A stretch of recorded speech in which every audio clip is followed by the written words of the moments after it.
Hello there, I see we are back in action. Are we continuing to draw handsome bards or a battle-worn paladin today? What will it be this time? We'll see.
Yep. Oh, we back. Hey, sorry for missing the last couple of days, man. My bad, bro. Hello, good to see you guys. What's up? Welcome back to stream. Welcome back to the VOD. Whew, man, I've had a last couple of days. Good gosh, man. I told you guys I'd have to miss Tuesdays for the next little while, potentially. Pretty important medical appointments and stuff that I gotta take care of. But I got stun locked. I got flashbanged yesterday. They said, hey, you need to go for this important thing at the hospital again. And it is gonna be at noon. So, well, 11, whatever. But fuck you, you can't stream again. So that sucked. And I do have another thing today, but thankfully it's after stream. So I'm getting my head figured out, I guess. So worry not. I'm sorry I missed streams for bullshit. But I'm an anomaly, hey? Yeah, man. I'm being studied right now. Things you don't want to hear at the hospital. Wow, how interesting. I'm good, though. Hearing's improving, I think. Might be. I think it is. That or I'm getting used to it, which is not good. So, we'll see. But, good morning, guys. Good to see you. What's going on? Good to see you, Entities. Good morning, Ashy. Good morning, Conk. What's up, Lobster? The Conk Lobster. What's up? Sorry, Necromancer Dark? Alf Hex? Am I gonna full name everybody today? What's up, Garth? And good to see you, Fire. Good to see you, Cow. What's going on, guys? Who'd I miss? Who'd I miss? Who'd I miss? Fox Thorkin. Thanks a lot, guys. Thank you, Setix, for the 100 bits. Yes, you are right about Paladins. Have you not read many fantasy or many books, at least the fantasy variety? What is the context behind that question as to what? Wait, what? I feel like there's a conversation that I missed. That doesn't seem like a question that doesn't have any sort of a prompt behind it. Wish me luck in phase 2 of WCQ for Rush Duel, about to know life. Then she about to stream for 2 to 3 days straight. Good luck, Alf. Good luck on your Rush Duel World Tournament thing. I have no idea what the tournament looks like or what the structure is, but hey, man, you got this shit, bro. All right, I want to see you pull some magic out of your ass. Good morning, Lydia. Good to see you. Good morning, Lexer. How you doing, bro? Nerd.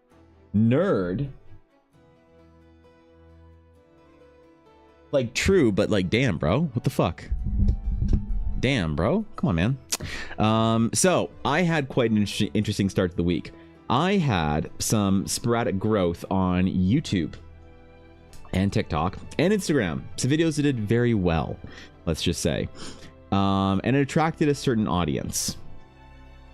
I am officially at the stage where I no longer get hate from mediocre artists that want to try and correct my art.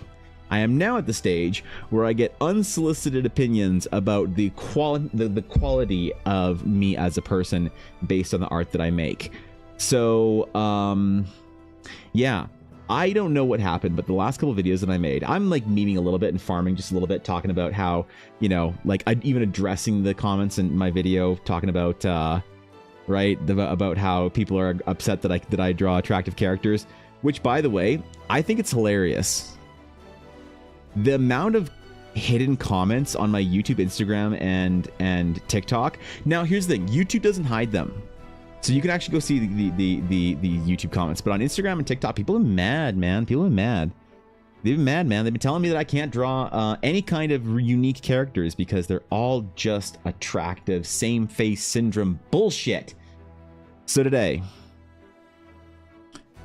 in order to answer for my crimes, I will draw another unreasonably attractive D&D character, and fuck the haters.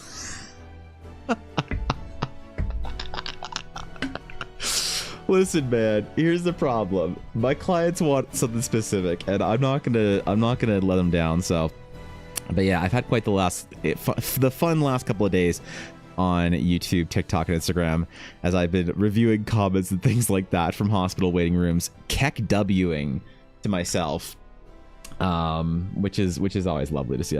Look, and all I'm saying is you can't get 20 charisma with point buy. I don't need charisma. I have int. I'm the highest int character in a party, Ashy. I'm the smartest. Wait, I know you hate boomer games because you're a cool hip guy, but Elden Ring officially literally dropped a Bring Me to Life AMV style trailer from the early 90s. They did not. I don't believe you. I don't believe that they'd be cool like that. If the world goes back to like the 90s and early 2000s of YouTube, I'll be happy. Because, like, you know what is a relic of that age that I miss, Ashy? I miss desperately World of Warcraft PvP highlight videos. That's what I miss. You know, where someone has some shitty fucking like hip hop song or whatever, or like some metal shit or whatever, to sync to them critically striking squishy targets with all the buffs in the entire battleground. That's what I miss. So if they bring that shit back, I am all good. There's nothing wrong with being a nerd. I agree, Lydia. I agree. But still, it's an insult when hurled at me from Mithril Fox, because she's a cool, like, mainstream normie, and I'm just a loser in my I can't say basement, but spare room, I guess. So you do draw them as very attractive. It's art. Characters should be attractive. Well, listen, there's a good case to be made, Cal, for being able to offer a wide range of diverse characters in a world that feels more believable, where people look normal, they look idealized, they look ugly, they look all sorts of things, because you want to have characters that bring you into the world. The problem is that when people see me drawing client characters and want to throw the accusation of their characters being unreasonably hot and that I can't draw unique characters because all my characters are just the same face bullshit, whatever, you know, something or another. That's funny though, because I've never had a client say to me, yeah, I want you to draw my player character, but she's like a 4. Yeah, I didn't roll very high on charisma. Sorry, man. Can you draw me a character, but can you make it like a 4? Like a disappointing 4, like could pass as a 3. That's just not part of the conversation, man. So I don't know. Did you see the one comment which completely whooshed on you memeing and giving a possible explanation about the thingy? Oh, yes. My favorite genre of comment, Garthen, is people who leave a comment seriously addressing something that's obviously a meme. And now, I know this might be rude. This might be mean and rude of me to do so, but I think it's funny. Now, I know some people might not get the social sort of like, you know, cues that something is clearly a joke. Like when I made a video talking about how my GM said that I could play a paladin, but only if I take a heroic death and buy her Skittles. And people are like, wow, your GM's such a terrible person. I can't believe she would threaten you and blackmail your character's life for candy. And you're like, dude. Dude. That's like my favorite genre of comment, because part of me doesn't know if they're serious or not. Part of me is not sure if they are, you know, somebody who's also like just feeding into the bit by just addressing it completely seriously, or if they're substantially just missing the entire point of it being a meme. And that's, I love it. I love it. I love my comment section everywhere but YouTube. YouTube is the worst. Like TikTok's the most whoa, man. Okay. TikTok's the most brain rotted, but YouTube is the worst. Instagram's fine, honestly. People are really nice on Instagram. I don't know what it is about Instagram users that attract, I don't know, higher intelligent fucking comments, but right. God forbid you draw an attractive character. I know, right? It's the most anime nonsense I've ever seen. Hold on. What is this shit? Did you post this shit to me? Okay, hold on. Wait, why is my Discord? Okay, there we go. What is this shit, Ashy? There's no fucking way this is real. This is real. This is actually real. It's not. It's Bring Me to Life. It's not even. Wait, this is an official. Well, I can't play this because I'm streaming on YouTube, but hold on. I can play it muted, maybe. Oh god. Oh god. Oh, it is muted. Is this actually to bring? Okay, I need to see this after stream.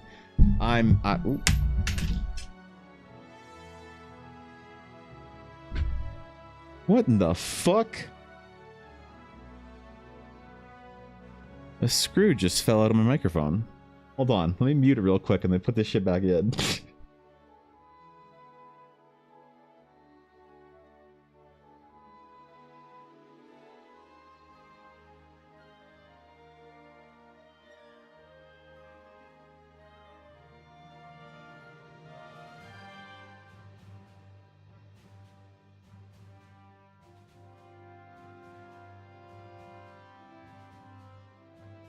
Okay, that was weird.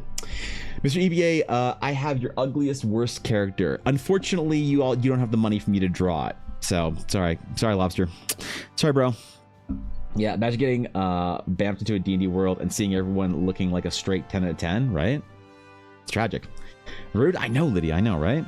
What's up, Tattoo? Good to see you. On the topic of attractive characters, in your opinion, Spelled is the best looking character you've drawn so... Wait. in your opinion, are you asking who is the best looking one I've drawn so far, like character wise? Like who's the most attractive character, or is there? I feel like I'm missing something in there. Is that what was asked? I'm not sure. Hope you start getting flooded with the no D&D is better than bad D&D spam. This could have been solved in session 0 because that's how you popped off.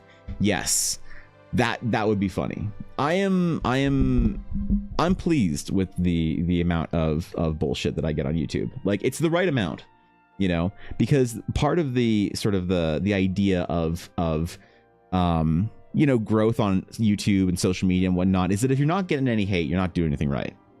You got to ruffle some feathers. So I need to ruffle more feathers, apparently. My D&D canceled, or my D&D canceled tonight's, sorry, DM canceled tonight's session just because a new Elden Ring game came out. Man, I mean, it's lucky because I couldn't make it tonight anyway, but that's not the point. Yeah, I'll completely admit the part about how I can't make it tonight because I'll be in the abyss. But I can't believe my DM canceled my D&D game tonight because she'd rather play Elden Ring than hang out with me personally. Damn, bro. Is that actually tonight?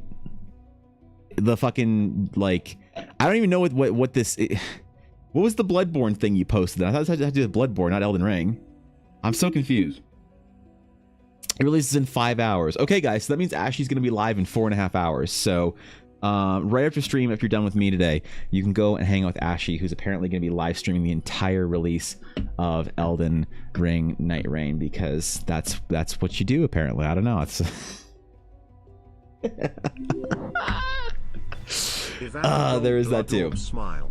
Melodari, thank you for the tier 3 for 38 months, which, by the way, guys, please cancel your tier 3s, because the tier 3 is that I have reached the goal. You guys pushed me over the goal mark, so thank you very much for the help. I am now in the plus program on Twitch, which means I get more for my subs. So let's go, dude. That's a substantial amount of income for me this year, which nobody has to do anything for. Just Twitch decides I'm worth it. So thank you for the tier 3. Thanks for being part of the support there. I appreciate it. What's up, Jess? Good to see you. It's Elden Ring in a randomly generated world with you plus 2 friends as you fight bosses from all Souls-like along with new bosses. Okay, that's better than I had thought it was. So basically a roguelike meets Fortnite without PvP. So is this in mode within Elden Ring, or do you have to buy this in addition? Yeah. Is this like a... I'm confused.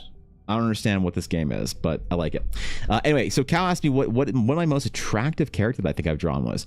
Well, I mean, if I'm being honest, I think pretty highly about Addie right here. I think she's. I tried to make her kind of a bit of a babe, but if I had to be honest about my favorite character I've drawn, the most beautiful character. You want to know my type?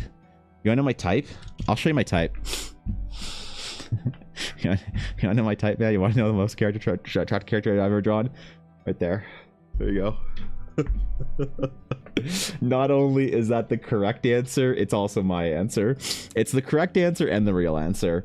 Yeah, man, because I made Ella look as like pretty close to Ella Blackwood IRL, who is an absolute bombshell if you ever get a chance to meet her.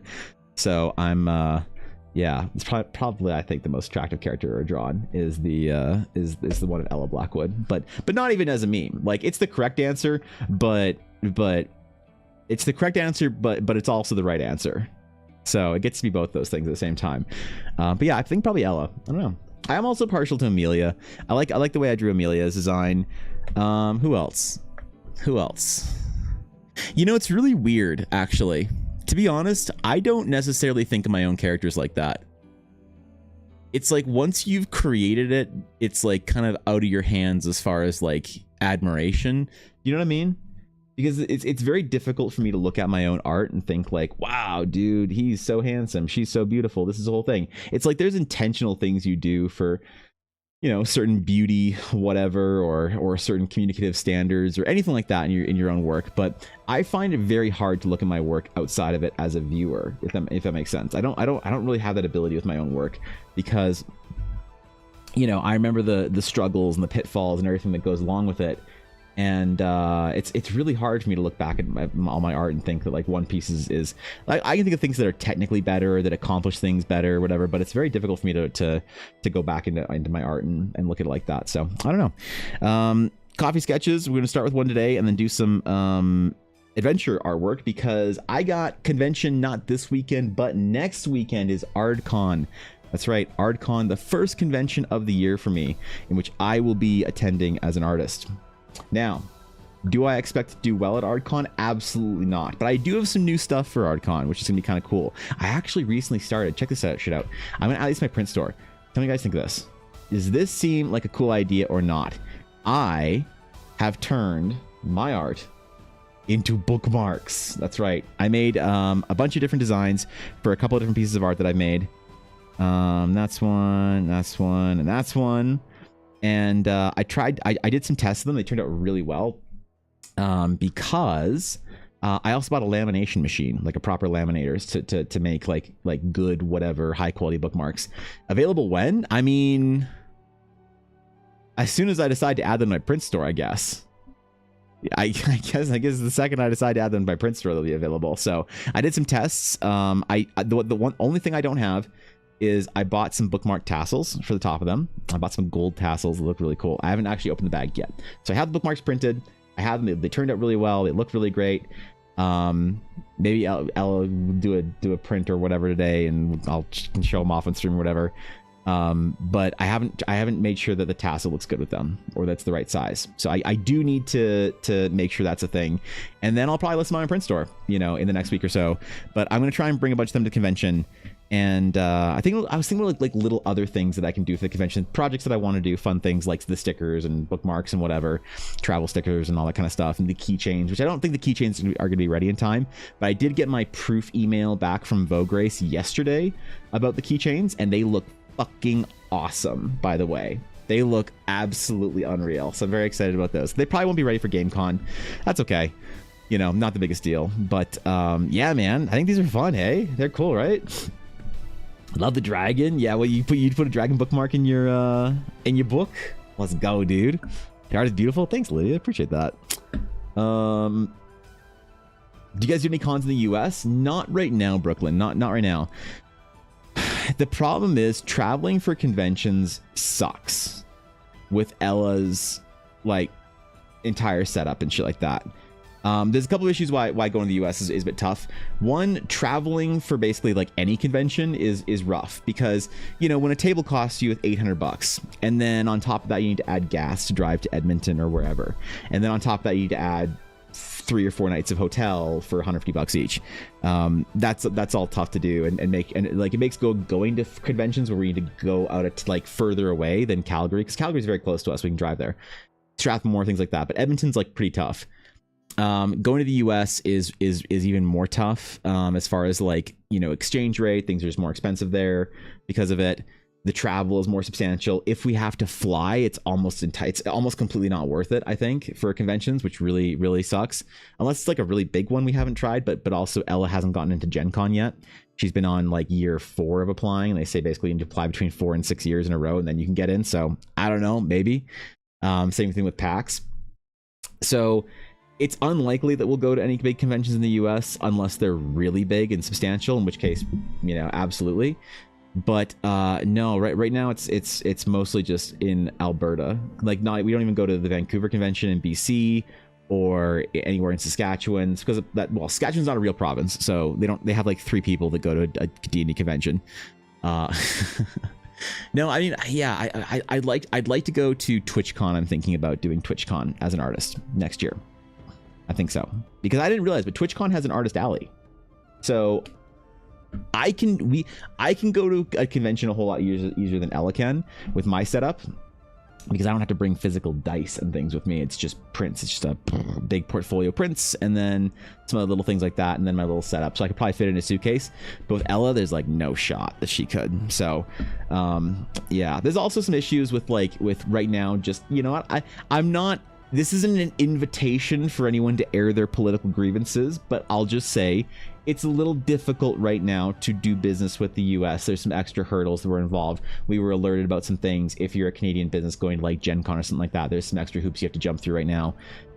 Trade's a little bit weird. Like right now we have to put Made in Canada stickers on everything. So you get a nice pretty set of dice from Ella. It's in a little box, and it's got a little twine wrapped around it, and it's got a wax seal on the box, and it's got a stamp on the bottom. It's the Paladin Order thing. It's this immersive, cool D&D thing. Like, you're getting a little box from a Paladin Order with like special gems and stuff inside of it, the Blackwood dice, and then also needs to have a Made in Canada sticker on it. Otherwise, we can't ship it to the US. So there's just complications there as well for Canadians right now. I'm sure it'll get figured out. I'm sure it'll be better for next year, but just this year especially, it's a little bit difficult for, there's an extra couple of hurdles that make American conventions very difficult for us right now. So probably won't be doing anything this year. Definitely don't have any plans. Next year, I guess the most likely chance of us going to the US would be probably for Gen Con, if Ella gets in, and then also maybe TwitchCon if I decide that that's a thing that I want to do, which I'm not sure. I did talk to another artist who's a it's so funny. I met an artist at a convention, met up with an artist at a convention who I actually went to school with, and I had no idea she streamed. She had no idea I'd streamed, right? And I was like, oh shit. And she was like, oh shit. And we chatted about it, and she's like, wait, you stream? Oh my god, so are you gonna be at TwitchCon? I was like, no, what the fuck? Why would I go to TwitchCon? What? She's like, for the Artist Alley. Like, what? I didn't know that was a thing. So I didn't know about that until last year. So maybe I'll go to TwitchCon. I don't know. It'd be kind of fun. We'll see. No, when your art is beautiful, how dare you? Okay, I'm sorry, Ashley. I'm sorry. My bad. Jeez. Okay, fine.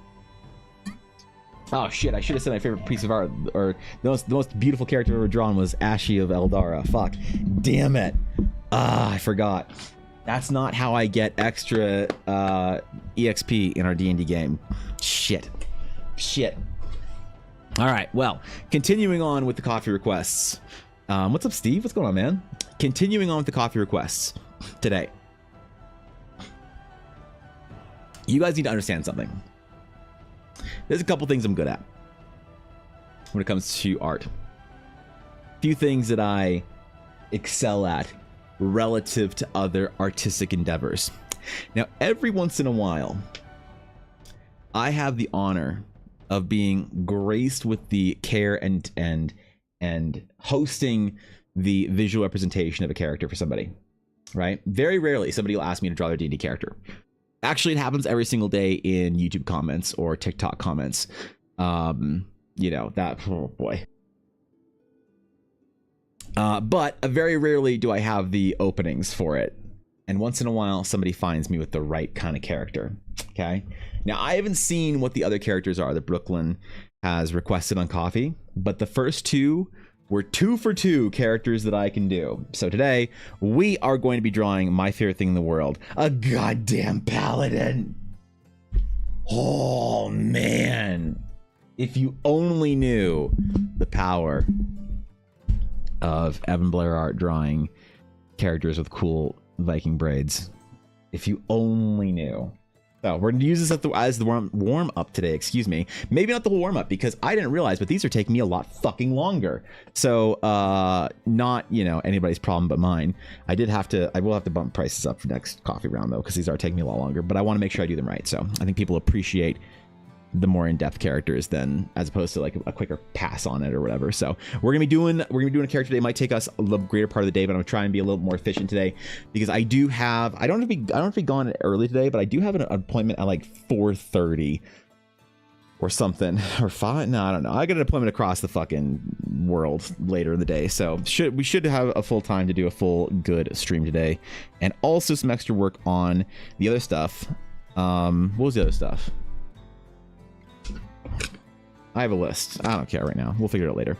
Anyway, yeah, so we're gonna draw this cool ass pet character who is the Fatebringer, the Wrathsworn, half god, the Wings of Vengeance, the Golden Storm, Tempest of the North, and the champion of the Storm Lord.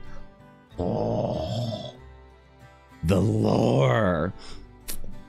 While she has the look of a frighteningly fierce warrior, her celestial blood as an Aasimar also gives her an almost divine beauty. All right. Now I'm going to need some help for this one because you guys know I'm going to get hate for this in my comments. You know I'm going to get shit talked for this in my comments when I post this shit on YouTube. All right. So I saw Silesian was out there defending me. in fucking comments. What an absolute legend. That's also on YouTube. So, I think I was the first, but there's no way to know for what. For what, Cass? If you're the first on YouTube, really? Did I miss my pre-stream chat? Shit. We're gonna draw an evil goose. We live in very different light. Yeah, we do. That's yeah. Fair enough. Fair enough, bro. She already looks so good. I need to sit down. Okay, yeah. Hold on. Let's collect ourselves, right? Let's collect ourselves. And Ask Our Paladin. I feel like I've heard this somewhere before. Yeah. Oh man, crazy. It's like, man, am I, guys? Do you think I think I have an experience drawing ASMR Paladins? Let's see. There's only, I mean, come on. I can't have drawn too many, right? There's one. There's two. God, are there any other ASMR Paladins I've drawn? Oh shit. Oh fuck, that's another ASMR Paladin. Oh boy. Oh man, have I drawn any other ASMR Paladins? Oh damn it. God, it's almost as if there's one thing that I'm very comfortable drawing because of my wife, and it is ASMR Paladins. And I love the idea that Brooklyn just had no idea and just asked me to draw an ASMR Paladin, you know, a tall, fierce, strong, Viking braided ASMR Paladin. And it's like, man, I wonder if this is something Evan can do. Just not knowing that that's my entire brand. So, no, I'm going to try and do my best for Brooklyn today. Brooklyn's been lovely. I mean, an absolute... I have lucked out with my recent clients, especially on Kofi. You guys have been lovely, just as humans. It's been an honor. So, Tombstone, good to see you, bro. I'd like to formally apologize for all the hate you get about too attractive characters. I know I'm part of the problem. You are part of the problem, yes. Yeah, I mean, if you go back in my videos, there are people that are mad about this, you know? Like the one video I made a little while ago about my friend Fishy's D&D character, getting people be in those comments just like, typical male gaze, over-sexualizing the female form in D&D. Not everyone needs to be a pristine vision of a Barbie, like just losing their minds in that video. And I look, I do purge a lot of the comments because I'm just letting negativity fester, but man, I've never had to purge so many comments or not approve comments, because that's the thing that TikTok and Instagram let you not approve comments. They're actually pretty good about it. But YouTube lets them through a lot more. YouTube only blocks comments that are like real bad. So yeah, maybe it's okay. I don't mind. Fuck it. I'm embracing the meme. Val's one of my favorite PCs I've ever DM'd for. Really? What's Val like? What's Val like? Tell me a bit about Val so I understand who we're drawing today and what we're doing.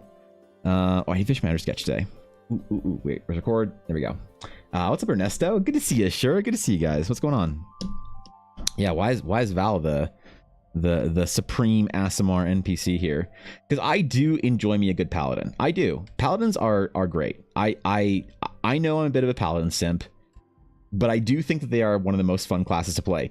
Part of the reason is because I feel like they do heroic fantasy extremely well. It's like built into them that they have, like, it's kind of like a Jedi or some shit, you know? It's built into them to be like virtuous and noble and strong and whatever, and they're just fun to play because of that. Part of the whole paladin game play is that they're generally like kind of the hero in a lot of ways. That's like their profession is heroism. And great paladin stories, I think, like lean into and emphasize that and really highlight the, you know, the strengths of good archetypical fantasy. We're in our first 5e campaign actually instead of playing Pathfinder. Wait, your first 5e campaign after all this time? Holy shit. You still dunk on 5e for how simplistic it is, but like, I don't know, I'm enjoying it for now for some reason. Well, look, 5e it's a fun system. There's nothing inherently, I think, awful about 5e. I do prefer Pathfinder and 3.5 as systems, because I do think the 5e is a little simplistic. Things like removing different, you know, armor types and ACs and flat-footed and whatnot, and changing spells and skills and the simplification of talents and feats and whatever. I do definitely prefer old D&D and Pathfinder more as a system, I think, for my own personal games. But 5e is fine. Like there's things when I play old systems of D&D, there's things from 5e that I take. Like I rip advantage all the time. I think advantage is great, but I will freak players out when I use both. I'll use advantage and static bonuses. And this is where the D&D Beyond players have a lot of trouble, because D&D Beyond players, I've had this conversation before.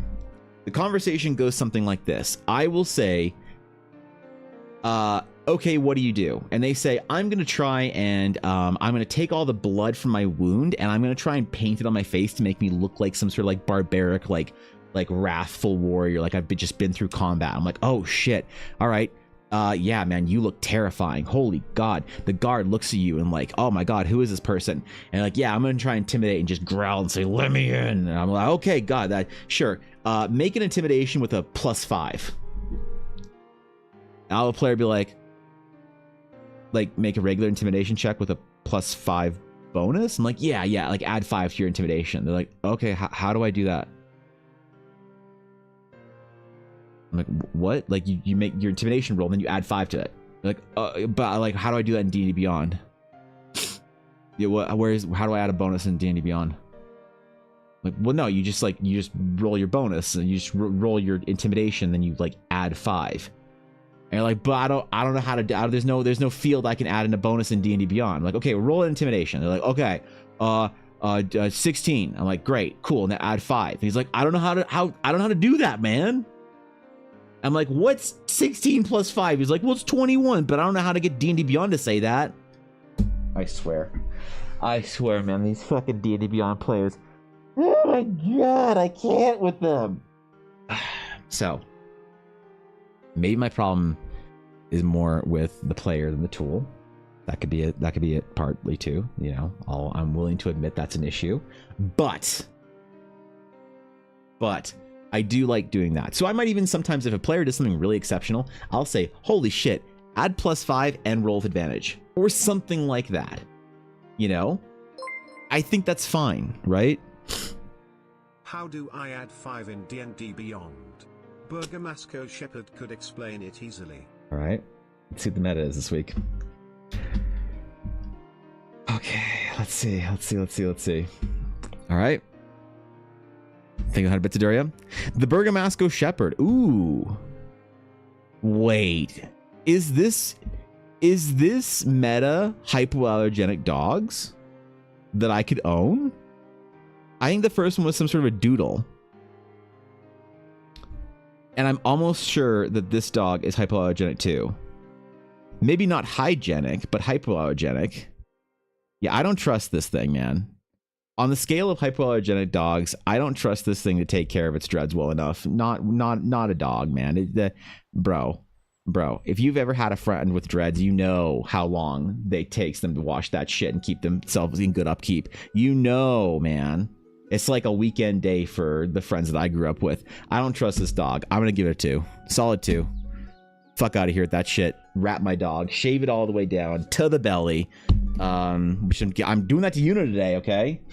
They're called cords, or are they? There you go. Well, they're both hypoallergenic. Exactly. I think that's the meta. I think it's hypoallergenic dogs for this week. But thanks for my bits of Jerry. I appreciate it, man. What's up, Sabine? I've arrived at bad math. Yes, you did. Has it ever happened to you where you've had a play? Oh, okay, you know what? Maybe you play with like real people that aren't incapable of doing single-digit math. The meta's Italian dogs. I didn't know, man. I didn't know. See, I don't know where my dog comes from. Maybe Yorkshire. Yeah, maybe from Yorkshire. I got some old lady disagreeing with me at the fucking doggy daycare the other day, where she was just like, "What breed is your little princess?" And I'm like, "Oh, she's a Yorkshire Terrier." And then before I could say, and then also a Maltese, like cross. Because I don't say Morkie. With somebody's old enough, I don't say Morkie because I don't know what the fuck you're talking about. And she's like, "That's not a Yorkshire Terrier. I know Yorkies." I was like, "What?" "Joe, she doesn't have a drop of Yorkie in her." I'm like, okay. You know, that was one of those like de-aggro the NPC things. You know, like the mob had aggroed on me and I just wanted to de-aggro it. So I was like, oh yeah, okay, yeah, it's crazy. You know? But no, my dog's getting ratted today.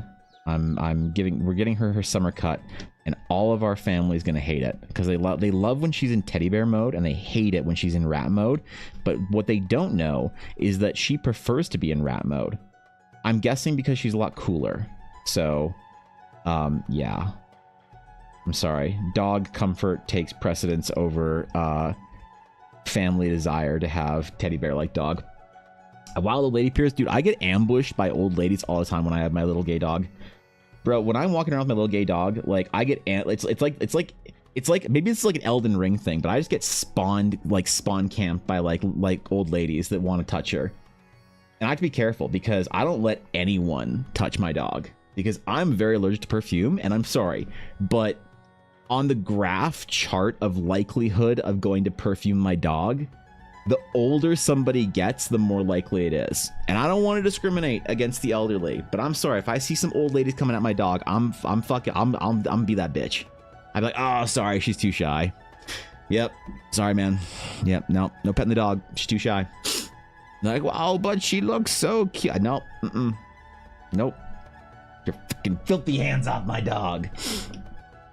Even though she is very pettable. So Val is bold, reckless, extremely fierce, and has a get shit done attitude. She's probably the most heroic character I've ever ran. Like unbreakable and relentless, and she has a quick she's as quick to protect someone as much as she is to pursue her oath of vengeance. That's a wonderful endorsement from a DM. You know what? I love you guys, man. I love your little D&D crew. You guys, when y'all talk about your player characters and your DMs in such high regards, y'all are cool, man.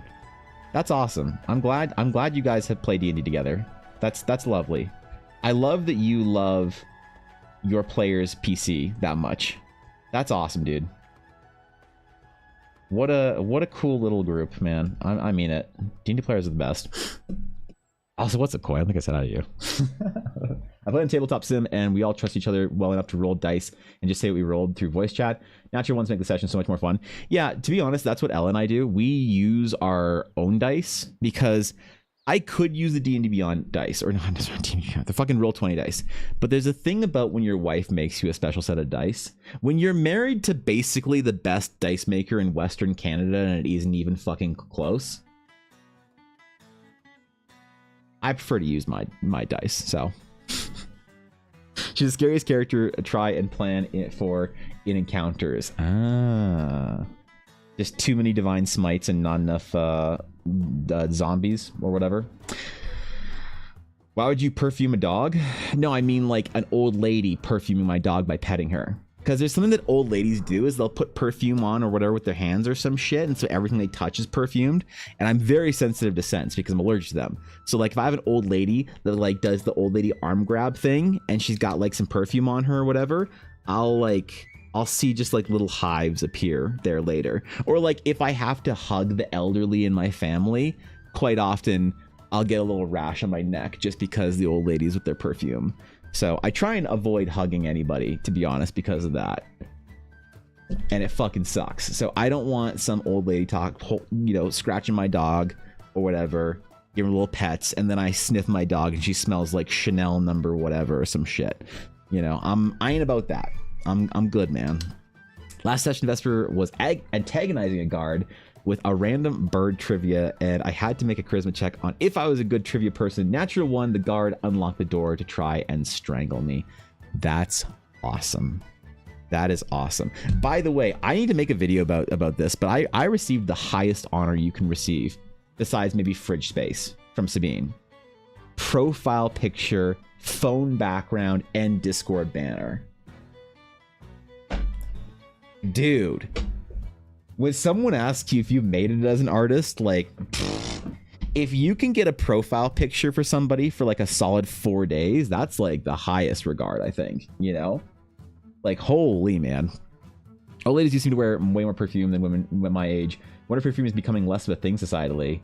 I think it's partly because, from what I understand, it's from as I've been told, it's basically that as you get used to a smell, you go from like, the rule is, because when I was younger and I was very much like into being a young cool guy, I was like into cologne. I was like, ooh, I want to smell nice. I want to be like a cool cologne guy before I became deathly allergic to any scent, right? One thing that the best piece of advice that was ever given me was by this really classy old lady or older lady at the store that I bought like my Vissé Leroy cologne. And she was like, I want to give you advice for wearing cologne or perfume for the rest of your life. I was like, okay. She's like, 2 sprays. And I was like, okay, that's it. Never more. I was like, okay. She's like, no, you don't understand. When you've been wearing this cologne or perfume for 25 years, you're not going to smell it anymore. And I'm like, okay. She's like, and you're going to think that it's old or doesn't work or whatever because you're used to it. So you're going to start doing more sprays. That's when you become like, no one wants to be around you. And that's what happens. She said that's why old women tend to smell so strong, is because they don't smell their fucking perfume anymore. So they spray it until they smell it. I was like, oh shit, dog. So she was like, just promise me the rest of your life, 2 sprays. That's it. Never anymore. I was like, damn, okay, fine. So I think that might be it, but I don't know. I had an expert tell me that once. Playing first 5e game myself too. My DM set of the world as well. AI for making an other hyper curious about material plane. That's cool. I never hear people say anything about Eladrin. Why don't people play Eladrin anymore? Oh man. It's still one of your phones, really, Carthen? Yeah, I wonder how much of my art is on a phone lock screen right now. Could I possibly be a successful enough artist to have multiple phone lock screens worth of art? Is that a thing? There's no way, right? There's no way that I'm that like prestigious as an artist to have phone lock screens that I wasn't aware of. No way. I mean, maybe. I guess we have to ask the people. Former client survey. Is my art your phone lock screen, or was it for a week? All people here smell like powder. What the fuck is powder? The fuck? Kind of powder. I'm confused. I'm sure that makes more sense to regular people. Sleepy. To me, I'm a little bit out of it. So, see best on my phone gives me joy throughout the day whenever I check something. That's lovely. I'm pleased about that. That makes all of the work and effort worth it, Sabine. It does. I'm glad your other party members like their art too. I think that's really cool of you to have gotten character art for the whole group. That's like actually really rad. Hope they approved of it and everything. Hope our dwarf monk player didn't mind the departure maybe from some of the more gnomish like qualities I saw in the Hero Forge mini. It's always tough when you draw characters like dwarves or whatever, because you never kind of know what people's like expectation of them are. The one thing I haven't had to draw in a long time, which I don't know why, is a gnome or a halfling. I haven't had to draw a gnome or halfling in probably 2 years. Just no one requests it. So that one I'm a little nervous about whenever the first gnome or halfling request comes through. We'll just see how well that one goes, but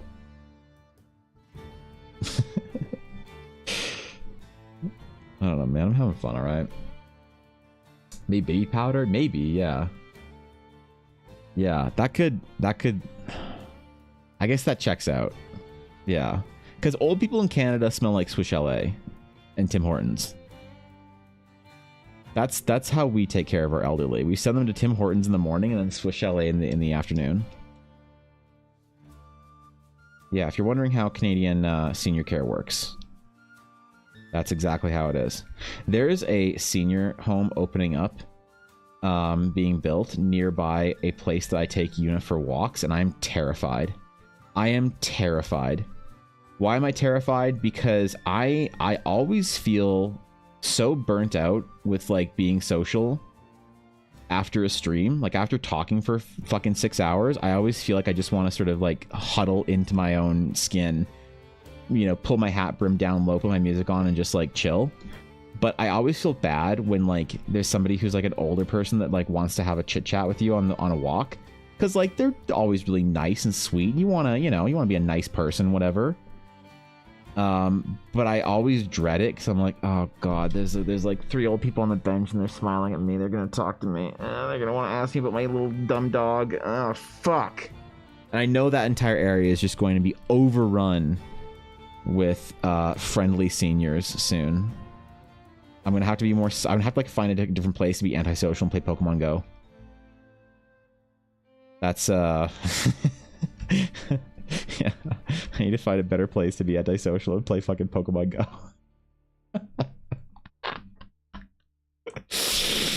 Oh, a terrible person. I know it. Imagine being nice. I know, right? Have you done Dragonborn before? I haven't really drawn a Dragonborn in a long time. I typically don't take Anthro commissions.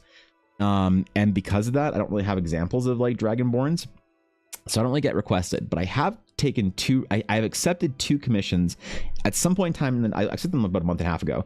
So in the new meta of my commissions, I have 2 of them scheduled. So we'll see if I can draw a Dragonborn. I don't know. These people had faith in me, and they said, "I want you to draw my Dragonborns for me," and I said, "Okay." So they're both, or no, one's a Forge Cleric and one's a Paladin. So 2 very similar vibes, but we'll see if it goes well or not. Well, I don't know. I'm nervously and anxiously anticipating it. And hopefully, I do a good job. I've gotten a bunch of requests for Dragonborns, actually. I don't know really why. I think they're really popular right now, or in meta, or whatever it is, but I've gotten a bunch of requests for Dragonborns that I need to, like... Oh god, I gotta plan her braids out here. Okay, hold on. Oh man, it's gonna be very complicated. Never mind. This whole like character gonna take me a couple of hours thing is gonna be the whole fucking day project. Okay, how are her braids gonna work? So it's gonna be 1 or 2 large braids going back like this. We have 2 small braids pulling from her hair here. So we're gonna have this pulling up and that part there. And then this sort of like hanging down a little bit, being pulled into. So I've been trying to give characters cool braids because in as an example here, in Novalia, or sorry, the Shadowed Sea, not Novalia. In the Shadowed Sea, Naboo hairstyle braids are actually very popular amongst noble women. So Alicia Greymore, who's Ella's newest character, she is from an island in the Shadowed Sea and has like her family's sort of signature like Naboo style kind of like noble braids. As sort of an homage to her master, her apprentice, Eve, who isn't from the Shadowed Sea, also adopted a similar Novalian style braid from her master with cool little hair bun thingies because fuck it. So I actually think this is really funny because Eve is like a complete, like, I don't know. She's not a very good astral knight. She's very moody and kind of not, yeah, all that friendly. But she's a bit of a like a tsundere, I guess. But she looks up to her master so much that she like takes after her. So I've been thinking about doing cool hair braids and stuff recently. So I have to think this shit through here. I want to get better at this. I think cool braids are great ways to like add some flair to characters. You know what I mean? So I wanted to like take this one pretty seriously and use some of the references and shit. There's some beads and whatnot in there. I gotta plan this out because braids are actually kind of an absolute pain in the ass to think about. So how's that gonna work? I'm gonna do a lot of planning here in this stage. People talk to you, they never talk to me. Do you have a tiny 8-pound Morky with you? Because that's the conversation starter is the problem. So oh, that was a Skyrim question. I was like, Anthro, they can focus on that. Wait, that can be lots of races? Yeah, I know, right? I know. My trying commission art for my Eladrin Druid. She's a child of a nymph from the Feywild and from an elf mage, thus being Eladrin. What variation? Because aren't Eladrin based on seasons? Is this like a summer Eladrin, or I'm not sure if you mentioned that. I just missed it. I might have missed it because I'm dumb, but there always is that. I do always just miss stuff because I'm dumb as well.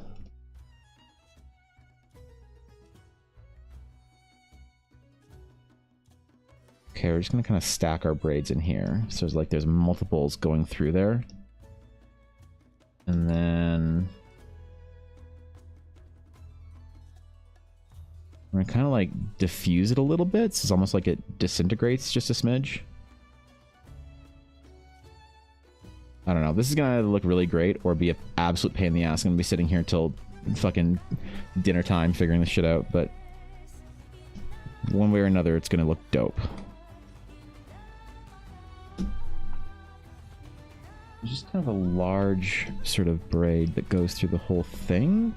Maybe I do the central one instead of... Ooh, yeah, okay, hold on. I think I know what I'm gonna do here.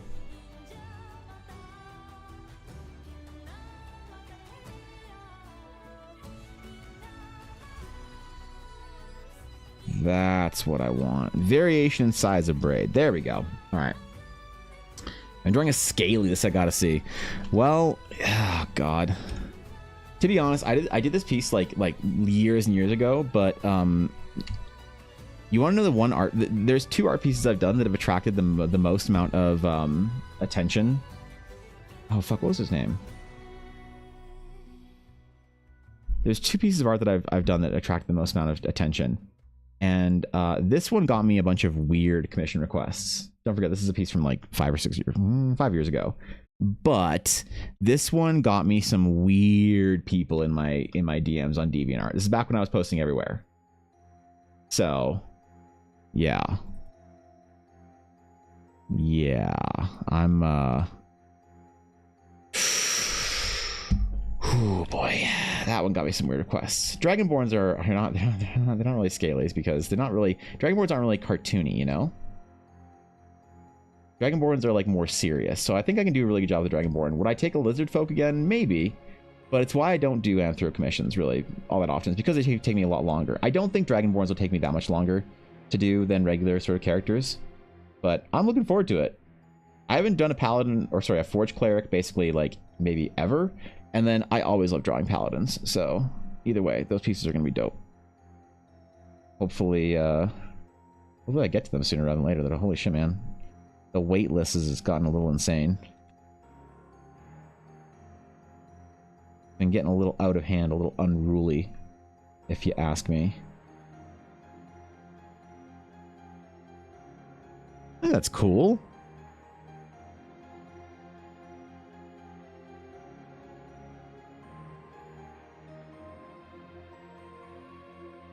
Yeah, this is dope. All right, this is gonna be sick.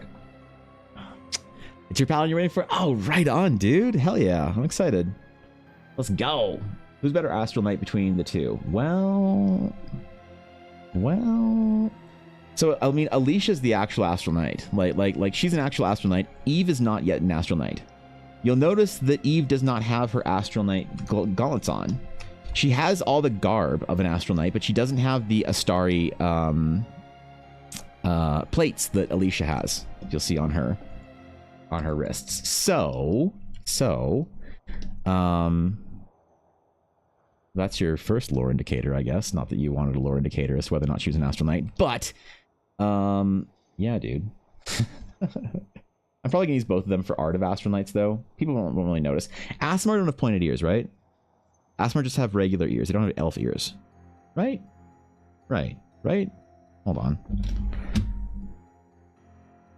Do Aasimar have pointed ears? I love that's the second request thing on Google. No, got it. Cool. Thanks, Google. Appreciate it. Ears are not pointed? Okay, good. Okay. I was afraid I missed that. I don't want to miss big details like that in hand. Like that, I'd obviously do a revision for something like that for these kind of requests. If I give somebody like just the wrong thing, like if they're like, oh, hey, man, I asked for an elf and they're supposed to have pointy ears. Like, oh, shit. Okay. Gotcha. My bad. Sorry. I don't want to screw that shit up, alright? Skullhead brings the boys to the yard, apparently. Apparently, Koi. Normal years. Okay, good. Well, didn't they change Asimar so they can be like any like base? So you can have like an Elf Asimar or like a Gnome Asimar or something like that. Wasn't that a thing that happened a little while ago in D&D? I don't know. I don't keep up with the D&D shit. I got my own D&D nonsense that I do. I don't know what Wizards is doing over there. I don't even know who runs D&D anymore. Perkins still there? No, shit. Yeah, wait. Who's even in charge? Who's running the asylum? Okay, I think this is good. I think this is a good enough base for me to work off of. All right. All right. All right. Now, boys, it's time to farm more hate on YouTube and TikTok. Are we ready? Are we ready? Where do we want to start? Okay, whatever. We'll just go over. Time to get canceled again on TikTok for drawing too attractive of characters. I've been enjoying, though, just like straight up blocking people that leave some shit. Because I don't think they know. I think they get shadow banned. And like, I've shadow banned people that were in my YouTube chat as well, so I do find it kind of funny. But I don't care. Someone's gonna talk some shit. I didn't realize that like sitting there deleting negative comments is like a thing that everybody did. Like all these like big YouTubers. Not big, obviously. Once you're big enough, then you have somebody else do it for you. But like, just casually being like sort of friends with a bunch of like creators or VTubers or whatever, they'll just start a story. So I was just deleting a bunch of negative YouTube comments the other day, and then whatever, you know. I'm like, oh, this is normal. Okay, I thought that I was the weird one here. Okay, good. Okay, all right, neat. I love the drawing, but I asked for a short dwarf male barbarian. This looks like a tall, beautiful female Asimar paladin. Ah, shit. Wasn't that in the description? Damn it. Fuck, man. Using a technicality answer, I respect it.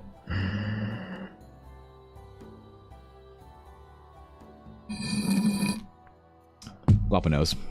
Block people's healthy boundary setting online. I think so. Dude, I always want to engage. I always have this just small desire to be a piece of shit. But I have a rule, and I want you guys to help me stick to that rule. The rule is just never ever engage with anything even remotely negative. That's my rule. Never ever engage with negativity on comments or whatever. If you guys ever see me in the comments, unless it's something like a harmful accusation, even then, harmful accusations, you still just block them. Right? Like even yesterday, I got a comment basically on a video that had nothing to do with anything to do with a gay character, and someone said like, don't be mean to gay character, or don't be mean to gay people like that. And they linked a time code for where like they linked a time code for like 9 minutes into the video on my short that was 30 seconds long. So I wonder if they actually like meant to like if there was a comment section bug and they were trying to comment on a different video or something. I'm not sure, but I still blocked it, you know, because like this person's weird. I don't fucking know what this is about. So even if it's like an accusation, like somebody like accuses me of AI and I need to respond to the accusation or something, you know, like artists have to do or whatever. Which is also funny because I fucking stream. Anyway. Fuck it anyway. I still don't ever want to interact with the negativity. Just because I just don't think it's healthy, you know? I don't think it's ever healthy or productive. What do you think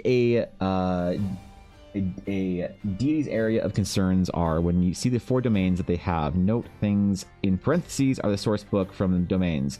Nature, Unity, Subclass Part 2, Community, Humblewood, Solidarity from Amonkhet. We think a deity areas of concern are when they see the 4 domains. So to be honest, I don't know, because I don't really utilize any of that stuff from WotC's content. Like, deities are things that I have homebrewed. Like, deities are an important part of worlds that I have homebrewed basically since the dawn of time for me. I have never really used D&D's world, ever. Like, since I was 14 years old and realized I could do it myself, and that was kind of the point of the game and the intent of it, I've never really used WotC's stuff. So I only knew, and I still don't know much about D&D as like the D&D setting, Faerun, Sword Coast, Forgotten Realms, whatever. I started learning about a lot of it in Baldur's Gate, which was fun to like see what D&D players know about the world. but I don't really know a whole lot about what Wizards writes about deities. I don't ever buy any of those books. They just don't interest me. I'll buy books that Wizards releases on how to run the game better, but anything that's content driven, I don't know what the fuck they're you know. Just asking you to guess what you think the deity's areas of concerns are. It's a homebrew deity for my 5e setting. Oh, what their area of concern are for the 4 domains they have. So their domains are nature, unity, community, and solidarity. What their main area of concern would be for nature, unity, community, and solidarity. I get vibes of like kind of a family protector like god. Something that'd be concerned for the community. Kind of more maybe like of a pagan variety. I don't know, it's interesting. Unity culture, yeah. It's all AI sleepy, even Evan is AI. Even me, really? Goddamn. Goddamn. There's some slow AI that I thought it was instant accessible. Yeah, right? Yeah, mid-journey. More like fucking mid-track. Holy. Holy, dog.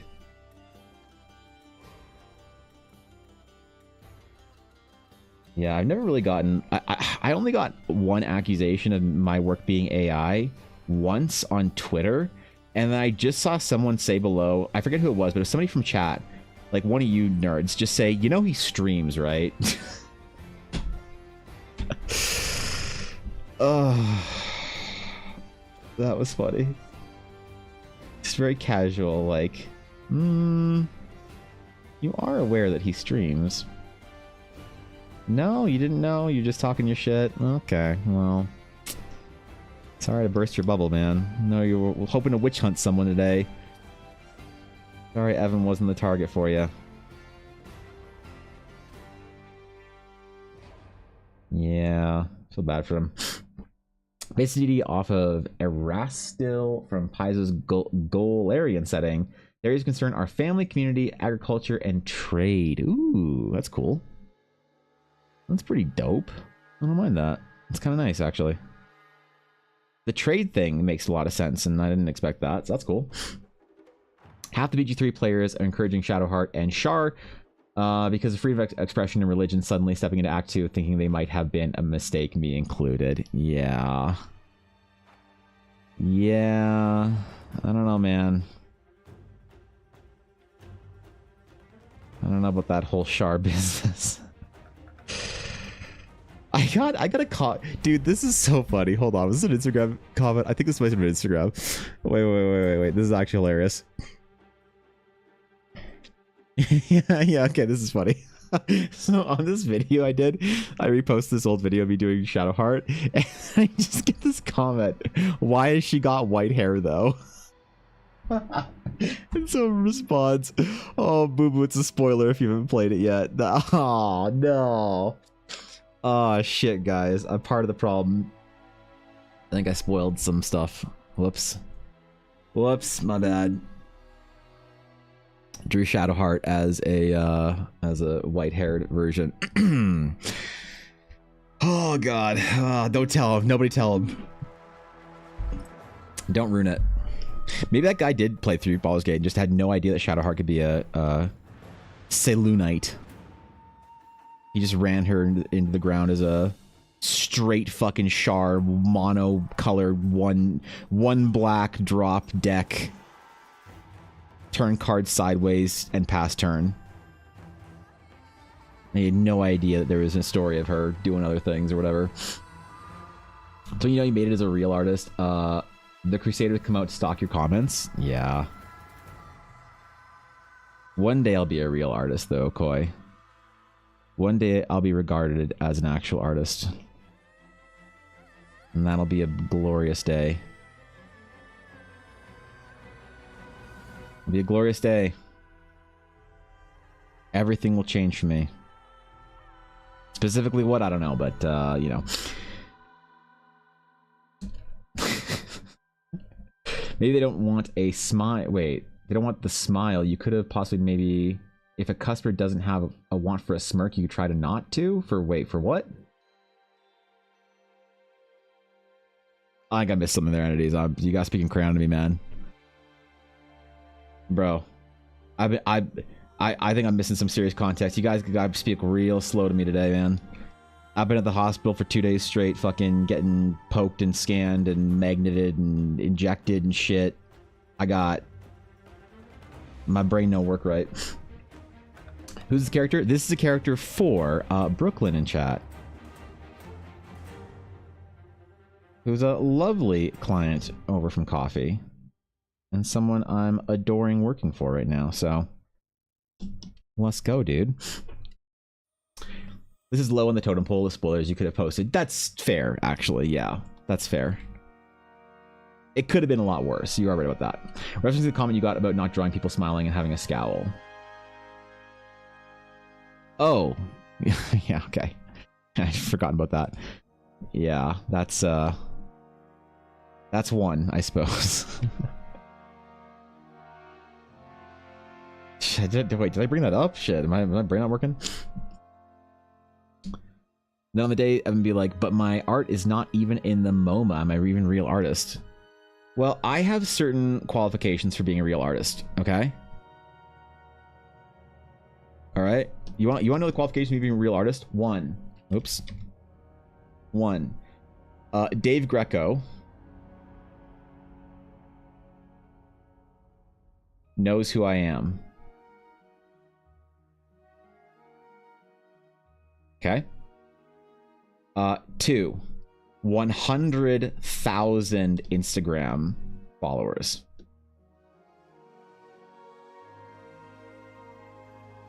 Okay, you're not a real artist unless you have 100,000 Instagram followers. And 3, actually becomes good at art. Smiley face. Those are my 3 factors for when I will refer to myself as a real artist, okay? All right. Okay. Or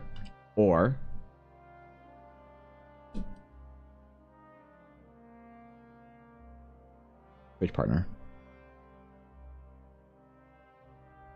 You can pick 1 or 2. Whatever criteria you want, and then I'll admit I'm a real artist, okay? There you go. Okay.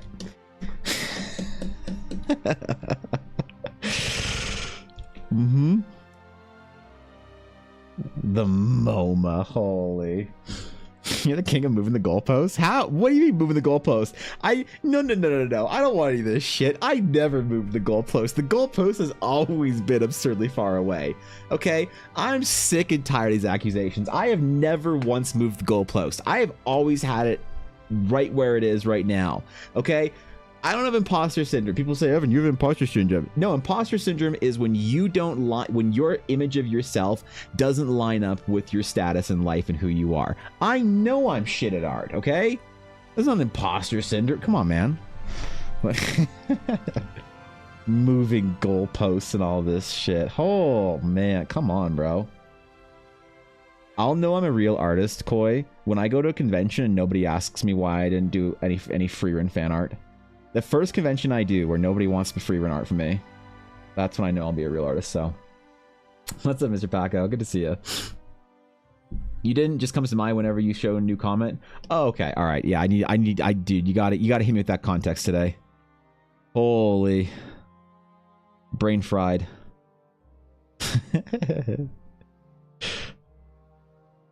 Wait, didn't I just send you something in the mail, entities? What did I send you? Did I send you a promo? Oh no, your orb. Your golden orb thing, promo. That's what it is. Okay, never mind. I remembered. So what the fuck did I just mail you? I think I mailed you something recently. I mailed you a promo. That's what I did. Now I recall. Okay. Listen, I got a lot going on. I've been stretched very thin. I'm having trouble remembering shit. We have VODs. We can prove you move the goalpost. You have VODs, but you do not have the time to go through the VODs and see if I've ever moved the goalpost. That's the thing. Your threats are empty. They're empty and unimpressive, just like my art. Okay, I'm done. That was a joke. Listen, I have never said that I'm a bad artist. Ever. It'd be disrespectful for my clients if I said I was a bad artist. Okay? I've just never said that I'm a real artist. That's the difference. Okay? I'm a simulacrum of a real artist right now. I'll fly the convention and hit you with the why don't you have an Evangelion fan art just to keep you down? Okay, thanks. Yeah, I appreciate it. Yeah. Why don't you have Asuka lying in a hospital bed with Shinji? Never mind. Never mind. I was too young for Evangelion, dude. I was way too young for Evangelion. I did not need to watch that so young. Oh my god. Oh, formative years. Formative years. Oh man, I used 13. Yeah, I think I was a little bit younger than that when I watched Evangelion. I'm almost positive I was a little bit younger than that. But you know what actually is funny? Quite, Evangelion was the first like anime, like real anime that I watched. Real. Because like I'd watch, everybody's watched like anime and shit, and like, oh, I watch Dragon Ball Z and Pokemon and whatever, and like some Gundam and shit. But Evangelion was the first anime that I ever bought Blu-rays for. Or sorry, Blu-rays, Jesus Christ, DVDs. That's the first anime that I ever went to the nerd store and bought the Evangelion DVD, and it would come with like 3 or 4 episodes on it. So it'd be like episode 1 to 4 or some shit like that, and it'd be like $30 or something. And I'd go every couple weeks and I'd buy a new Evangelion DVD with the next episodes on it. Bro, I was not prepared. I watched it. It was the first anime I ever watched in Japanese. It was one of the things that actually inspired me to learn Japanese. So I was like, but then I don't have to read the thing if I just watch it, and if I just learn the language, then I don't need to, right? And everybody has these noble reasons for learning Japanese, and mine was literally to be able to watch anime without subs, and to be able to play video games on the PSP that weren't released, and also to be able to talk to my friend's hot Japanese mom. That was also a factor, but not the main factor. Not the main factor. So let's not get it twisted here, okay? Listen, I was young. I was in junior high school. And boy, I'm glad I did. Holy. Ellen and I actually kind of like loosely planning to go to Japan next year. Loosely. If things continue to go well and I continue to have a really good year and I can, you know, get ahead a little bit, then we might go back to Japan next year, which I'm really, really hoping we can do. I haven't been like on a proper trip or vacation or had anything happen that made me realize that life is worth fucking living outside of work in a while. So I think we decided that it's good for our health to start planning a trip to Japan, even if we're not sure if we'll be able to make it. So we've already started the loose planning stage for it. It's going to be rad. Red Clamps RG Veda at... Thankfully, my first Clamp introduction was Card Captor Sakura and then Tsubasa, I think. I think it was Tsubasa after that, if I'm not mistaken. So, man, I read manga like a 14-year-old girl through a lot of my formative years and had no idea. I had no idea that I was a shoujo fan until Oron High School Host Club confirmed it for me, so... How's your first Clamp? Okay. You love Japan's great, Jess. It's great. It's a lovely place to visit. It's probably my favorite place, to be honest. If I could live and work anywhere, it would probably be like if I could get a visa and live wherever I want and do what I do, I'd probably live in Yokohama or Hokkaido, specifically in Sapporo. I live in one of those two places. But I definitely probably live in Yokohama. It's very close to Tokyo. Very cool. They have a wicked fucking Chinatown there. It's really dope. All the cool stuff you want about Tokyo is like right there. One train ride away, basically. Without the prices of living in Tokyo and the busyness and whatnot. I love going to Japan. It's my favorite place in the world.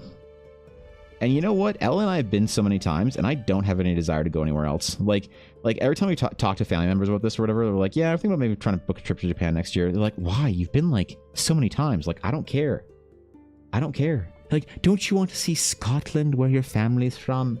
Don't you want to see Ukraine and see where your grandparents grew up? Don't you want to see the museums of France, the Louvre, and the Rijksmuseum in Amsterdam? I'm like, bitch, I want to see the Gundam again, okay? No. No. I want to see Giant Gundam. Fight me.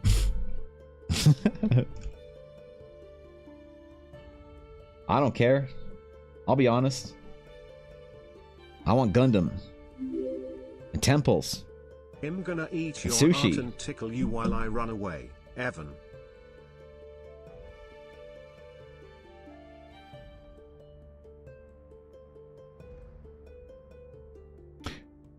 Thanks for the sub, Crab. Appreciate that. How you doing, Crab? What's up, dog? What's going on? Hello. Ever seen Clamps X/1999? Yes. I'm old enough to have seen that. Yep, I'm a boomer. I'm officially unk status. Mm-hmm. I remember the elder magics of anime.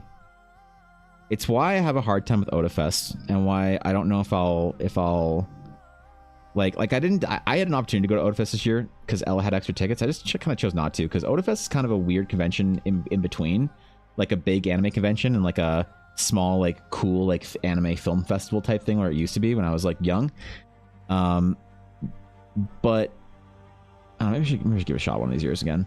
Either way, I used to go and watch, like, weird old school anime and stuff at the convention in town, and with a bunch of other, like, old school anime fans, and we'd like trade burned DVDs with, like, poorly translated, like, Russian dubs of whatever. Like, dude, early anime was great. Not for the anime itself, but for the community around it, of just dudes sharing, like, bro, I got the Blu-ray or the DVD for this thing in the mail from my contact in Russia. You want to borrow it? And you're like, fuck yeah. It's great, man. It's all underground and shit. People who run Otafest are our age, right? Well, I always find that, like, Otafest is like a weird sort of in between, and maybe I should go and check it out. I haven't been to Otafest since I was a teenager, to be fair. So, but I always get an impression from Otafest that it's not quite big enough to be like a cool, like industry level anime event, but it's also too big to be like a really cool, like, you know, community event. It's just like in a weird space. Also, I once got boba tea. I once got boba at Otafest, and this like little like weirdo was like talking to somebody in like broken Japanese, and I was like, I can't be associated with these people. She was like, arigato for the tea des, and this guy just like the guy's just like looking, like, I then like walk up to the counter, and he's just like kind of looking at her like, what the fuck did she just say? And it was so funny because he was an Asian guy, and he just looks at his coworker and he says, did she know I can't speak Korean?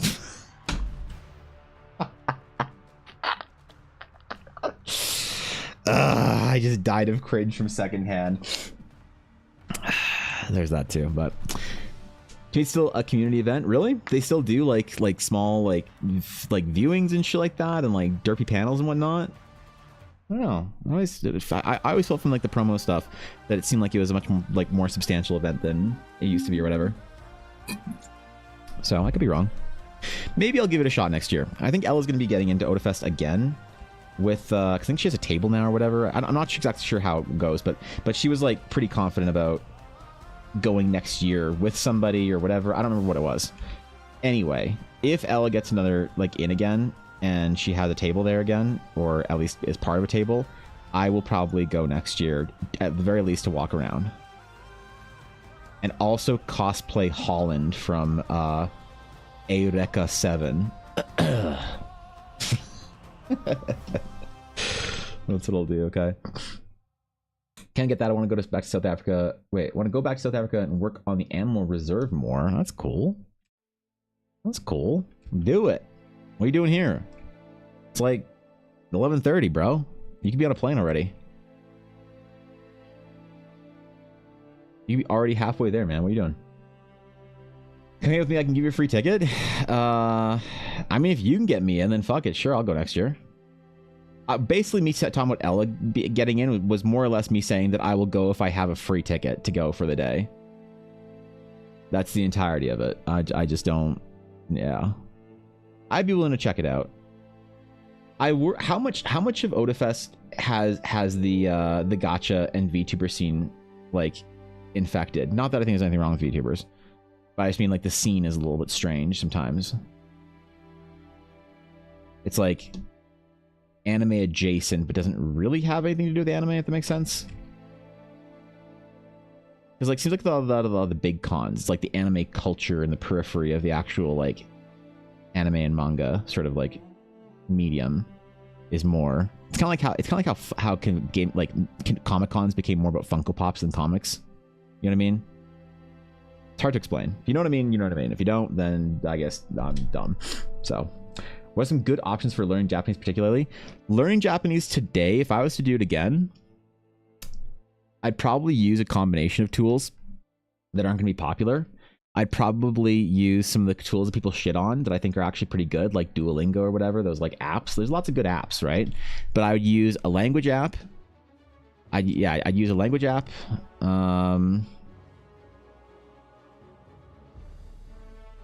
I would use a hiragana app.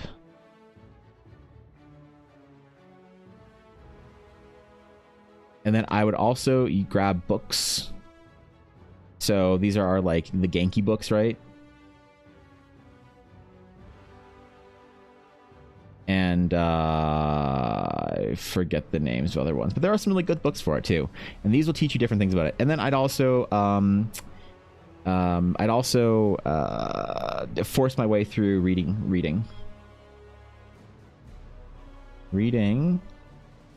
news. So publications are really good to learn from. So like newspapers, shit like that, Japanese newspapers, magazines. A lot of them also, if they're more like made for the youth, then they have like the same thing with manga too. They have, I don't know what it's called, but it's basically if they have a kanji that like is a little more complicated, they'll have the hiragana above it. And you don't get that in like newspapers, but you do get that in more like younger like youth publications. So that's a great way of learning how to like master your kanji. You see two giant fucking runes there, you know what they mean, but then you can just like read it out above. And then obviously just like speaking practice, you know. But you really can't start doing these until you have the foundation. I don't know. It's also it's impossible to overstate the importance of being able to be immersed within the language too. My Japanese at home after like not being in Japan for like a year is shit. I'll go to the fucking grocery store where the old Japanese lady like talks to me and I'm like, fuck. I mean, no, that's not daijobu. Shit. And I'll stumble over everything. But as soon as I've been in Tokyo for like 3 or 4 days, I'm so comfortable. It's just like comes all back to me immediately. And I thought that was like me being weird, but I've talked to a lot of people who like talk about or learn languages or like study languages. They're like, that's completely normal, by the way. Your brain dumps all the stuff that you don't use. So if you're not immersed in it, if you're not using it, you just can't like recall it, you know. But as soon as you're there and you're listening to it and it's all around you and you're reading it and whatever, then your brain's just like builds it all back up like riding a bike. And it's very interesting. It's very weird because I'll have hard time talking to a stewardess on like an ANA flight or whatever. I'll like try and practice my Japanese and I get kind of like, you know, oh, Nihongo Jozu or whatever. It's like, fuck, damn it, you know. But then I'll get in Japan and by the time I'm like, I don't know, 2 days in, I'm pretty comfortable again. So discover your channel and I love your work. No pressure if you don't know, but may I ask when your commissions will be open? Well, first of all, Magna, thanks for stopping by the channel. Commissions, so I will have my kofi requests open in a couple of weeks, and those are for these kind of portraits, just very quick request style portraits, so without revisions, just like you drop a brief description, I do a character portrait based off of it. Those will be open in a couple of weeks over on my kofi page. My full formal commissions are probably not going to be open for a couple of months. I have about a 3 to 6 month wait list, and so I'm really not sure when that's going to sort of like open up. Could be late in the summer, could be early in the fall. I'm not quite sure. I wish I had a better answer. I'm sorry, but yeah, excuse me. Full commissions are going to be a little bit longer. I have a pretty long list for that and some pretty big projects right now. So I unfortunately don't have a really good timeline on that. I apologize. Never heard Chinese described as runes. Maybe burst out laughing. Yeah, well, you never heard the term moon runes? Really? You never heard? Oh, you're speaking in moon runes, Evan? Really? I thought that was such a common meme. I'm used to in French at home, but suddenly my French teacher is speaking to me, and I'm her daughter. Yeah, is that happen with you too?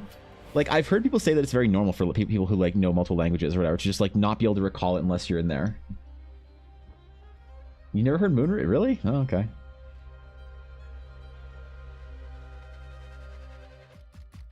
Yeah, some sort of like fucking runic language, bro. Listen, Koi, you gotta remember this. You gotta remember who you're talking to me. All right? I want you to listen to me very fucking closely with all your attention right now, Koi. I might be the Guaylo, but I ain't no Lawai. All right? You remember who the fuck I is. That's right. Okay, sorry, I'm done. Okay, all right. I'm biased, but in my opinion, Chinese is easier because just pictures. Like, you got to remember that the pictures mean you can piece it together easily. That is completely not true. I have tried to learn Cantonese and Korean and Japanese. My Japanese is very much farther along than my Korean. My Korean is passable, maybe in mid-conversation, and my Chinese or my Cantonese is fucking atrocious. That is a difficult-ass language. To be fair, I've never tried to learn Mandarin, so... yeah. Hard disagree, bro. Hard disagree. The self-awareness of the bias is, refreshing though. I mean, no, I mean they're all difficult languages, but they're probably easy enough if you study. So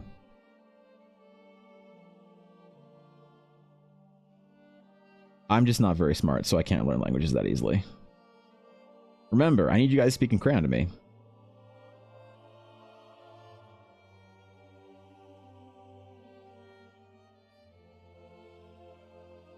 And I love learning languages, at least trying to anyway. I wish I was better at it. Wish I had the ability to crack the code on it and figure out what the secret is, you know? Candy speaker here, don't ask me to read though. Oh, okay, well, there you go. Yeah. I know Canto's like less of a common, like if you had to learn sort of like, if you're thinking about like projecting into the next 20 years, learning like Chinese or whatever, I feel like Mandarin's the way to go. But the thing is, like, I grew up around a lot of kids that were from Vancouver. And so they all spoke Canto because they all came over from Hong Kong as opposed to like mainland. So I just have more exposure to it, but I think it's probably better maybe to learn Mandarin just for like, if you want to be like a worldly person that travels and whatnot. I think there's a lot more people that speak like Mandarin and how do you word it? There's more people that will understand Mandarin, like more Cantonese speakers will understand Mandarin than Mandarin speakers will understand Cantonese. That makes sense. It's like better to learn, I don't know. I'd love to learn Mandarin though. It's a complicated ass fucking language. They're both complicated. Way harder, I think, than Japanese. So the characters are easy. Sure, the language is hard because a lot of the context and history you have to know to understand the characters themselves. Well, the characters themselves are just memorization, but I think that's still very difficult. The memorization kind of thing, that memorization for runic fucking script for the ancient languages, I think it's hard unless you do it at a young age. It's a lot harder the older you get. I can't for the fucking life of me study kanji. And I am like lazy and dumb, so that's probably it, but it's not like it's impossible. It's just, it feels like it takes a lot. To be fair, I can't really read Japanese all that well. I never learned. I learned how to speak it. I didn't learn how to read it, which is always really like shameful and shitty. But it's funny because Ella, she took Japanese in college or university courses, whatever. Like the college course is pre-university. Anyway, she took Japanese for a couple of years, so she can read Japanese. She can't fucking speak a word of it. I mean, well, she can speak some of it. She's actually She's actually pretty good, like as in general. But I just mean like conversationally, she's like light conversation, not like, you know what I mean. So she'll like read a sign, and I'll be like, oh, okay, we need to go here, right? So we make a good team when we're in Japan, I guess. But I really do want, next time we go, I really want to get my reading proficiency up, because I have so much Japanese language manga that I haven't read. I probably bought 60 books last time I was there with its ambition to learn to read, and I haven't read fucking shit since I got it.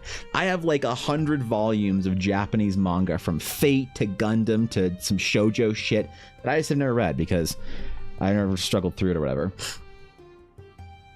Man is more useful, plus you can talk to Taiwanese people. Well, there you go. Fucking, that's, I mean, I always want to go to Taiwan, bro. Man would be more universally useful, except for pockets of Cantonese speakers here and there. Many Cantonese speakers are passable Mandarin, right? Yeah, it's just like I said, I grew up around Kanto being the primary dialect here because of my proximity to Vancouver, and all my friends there were. But I know that it's probably still more useful to learn Mando. Like I said, man, I might be the Guaylo, but I ain't no Lawai. Okay, last one. I apologize for my ancestors not moving our alphabets, even though we did invent an alphabet for Chinese, we just never used it. Yes, apology accepted. Apology accepted. It is funny, though, to go to Korean and realize just how fucking efficient of a language it is. Even next, like, more than, like, Japanese or Chinese or English or whatever. As, like, a writing system, they figured that shit out, man. They just said, man, we're gonna redo this shit. They just decided on a weekend, bro. That's some ambition right there. My friend in college, Sean, would always just be shit talking like my Japanese. He's like, I don't know why I learned Japanese, man. I should just learn Korean again. I'm like, dude, shut up. He's like, you know that we're the oldest whatever language, blah, blah, blah, and the newest whatever language of, like, alphabet. I'm like, shut up, man. Let me read my weeb language, okay? I don't want to learn Korean. Korean's own language from family, and they did a good job. It's pretty crazy, actually, when you, like you know, it's very intuitive when you start learning how to read Korean. It's very, very intuitive. It's very cool. My Hangul is not Daebak, though. But Kenshin now. It'll be okay.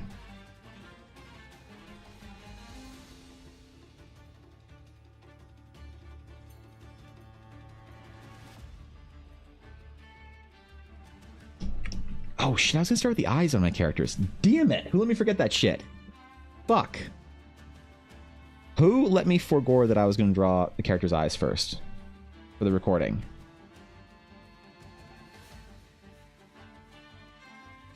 I'm gonna blame the next person I see in chat today for the first time. We're all gonna blame them, okay? Props and bonus if it's a mod. Grades are amazing. Thanks, Brooklyn. Appreciate that. I'm glad you like it. Eyes first, but the exception is braids. Yeah, apparently.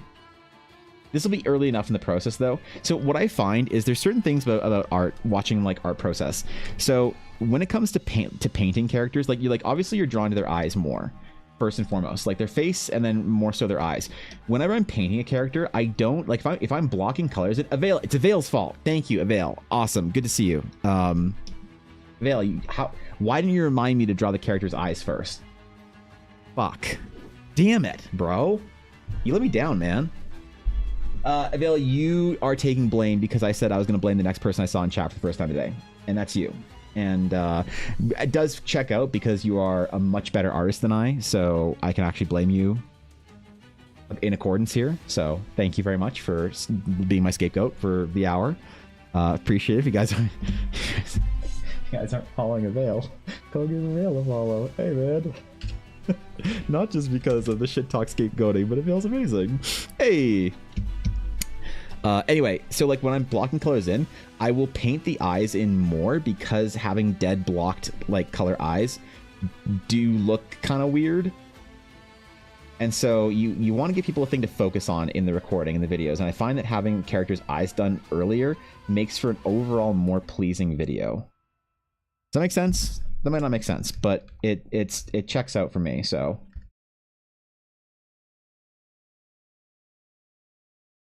It works for me in my process, even if it doesn't necessarily make all that much sense. You blame me? Oh God, can I blame you, Dark? Dark, how big of a bit badge do you have? The diamond? Yeah, it can be your fault, I guess. Yeah. Yeah, that's probably I'm sorry, I'm done. Because hyperfixation, I recently became a weeb of Southern Indian language. They are really beautiful. Yeah, I tried to learn how to speak Tamil, but I can't get my friend. I only have one mod that's from India, and she refuses to teach me her language. She says she doesn't even know how to speak it, so I think she's just blowing me off, man. I think Bizzo's just too tired of my shit and doesn't want to deal with me. But we were gonna host Eldaracon in South India, but Bizzo said no, man. She said go somewhere else. I said, damn, bro. Just go to France and see Guapo or Spain or whatever. I'm disappointing even as a scapegoat. Oh shit, man. That's oof. Ooh, yeah, God. That's some serious skill right there.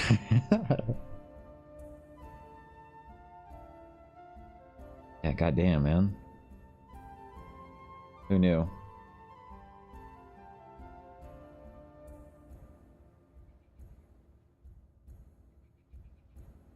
Okay, I won't forego the eyes this time.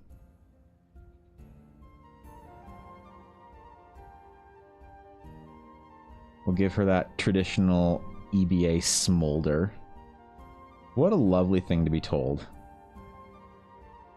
Is that people sought out my art for the smolder.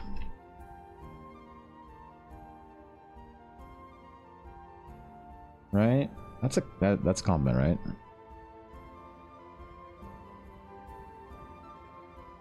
Space Street Fire Emblem, a winner by my standards. Yvelle's an amazing artist, Koi. You have to greet her in her traditional Zelda Hyrulean tongue, though. Whenever you go to her stream, with just a confident savak or whatever it is. You're too ambitious during pandemic and made a language goal to learn at least 21 languages in my lifetime. I'm on 3 or 4. That's pretty cool, dude. Languages are awesome. You learn how to speak languages and then you can talk to people. Crazy. Crazy how that shit works. I definitely think it's worthwhile.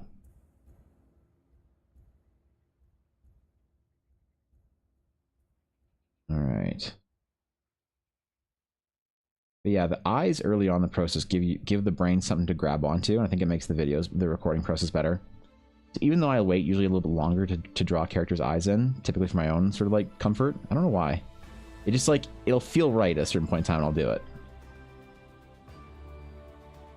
But as far as like recording process videos goes, I want to make them better. Always want to improve my process. Always want to make better videos for people. If I can.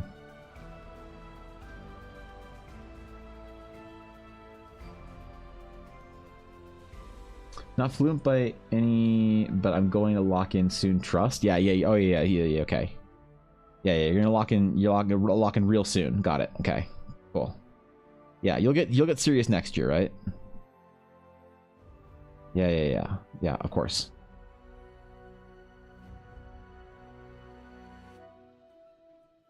I believe in you, Sleepy. I believe this will be your year. Okay. Don't let me down this one.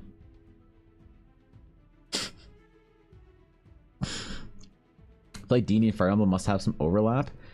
D&D and Fire, yeah, of course they do. The overlap of D&D Fire and the overlap of D&D and Fire Emblem. The connection is actually it's actually a person, and her name is Ashy of Heart. That is the overlap between D&D and Fire Emblem, in case you're wondering. Ashy of Heart.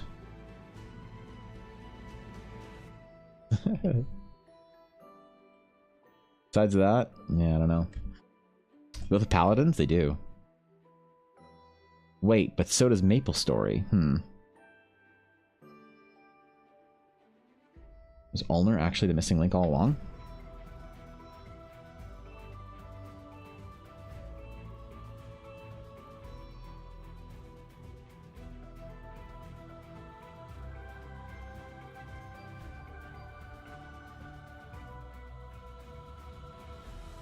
I know she's blonde, but I'm going to give her a bit more darker eyebrows just to help contrast things.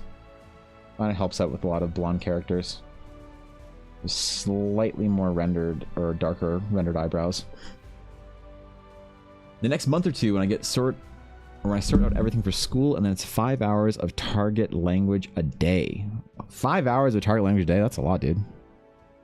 Bro, if you can teach some artists how to spend 5 hours on their fundamentals, they're unstoppable.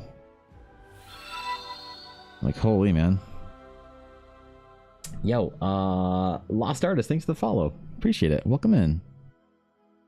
Hello. Good to have you. Yeah, 5 hours is a lot, man. Where are you going to find 5 hours a day when you're studying fucking Papega engineering or whatever?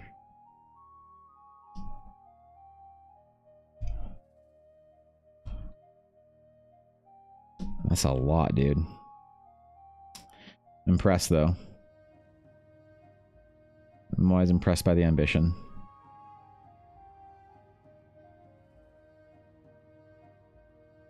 I gravitate towards it, alright?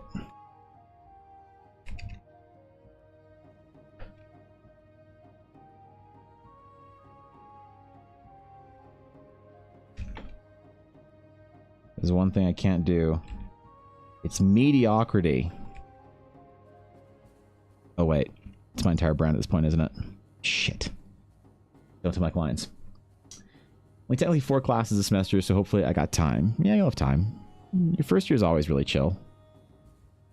First year, man, expectations are low. They know you don't know what the fuck you're doing.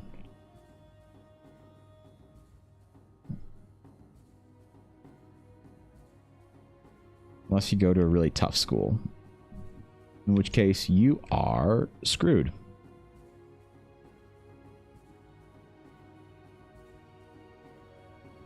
Kidding. God.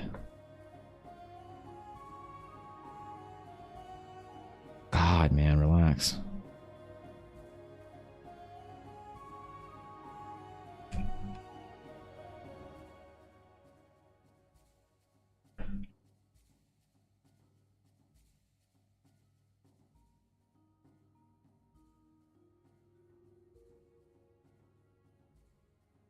Well, either way, Sleepy, you should have time. Tap back in, suddenly have smoldering eyes staring at my soul. Good. Good. That's the goal, I guess. I had one client once tell me, she said, Evan, do you know why I hired you? And I said, no, I don't. She said, it's because in your smolder I trust. It's like, what? I said, yep. You have a particular smolder. And she compared me to some other artists that I don't remember the names of, but they were like comic book artists. Like, that's why I'm getting you to do this character. So, smolder away. I said, okay. Message loud and clear. Assignment is understood. I will smolder. I will do you proud.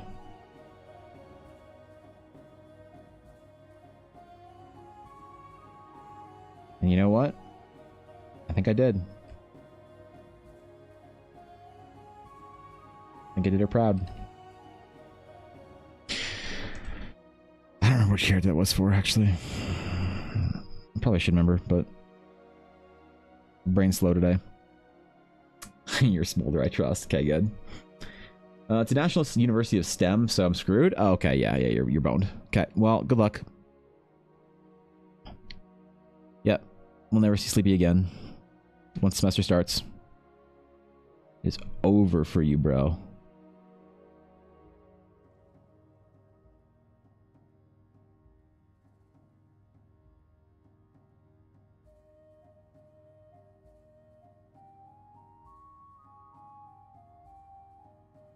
Give her that EBA scowl.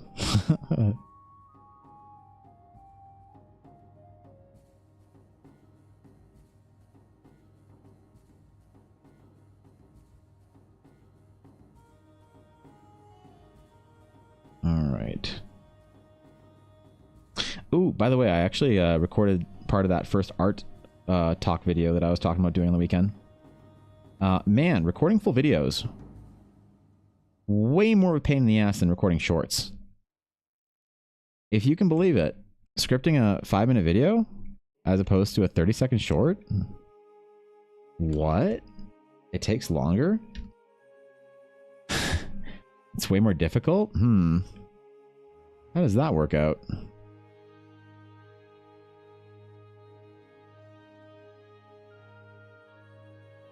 And yet, here we are. Like a podcast, you're doing full YouTube videos now? I want to, yeah. I want to get my watch time up on YouTube so that I can get monetized. So, in order to get monetized on YouTube, you need to meet one of two goals. I'm going to tell you how close I am to them. So, I have 8,313 subscribers. Oh shit, the video from yesterday popped off, man. 2 out of 10. Wow. Dude, Sabine and Brooklyn, people fucking love their characters. Unreal fucking views. I don't, like, I got 30,000 on 2 of them, on Sabine's characters. Okay, anyway. So, earn monetization, where is it? Okay, so, in order to become a real person on YouTube, I need 4,000 public watch hours, or in a year, or 10 million short views in 90 days. In the last 90 days, I have only had 460,000 views on my shorts in the last 3 months. So that's not gonna happen. Yeah. But the 4,000 public watch hours could, and I'm at 1,200. So streaming on YouTube definitely does help, and I appreciate it. I know some of you guys have been like lurking, like you keep the YouTube chat open or the YouTube video open muted while you're watching on Twitch. Really appreciate that. It is helping out. But I know that I can increase that time if I have actual videos. So if I make like a 10-minute video and you have like, what, 6 people watch a 10-minute video, that's an hour of watch time. If you get 600 people watching the video, then that's, you know what I mean? So you can get up there pretty quick. So I actually wanted to make formal, real YouTube videos that aren't shorts. To be able to get that like YouTube monetization ad thingy, whatever. Because I'm pretty sure YouTube still serves ads on my videos. I just don't get any of the revenue because I'm not a real person in YouTube's eyes. That's how I think they do it. Not like unlike Twitch, where you don't get ads on your channel until you affiliate. On YouTube, I'm pretty sure you still get like people still get served ads. It's just you just don't get anything as a creator. So that fucking sucks. So yeah, I want to create some actual videos, and I want to make some like lore videos and some art talk videos and stuff. Right? What's up, Maggie? What's going on, dude? Hello, Maggie. How you been? How you been, bro? Maggie, did you ever get your mail? I'm just curious if it arrived to you, because I sent you your promo for this month as well, and I never actually asked you if your golden orb arrived. And I've sent off your promo too now. I probably should have asked you to make sure that it got to you safely. Probably should have done that before I sent a limited numbered promo out. Or whatever. Evan loses a scowling lady. Wait, Evan loves a scowling lady. Honestly, I get it. Really?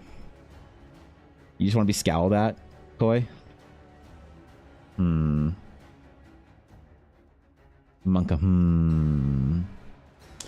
I'm quite busy and I have not been able to check the mail in like a week, but I'm going to do that in a bit. Okay, fair enough. I mean, I would have expected it would arrive to you a lot longer.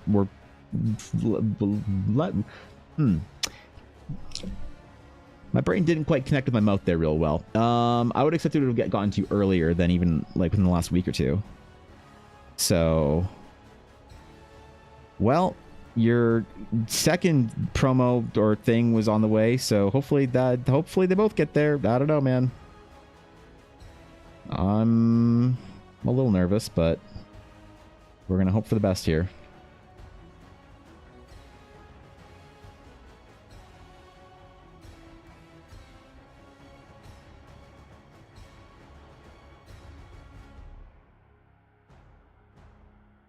Either way, I hope they get there.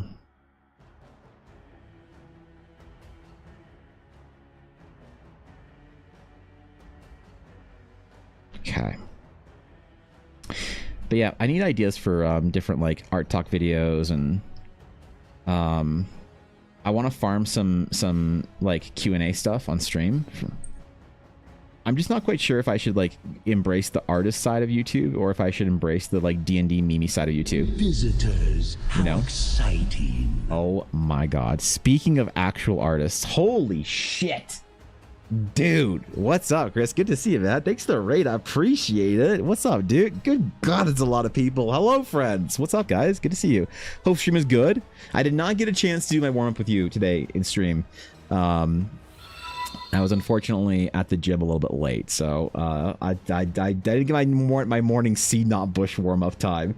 But if you guys aren't following the legend Seed Knot Bush, if you're from my chat, you guys don't know who the fuck just raided.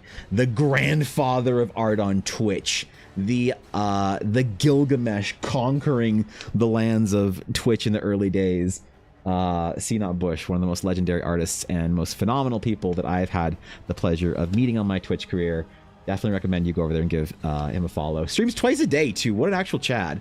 And welcome, everybody, from the stream. I hope you guys had a good one.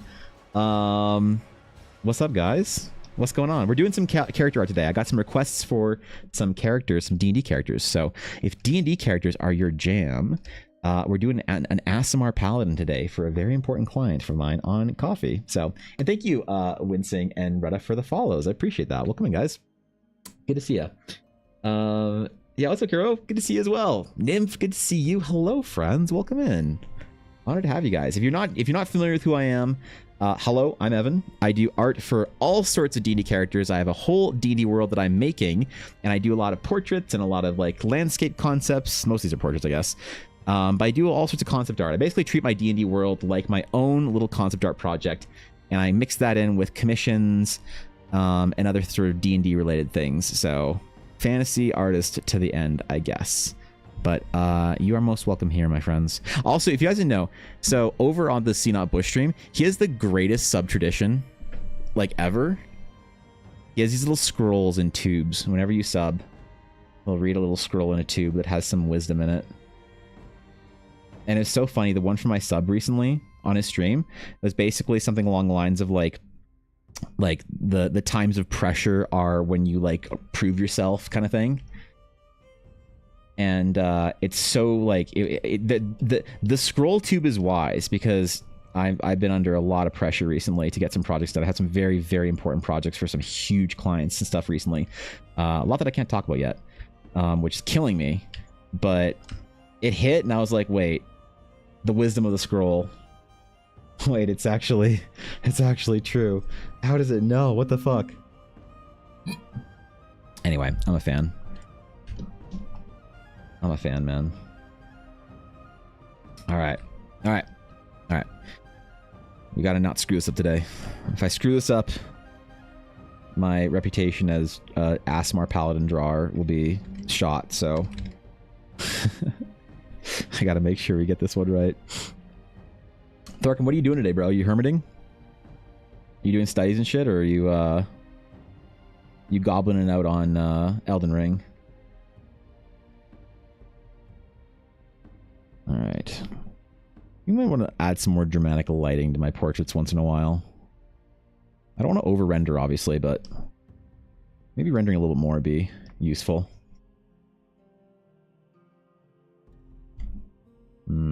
Sometimes I want to like smash part of my delete sketch around a character's eyes into the piece. You know what I mean? It's like the undersketch sort of helps it or serves it in a little way.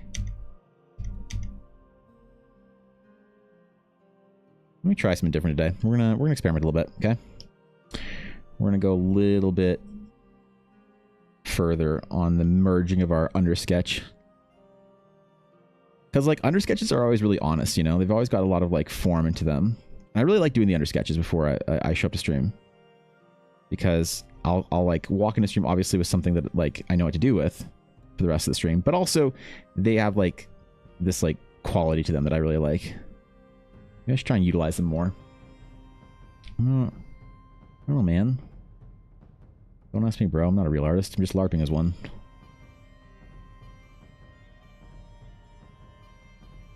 But yeah, sorry, before the raid, we were talking about YouTube videos and stuff. Also, Jesus Christ, it's a big raid. Yes, the first videos that I'm making, to answer Vale's question, were about art talks. Some of the stuff that we sort of have on stream, but I'm just not sure if I should make that on as part of a different channel. Because, I don't know, it's like, I don't want to split my base on that channel too much. One of the biggest pieces of advice that I've ever thought was like really interesting was basically when a bigger YouTuber said, if you have a channel that covers different topics, make it into a separate channel. Don't split your viewers like that. So I'm worried that if I start doing like art talk stuff and not like D&D character videos and shit like that, I'm gonna like split the base a little bit. So I don't know, because I don't know that like I wish there was some way that I could see the amount of people that are like artists versus just like art enjoyers that are in that sub box or whatever.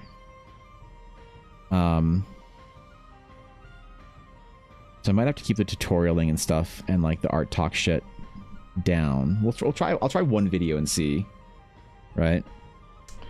The phone calls. New physio was supposed to be permanent. Second time they were supposed to come here. They've canceled and are on vacation. Not a great sign. Ooh, that's not good. That's a little lame. Sorry you're dealing with that, bro. God. First the Sens get knocked out and by the Leafs, and then your physio. Yeah, that's a bad month for you, bro. Sorry dealing with that, Thorkin. It fucking sucks. 10 years ago, I'd say no, but today's views are more jumpy. What do you mean, like to having a separate channel? You'd say no, like do you think I should have them on the same channel or now? Because yeah, I mean that advice is a little bit outdated, but I do think about it still. As far as like the logic is that if you have if you group a sub base or whatever on YouTube based on you know, a topic or whatever, cars, and then you make a video about, I don't know, goldfish, or sorry, betas, and Maggie's like, oh shit, I'm gonna sub to this shit, and then YouTube like tells all your subs, hey, you got a new video from so and so, and they're all like, nah, I don't care about that video. But that's like really bad for your channel, you know. If I always want to do D&D commissions, seeing your work is inspiring. Thank you, Mar. I appreciate that. Like, do commissions for people's D&D characters, or get a character commissioned for your D&D game? Because it's fun either way, whatever you decide to do. People jumped when a streamer tries to change or add, which is kind of sad. Oh, I see. Yeah. Right. So, yeah, maybe it is better to separate it in some ways. People follow you on both accounts if they like both topics. It's a win-win, in my opinion. Right. So, I don't know. I definitely think that my Eldar lore videos need to be on a separate channel. I just don't know to what extent I need to like continue to segment my channels and whatever. And right now, obviously, I'm only thinking about one channel, but still, I wouldn't know what kind of videos to make for my like main channel right now, because of all my shorts. Basically, I've gotten 8,000 something subs based on my short views. You know, like, what do people want out of that for a long video? Longer art process videos talking shit about D&D? I could do that. You know what I could try? I could try a longer form video that's a bunch of shorts together where I talk about some sort of a longer, more extended topic. Maybe I try that, actually. I tell like a D&D story or something like that, you know? Hey, those calls, feel like I have to deal with those way too often. Yeah, that sucks, man. That fucking sucks. Well, I guess there's no getting around it. Just threw it, right? Still, bro, that's rough, man. Bright side is if tutorials were such a channel, and such were channel 2, might be right. The content if people are just learning or such. Sure, yeah. I do, like, the tutorials are more going to be like art talk stuff. You know? I don't know if I really have the authority to tutorial, nor if I really want to sort of develop that kind of, like, reputation as somebody LARPing with an authority to tutorial. But I want to make sort of art talk videos about improving. Because even if I'm not, like, a technically amazing artist or whatever, I'm no C nut bush, all right? I think I've learned a lot about how to improve as an artist, now, like, how to go through the process. So that's something that I feel like I can make interesting videos about, I think. Or at least useful videos with perspective that might be helpful for people. I suppose we'll see. We'll know real quick if people like it or not, won't we? Yo, and 420 thanks for the follow. Appreciate it. Honored to have you. Sure, people are pretty annoying. Well, like, I think there is a deep lack of understanding of how to progress with fundamentals in the art scene, like in the self-taught sort of like side of YouTube. There's like a really big lacking of that, like, respect and understanding of how to like learn shit, basically. Like, when I talk to artists that are like industry artists versus like kind of the self-taught side of things, the way they talk about process is way different. You know, like the idea of doing, I don't know, for a big illustration, like 60 thumbnails is inherent to most like professional artists. But if you talk to people that learned on like YouTube Academy, they're like, thumbnails, what? You know, like, why would I spend 4 hours doing thumbnails? Why wouldn't I just draw the piece and spend 4 hours doing the piece? You know, so things like that, process oriented things that just aren't ever like taught to people.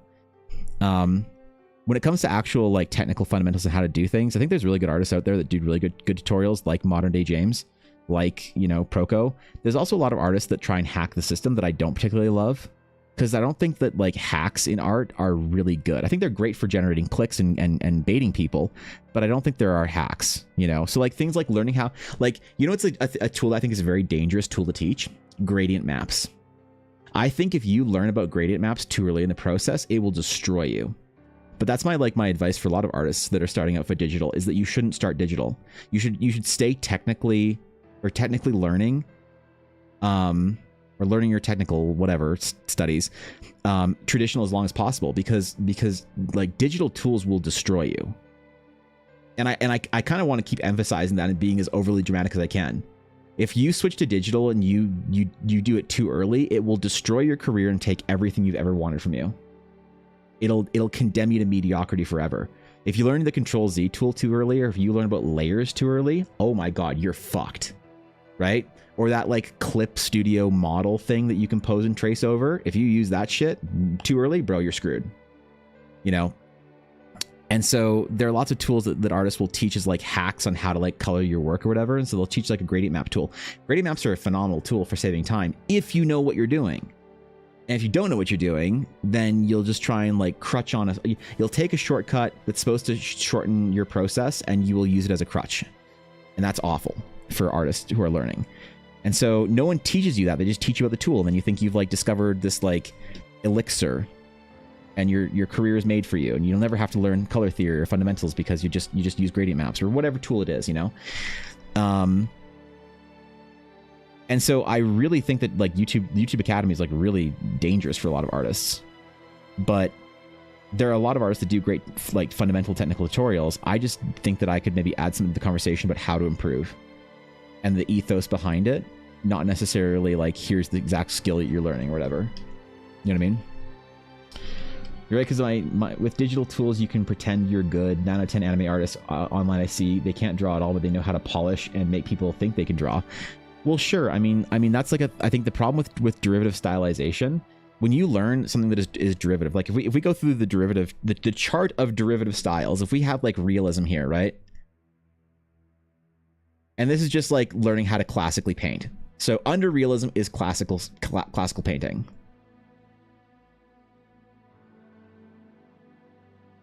Then beneath that is maybe, let's just say, like comic books style. Still fairly realistic comparatively, but derivative. Then you have like maybe like the American fan art.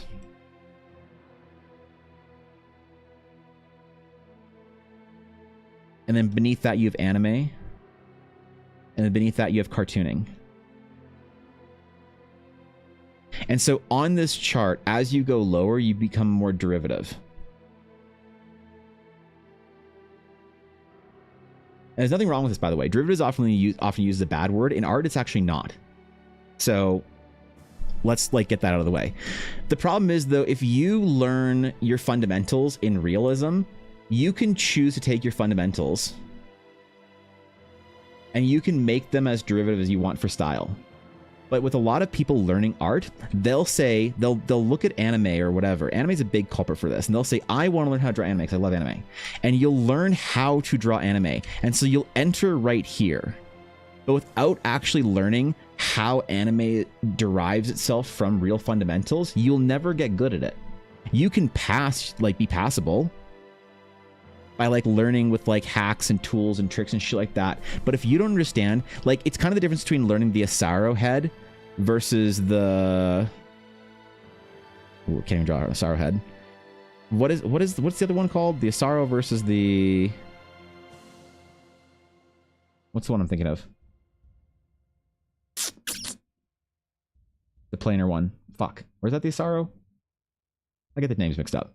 But it's the whole idea of like measuring characters and measuring their face, and you want this to be this. The Loomis, sorry, thank you. So it's like learning the Asaro method is only, it's only useful if you understand the Loomis method. Because the Loomis method, wait, which one's which one? Is it this right? This is Loomis, right? And the Asaro head is the planar head, I believe. Am I getting that? I'm getting these mixed up, aren't I?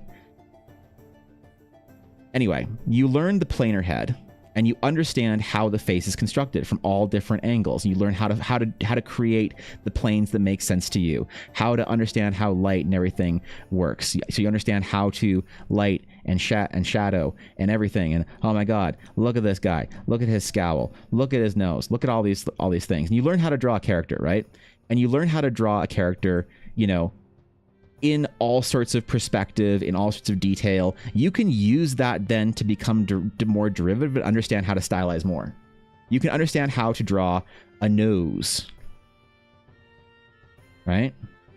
And then you can understand how to be more derivative about the nose. And then you can understand how to become even more derivative about the nose. Right? As you go down the chart, you understand what you're doing because you understand the form and what makes up the actual sort of like construction of what it is you're trying to cartoonify or derive. It's like understanding eyes. Here's how you draw an eye. You do this, and you do that, and then you draw this, and then you draw that, and then you do a little thing here for the highlight, and oh my God, you're drawing a little kawaii eye, and you can do a little line here, and you do a little whatever here. Oh my God, you've learned to draw an eye. You don't know how to fucking draw an eye, dude. You know how to draw an anime eye in one perspective, but you have no idea the construction of the eye. You have no idea how the various eyelids fucking form around some shit and move depending on things, and like how to actually construct a human eye to be able to drive to a different style. So when you learn your when you stylistically learn how to do art lower down on the derivative scale, and you never learn your fundamentals up the top, and you never learn how to draw realism, then you'll always be stuck at like 80% of your potential. And you'll do things that'll make you look passable. But understanding how and why you learn in like a certain method or process is only beaten into you from like the art school side of things. And we don't talk about it on YouTube, Canada. Gifted a tier 1 sub to Proxy Eye Digital. Holy shit. Thank you. I appreciate that. The one who scrolls, thanks for the gifted sub. It's Proxy Digital.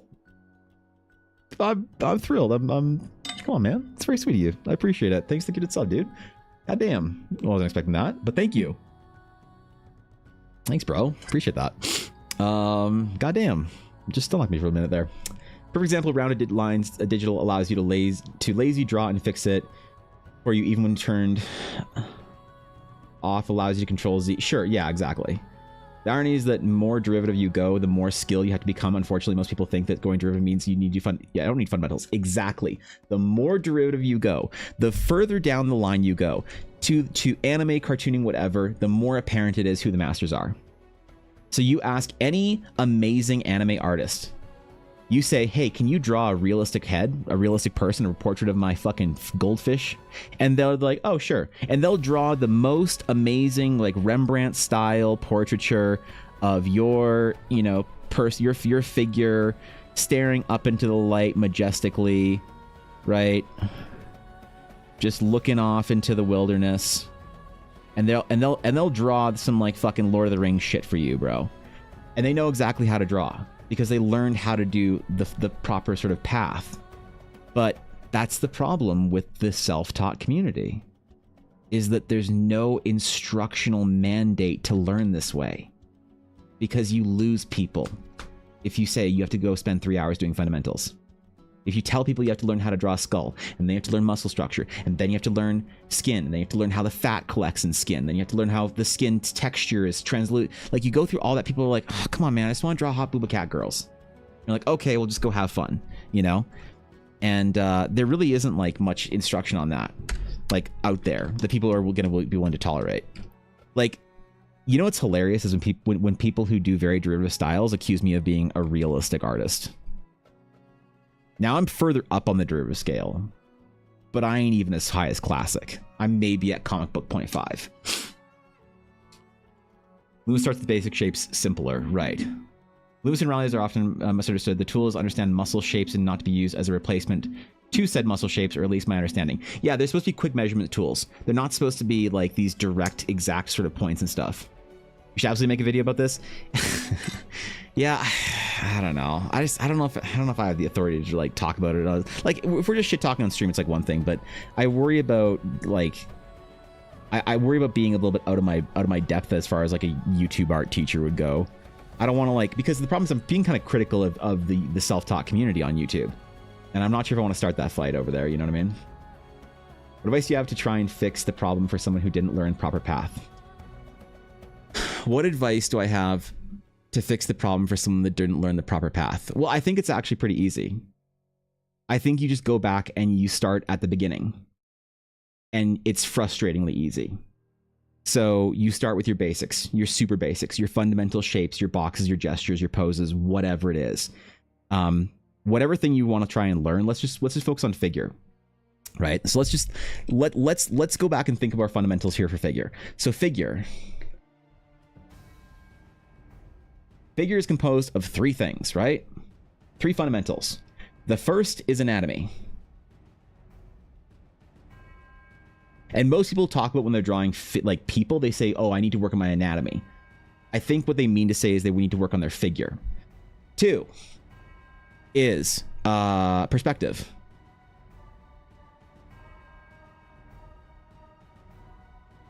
And three is gesture. So wherever you're at in your figure process, if you learned the incorrect way, or in this context, incorrect way, you learned in a more derivative style, you learned in a more like stylized version of your own art, and you want to like build those fundamentals up, I think you focus on it the way that any other artist does. So every artist, no matter how good or bad you are, no matter how accomplished or new you are, does this basically. You break your skill, whatever it is, down into its basic parts, and then you try and learn those things and build up the skill, I guess, one block at a time. So if you're wanting to study anatomy, this is technical stuff. So this is technical study.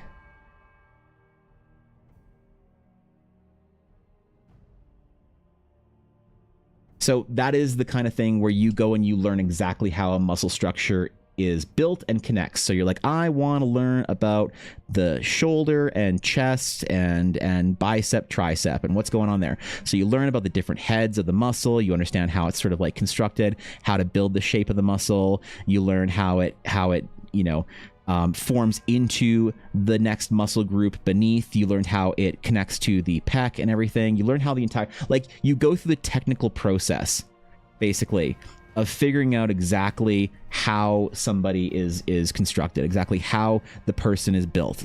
exactly what makes up for the human anatomy and how things can, and what the fuck goes here in between these muscles, and how is this pinch point important, and what's this muscle that wraps around the back, and what's happening here with the lats and shit, and your arm, this guy's jacked, and oh my god, Sam Sulek, and you spend that's your technical study for muscles and shit. Oops. For perspective, this is drawing boxes and shit. This is your depending on where you're at in your study, you're either just like drawing perspective boxes and figuring out how things go back in space, and you're spending all your time like Thorkin just drawing a billion boxes, or you're doing it more on an advanced scale and you're constructing the human figure out of shapes. So this is you understanding how perspective works and how your foreshortening is going to work. So when you have people that are interesting perspectives, you are able to create shapes and whatnot that can help break down what the human sort of form is made of and really understand how to do perspective well. Gesture is going to be well, it's called gesture drawing, but I don't know, let's just do like short figure drawing.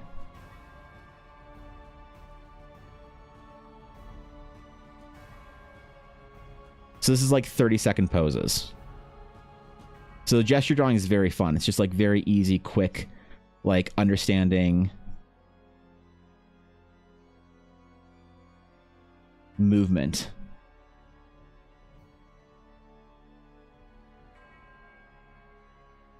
Very very quick stuff of you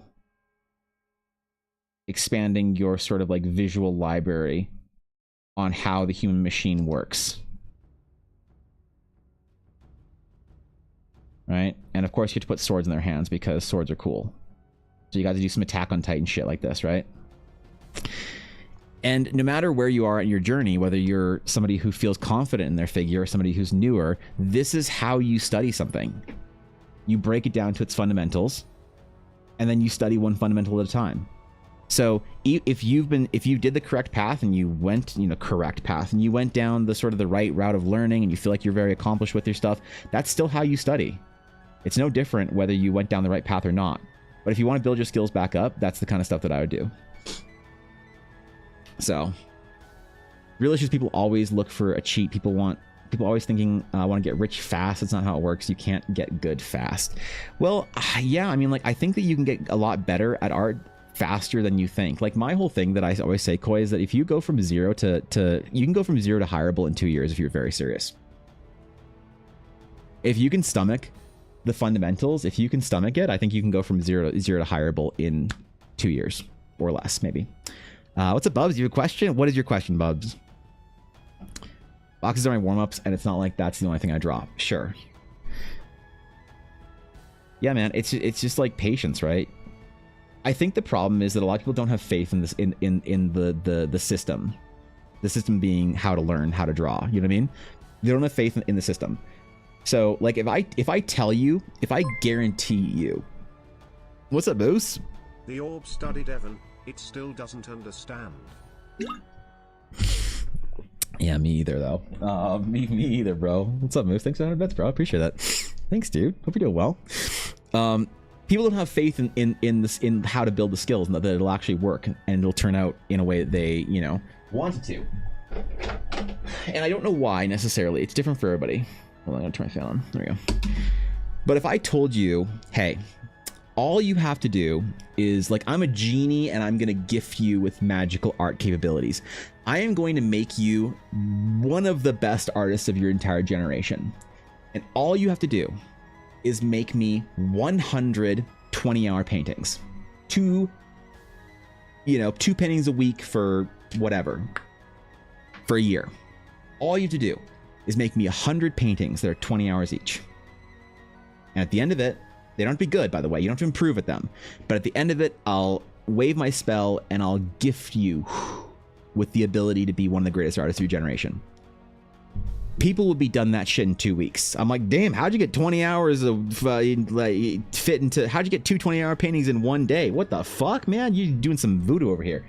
People would speedrun that shit because there's a promise of power at the end. And I think that's why video games are very attractive. It's why I can tolerate grinding in World of Warcraft. The story I always tell is when I was playing World of Warcraft in vanilla, and I was killing Scarlet Crusaders for gold, just raw gold.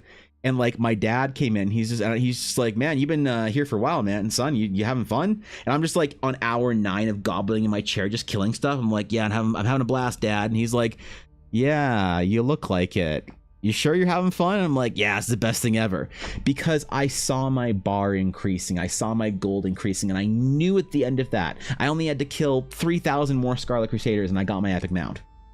And the promise of power is what lets you push through monotony, boredom, whatever. All the things your brain is very good at basically distracting you with, or when you're feeling that way. All the resistance in your mind, because we live in a culture, in a day, in a society where our brains have been, our mind has been under assault since the day we were born. We can't handle that kind of shit, man. So the promise of power is required. And if I gave you the promise of power for your art career, you would speed run this shit overnight. You wouldn't want to do anything. You wouldn't want to eat. You wouldn't want to sleep. You wouldn't want to play a video game. You wouldn't want to scroll a TikTok. You wouldn't want to do anything, man. You just want to grind it out. But because we don't have faith in that promise of power, we don't have faith in the system, we don't have faith in the way that it works, we don't see the progress in the way we want to see it, we don't see any of that shit, we think that it can't happen. So we think that, oh, well, it doesn't matter, I can find a cheat code, I can go faster, I just need to find the brush. Yo, what brush do you use, man? That's gonna save me. What parchment texture you use, bro? If I had the same parchment texture, oh man, my art would be so on top. Whatever, man. And no one really develops the stomach and the skill for just getting the fucking work done because they don't believe in it. I think anyway. I think it's because we don't believe in it. You know, certainly that was true for me. It was hard to see on the other end, like tolerating failure after failure after failure and knowing that. It was so, when you don't have any reward on the other side, when there's no carrot, it's just stick, you just don't want to do it. And so it's like, how do we get artists to realize that there is a promise of power? You just have to accept it. That you're not too dumb. You're not different than any other person out there who has figured it out. Talent doesn't really exist in art. Not the way we think it does. It's a slight augmenter, but it doesn't actually replace any of the hard work or consistency. So it's like, how do you get people to believe in that? I don't know. I've thought about that in great detail, how to get people to believe in their own ability to learn shit to the point where they are more willing to work on their art than they are to work on their video games or whatever it is else they want to do. It's distracting them. You know, when someone says I can't work my fundamentals, I get distracted. I think there's other things going on there that you can work on and figure out that don't necessarily mean that there's something wrong with you or that you're broken. I think that your brain has been fucking cooked. I think if you grow up in the modern age, I think your brain is by default cooked. And accepting and understanding and working with that is far more powerful than trying to find a cheat code around it, if you ask me. You can think of gesture drawing as the tool you use to put your anatomy studies to practice. Some folks are not so practice as figure drawing. You can tell because their artwork is often stiff.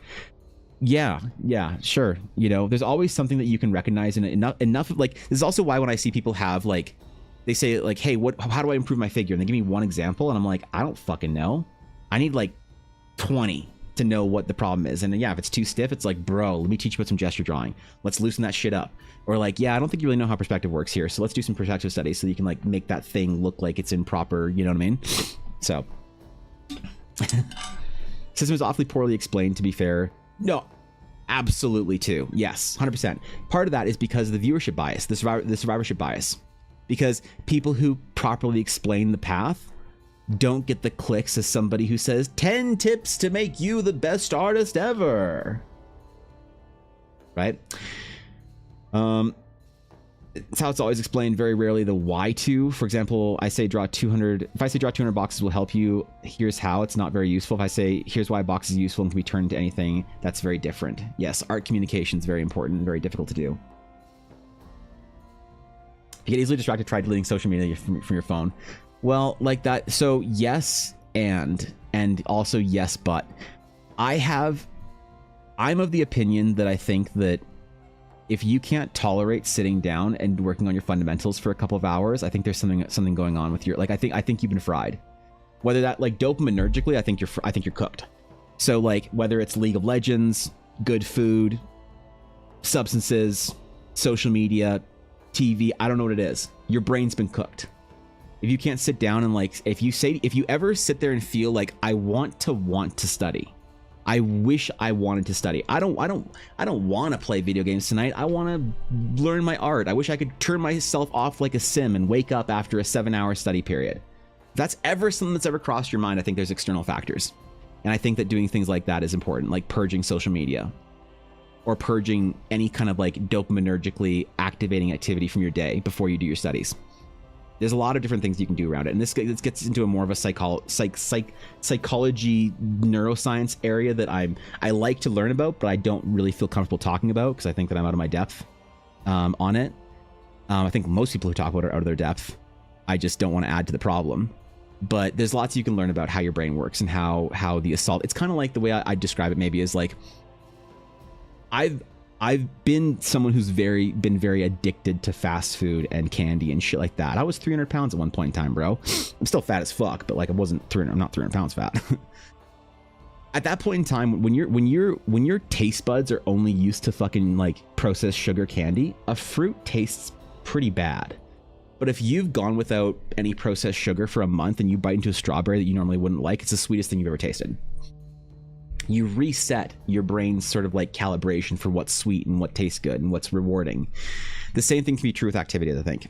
That if you consider things like League of Legends and social media and TV and whatever, that these are all candy and sweets and processed foods, highly palatable designed activities for your brain to activate it at the highest level. Art isn't. Art is that tart strawberry that's sweet if you let it be, but can't compare it to a bag of Skittles. And so if your diet, if your social media, if your mental diet is consistent of or consists only of Skittles and French fries, you're not gonna tolerate the the rice and chicken breast and strawberry that is working on processes of fundamentals and stuff like that. So just something to think about. It's also very unique people, and there's a whole ADHD debate and whatnot, and people bring it up, and this very unique, very whatever. I just think it's worth looking into for people if you have a hard time studying and sitting down doing your fundamentals. I think some people just don't want to put the work to learn it. Anyone can be good at art, but they just don't want to spend the time. Yeah. You know what my most hot take is that people don't like to hear? And I'm fine if you guys are mad about this and you want to tell me about it, it's fine. I think being good at art is a choice. And there's a lot of artists that get really offended when I say that. But I think it's a choice. So, I agree, I guess. I think you find the time, you find the ability, you make the sacrifices, or you don't. You wanted it, or you didn't. And that's just the way it goes, unfortunately. I think tons of artists understand the logic. In any field, most people are not good. Only the top tier are good because they understand this logic. Maybe they make everyone feel good. You can't, but everyone still has the potential to, I think. So, metaphor is so apt because the irony is that no food or flavor scientist can ever replicate a strawberry because it's so complex and amazing. Exactly the same thing with design time wasters. If they could redesign learning a real skill, that's basically magic. True, yeah. That's some scary shit there if they figure out how to. No, exactly, right? So there's nothing wrong with playing video games and enjoying things like that and League of Legends, whatnot. I just think that it's something worth examining if you find that you can't tolerate the quieter periods of progress. And for the longest time, you don't get much of a reward for it. There's no reward at the other end of your fundamental skills for a very, very long time. You practice your fundamentals in the deep darkness of your, midnight hour, all alone. No one's cheering for you. No one's looking forward to seeing your work. You get no likes on social media. No one wants to see what you're doing because you're not very good yet. You have to motivate yourself during that time. You're the only person that can motivate yourself. Sakura Akame, thank you for the follow. I appreciate it. Welcome in. Good to have you. And it sucks, man. It sucks because it is a very lonely path for a very long time. And it's very hard to motivate yourself to do it. And if you can tolerate it, then you're one of the chosen ones that'll get to make it to the other side. And if you can't, you better fucking figure out how to, I guess. That's what friends are for, right? They can cheer you on even when you suck ass and strangers don't care. They can, yeah. If you have a good support group around you, yeah, it's even better. Like 100%, that's even better. Having a section of people that care about and will uplift you, that's huge. I've spent most of my career alone, so I know what it's like to like try and do like improve, and all you have is just yourself. And I think that even when you have friends around you, it's still good to be able to find out how to, or to figure out how to push through and not necessarily motivate yourself, but still put the work in. So it's a lot easier to like put in progress or make progress and to put the work in when you are getting something tangible out of it. But it's surviving the early days that's like really hard, I think. It's like really, really hard. That's why a lot of people don't pass that wall. They don't get over that hurdle. You know? Your approval has to come from within, yes, very true. Well, not just approval, but like faith or confidence that what you're doing is going to get you there. Without it, that has to be sort of like built in, intrinsic to it. There has to be some reward structure. So like, here's an example of a video topic that I want to make a video about, is creating your own reward structures as an artist. So for me, I started making videos not because I wanted to like be some like big YouTuber or whatever, which I'm not. Sorry, it sounded like I was. I didn't make videos for growing on social media and shit like that. The reason I started making process videos was for my own internal reward structure. Because for me, seeing a piece of art that I've made doesn't really hit. I don't see this and think like, oh wow, this was a 5-hour portrait. I'm so proud of it. Oh my god, this was like this like cool character I drew for this party. Man, I'm so proud of it. That's not what I do. I don't think about it very much. I don't let myself live in that and enjoy it like almost at all. But when I go in and I click a video and I see myself creating the video, or sorry, the piece in real time, for some reason, this just like fires off some switch inside my brain that says, oh shit, you did that. And it really emphasizes the hard work I put into it. And it helps me out quite a bit. And so I've created this reward structure that works for me, where I can look at a video that I've made after of the process of me making a piece and think, yeah, that was pretty cool, I guess. I feel good about having done it. And that's big. And so not every artist is going to get that out of a process video. Not every artist is going to get that out of a, you know, whatever. You know what I mean? Like you got to find your own reward structure, but creating an internal reward structure that makes your art feel really good to make is important. Whether it is looking at your pieces and seeing that they're, you know, complete, or people like giving you approval, or whatever it is, it's gonna, whatever resonates for you is gonna resonate for you. For me, approval isn't actually that big of an issue for me. Somebody says I love the piece, like good job, Evan. It's like that doesn't mean as much to me as it should, because I'll still be overly critical of it. So I have to sort of like visualize the struggle of me getting through a piece, as opposed to just someone being like, hey, you did a thing and it was good. So obviously that means something, like when people, especially when the client says they like the piece, that like really means something to me.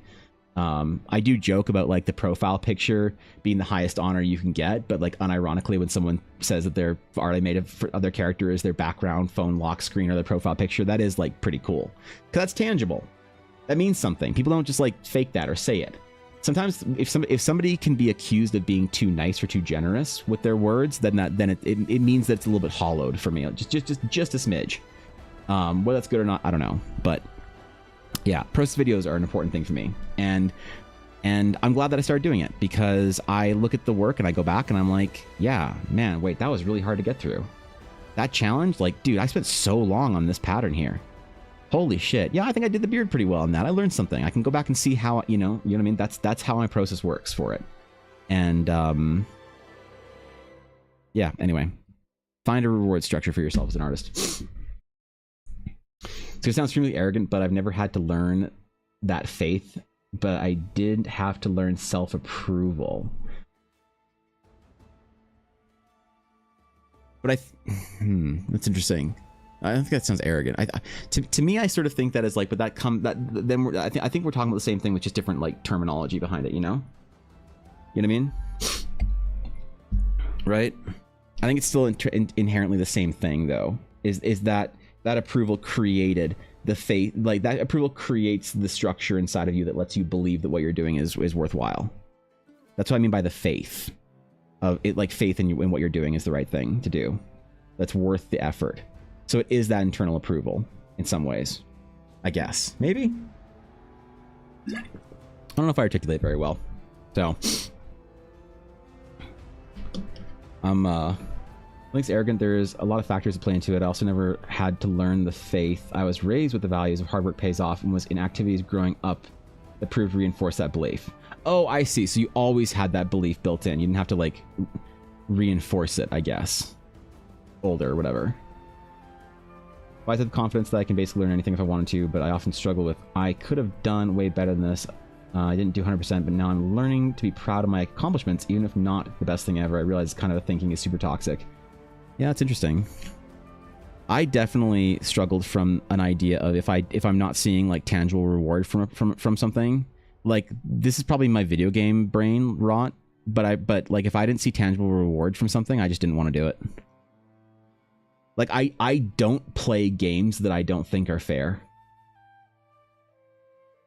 Right? If I feel like if I feel like the game is rigged, I don't want to play. So it's why I couldn't play competitive Magic and why I could play competitive StarCraft. Cuz I never felt like I just got blown out in StarCraft, like I could like learn it and get better, or Overwatch or something like that. And when I stopped playing like taking esports seriously is the day that I realized that it was kind of like an unfair matchup, because I was going against people who are willing to throw away their entire lives to get good at the game at the very top versus me who is not willing to do that. And that was the last time I ever tried like really hard at a video game. It's when the glass shattered for me, I guess. But if I feel like a game is rigged, I just won't play. The whole like idea of improving for the sake of improving, it just like doesn't hit with me. It doesn't resonate. I need to feel like whatever I'm doing, that there's like a tangible reward for it that I can sort of like count on.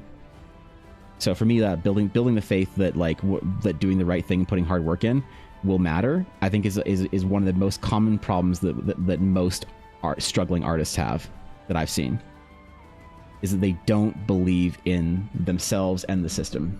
Isn't getting better the reward? But the problem is when you can't quantify getting better. Right? So I can get better. The problem is, let's just say the bar for being a self-employed artist. So this is we're going to call this the self-employed bar.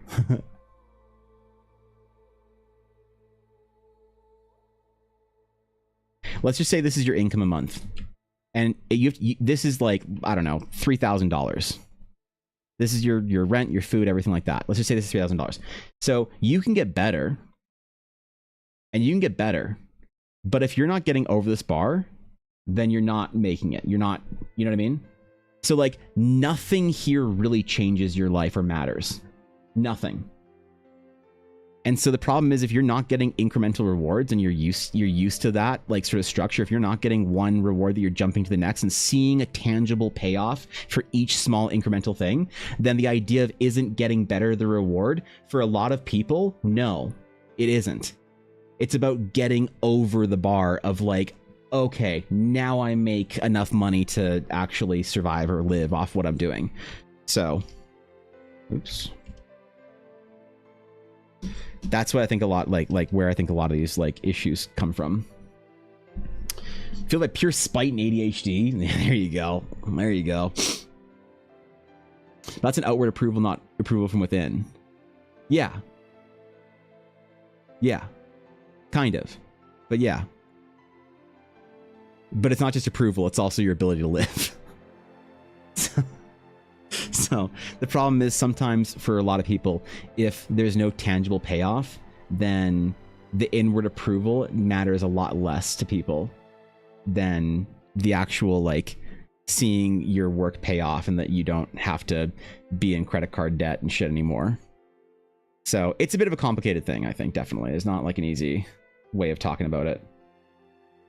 And that's why the importance of those internal reward structures is that when you are not getting the outward approval because you're not making a career on this, or you're still working your shitty job, or you're still grinding, you're not seeing any results, you have to have that faith that what you're doing is going to matter. But trying to learn that the work you put in is going to matter is very, very difficult for a lot of people. It's very, very common. Where a lot of people will go in, they'll try something, and they'll say, this isn't working. Nuts to this, I'm done. And that's what a lot of artists do, man. That's what a lot of artists do. And I get that feeling. It's very real, man. It's very real. So, trying to find those internal reward structures is very, very important, I think. It's good to recognize and acknowledge effort. Like, you set a goal and make plans. You follow through with your plans, but you still miss the goal. You should still look at that as a success if you hit the mark or your actual plan. So here's a cool example from my own life. So let's just say, so I still suffer from some stomach issues because I was fat as fuck. Okay. So issues present.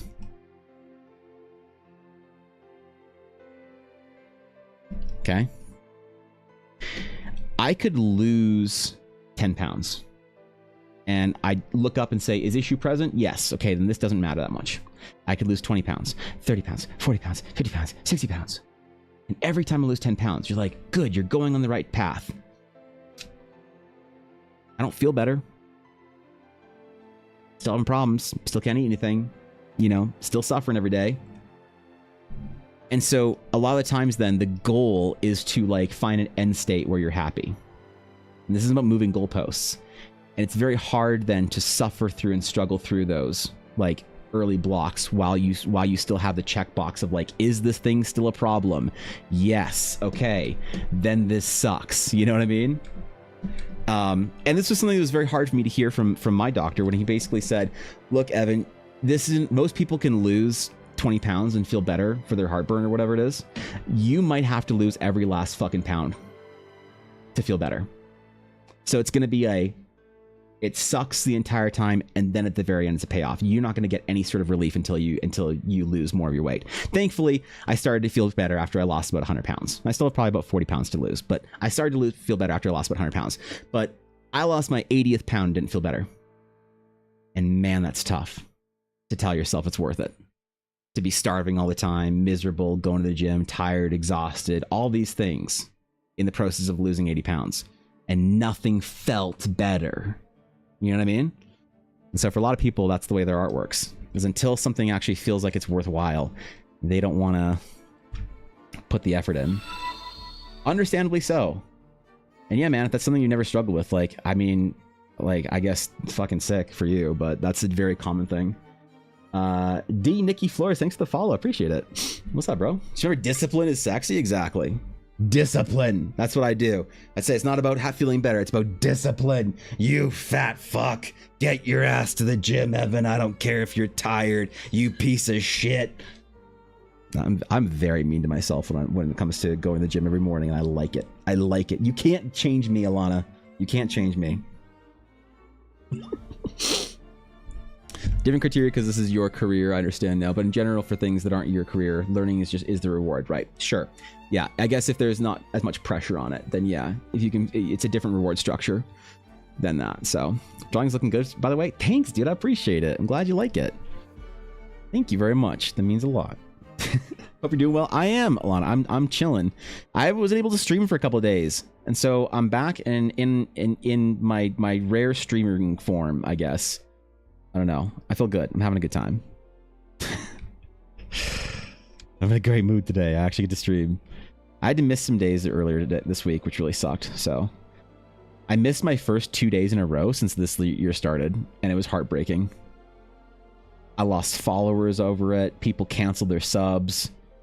My chat burned down. Bylung cheered 100 bits and thought that I wouldn't notice. It was carnage and chaos being offline for 2 weekdays.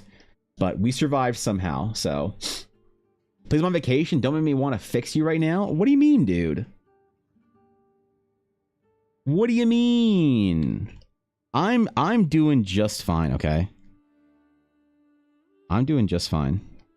You let me talk to myself terribly when I'm at the gym, okay? You don't mess with me, okay? I've proven myself, okay? This is working. I'm doing just fine, man.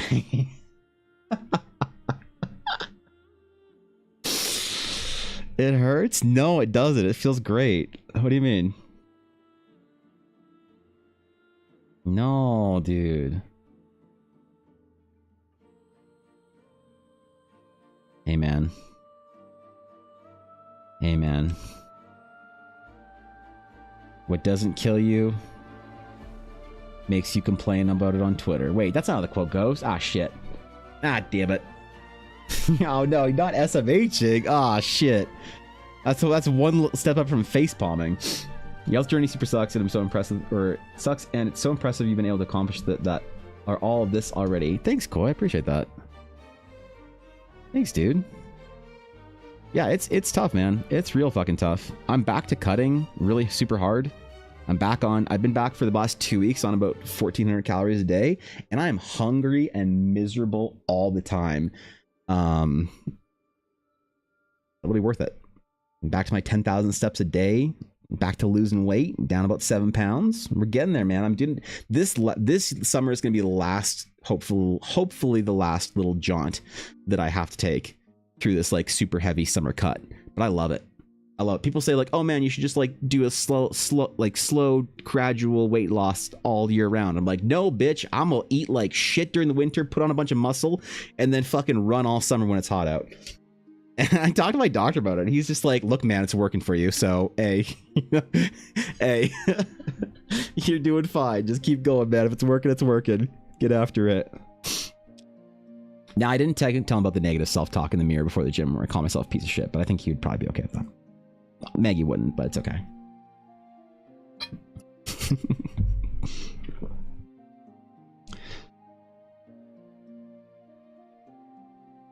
Look, man, doing anything difficult in life is really tough, whether it's learning art or health and fitness and whatever.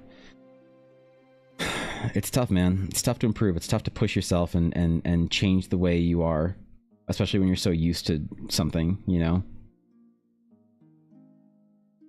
I learned a lot about being a better artist from losing weight and from getting healthy and going to the gym every day.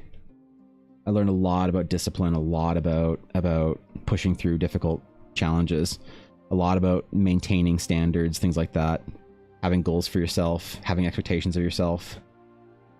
And some of it might be toxic, according to Maggie, but I'm doing better, man. I'm a lot happier than I was 2 years ago before I started all this. Before I started taking my life seriously, I wasn't good, man. I wasn't in a good spot. I'm doing way better than I was back then. And I hope that shows. I hope that shows in my art, in my journey, in my progress. I feel it. I feel it. Walk 60k steps over 2 days? That's impressive. That's what I'm talking about. That's the good shit right there. Damn, bro. I thought I was accomplished doing fucking 15k a day for a couple of days there. Holy. What you're saying, Maggie, is that I'm a terrible, awful example of somebody taking their health seriously, and if I don't walk 60k steps every 2 days, I'm a complete failure. Thank you for recontextualizing the goal for me, Maggie. I appreciate it. My watch set to the 10k minimum per day. I'm upping that shit to 25. That or I'll never be healthy, so...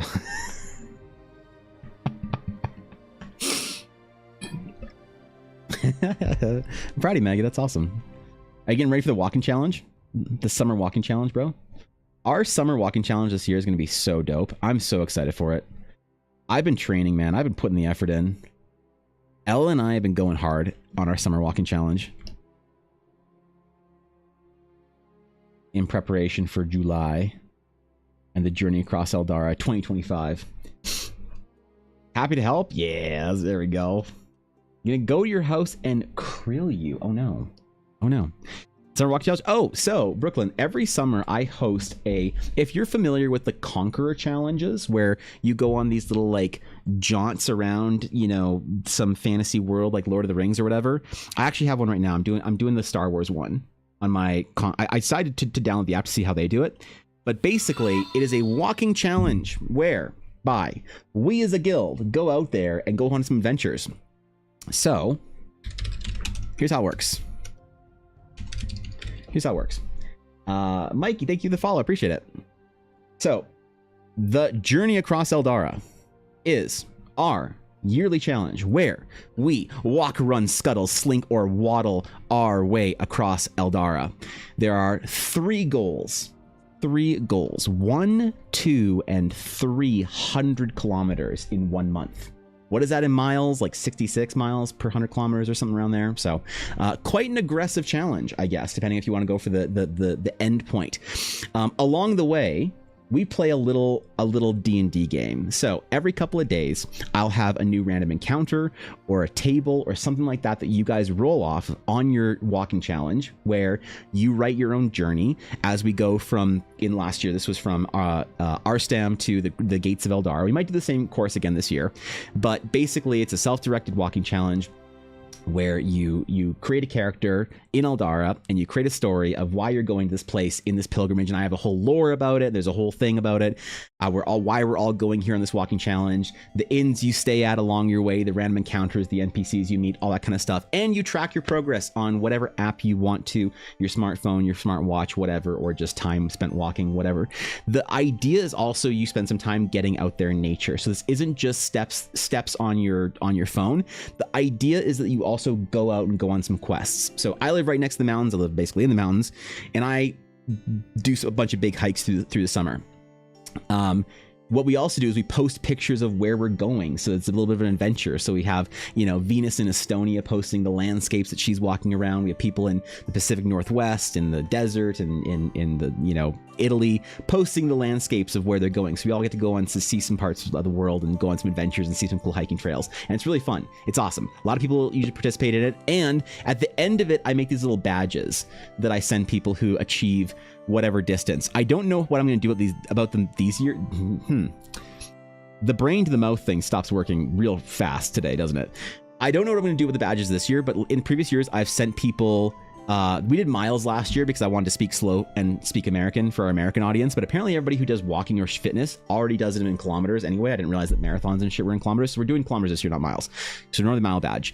But yeah, we have little badges, sort of like when you finish a marathon or whatever, you get a little badge. And I mailed these out to people who finished the event for free because I thought it was fun. I think I'm gonna have to charge like $3 or $4 for this because last year I spent like $200 on printing and shipping. And as much as I was happy to do that, it really did kind of bite me a little bit, and it really sucked to send out all these badges and print all of them off. So I might do a little, like, you can order your badge for like your badges that you earn for like $5 in my print store or something like that. I might have to do that this year, and I apologize. Otherwise, you still get the Discord badge if you want just the digital version. But yeah, man, it's a fun little challenge that we do every year, and a lot of people are really showing up in cool ways for the walking challenge more and more every year. So the Journey Across Eldara this year, I don't know exactly where it's going to be, but I will have more information closer to the event as to where we're going and the stories that we will encounter along the way. And eventually, when I become a big enough streamer, I want to do it through the Conqueror app, because you can actually create your own custom challenges through Conqueror. If you're familiar with how the app works, where you walk and then it like tells you, oh, you saw this today or you saw that today, you can do them for your own version. Like, you can make up your own app. It's just you buy the API service, whatever, for corporate events. It costs like about $1,000 to do it for like a certain amount of people. So as soon as I'm like a big enough streamer that I can afford to just like chunk out $1,000 to get us all on one app, and then we'd all be able to see where we are at and shit like that, I will. This year is still a little bit tough, a little bit tight for me, but next year I'm hopefully going to do it via the app, so we'll actually be able to see where we're all at in progress and see what like who made it to which landmark and what. And I'll have it like in-game postcards and stuff. So rather than me posting on Discord, hey, everyone who reached this checkpoint, you guys get to spend the night here and whatever, and here roll these random encounters. It'll be like, as soon as you reach it in the app, it'll like, prompt you or whatever. So this year might be the last year we do it via Discord. Next year, if I can afford it, I'm going to try and swing it through the app. So, oh my God, I'm 78% through my pod race. Holy shit. Crushing it. Anyway, yeah, that's our summer walking challenge. So cool. Love the idea. Where might I get more info about it when it comes around? I will post about it in Discord. There's a channel in Discord if you want to check it out right now that I think I opened it up. if you want to see previous years and how we've sort of done it, it is the Summer Fitness Challenge. So you could just scroll up. Ooh, what the fuck? And there's like lore and art and things like that from previous years, and people posting, you know, pictures of them going to all sorts of crazy places and all their cool walks. And I was posting pictures of me and Yuna and whatnot. And I had like a whole lore for where you guys, you know, your journey has brought you to the beautiful city of Ash Asami. Much like the Starwoods, there is an enchantment of twilight placed upon the city. As you see the walls of the horizon, you notice the bright sky quickly turns to sunset, and by the time you reach the gates, it is a perfect cool night. Within the city's perimeter, you sense calmness and an ancient presence of magic. Many Elvari who live here have done so for generations worth of time. Although you see a few non-Elvari citizens, the city is packed with other travelers and merchants. The architecture is grand, woven, and breathtaking. The streets are decorated with glowing flowers, beautiful statues, and artfully crafted gardens. The inns are all booked out at this point, but there is a large park in the center of the city where visitors have been welcomed to set up for their rest. At the center of the park is a gigantic starwood tree. On the underside of this tree's shadows carry constellations and a view of the foreign night sky woven into the canopy. When you rest in your tent that night, you notice something, and then you roll for your random encounter. A thief. Roll for initiative. A crumb in Ash Asami. So yeah. I'll post about it closer to July. We're doing it across July, I think, this year. Yeah, this is Journey Across Eldar 2025. 3 checkpoints you can reach, 3 physical badges you can get, July 1st through July 32nd. So, more details close to the event, start training or planning on how you're going to convince everyone that you're actually doing it when you're just sitting at home doom scrolling. Don't worry, it's only 10k steps a day. So, sorry, stupid question. How do I get access to Discord? I can't see any channels yet. Oh, there should be a little thing that you should be able to react to in the guild gates, or sorry, in the guild trials. If you react to this little role, this is an anti-bot protection. But I'll just manually add you if you're in here. Which one are you, Brooklyn? And I'll manually add you to the thing. I'm not sure if any of these are you. Did you add, wait, what? It might take a minute. I'm not sure. Starting for your birthday? Well, just in time, Fox, right? You gonna start day late? Heck, it's in July. It is in July, Alf. It is in July. That's right. It's in July this year. July 1st through 32nd. So, I hope you're ready. That seemed to be the month that most people voted on was better. The height of the summer heat. Getting out there on some adventures during those beautiful summer days. Going to the mountains, man. Have a barbecue. Do whatever. Just getting after it. Worked. I reacted to the wrong emoji or something. Okay. Well, welcome in then. So, it'll be closer to the event that I'll post in June. The finished details about like where we're going, the new map for it, and all that. I don't want to spoil anything right now about the journey this year, but it's gonna be fun, hopefully. I'm counting on it, alright? And yeah, it's been like last year, I think I credited a lot of the weight loss that I've had during the summers to walking, to just increase step count. Obviously, I'm cutting pretty hard. I'm going to the gym and working out very hard, like most days of the week. I don't go on the weekends because it's packed on the weekends, and fuck that shit.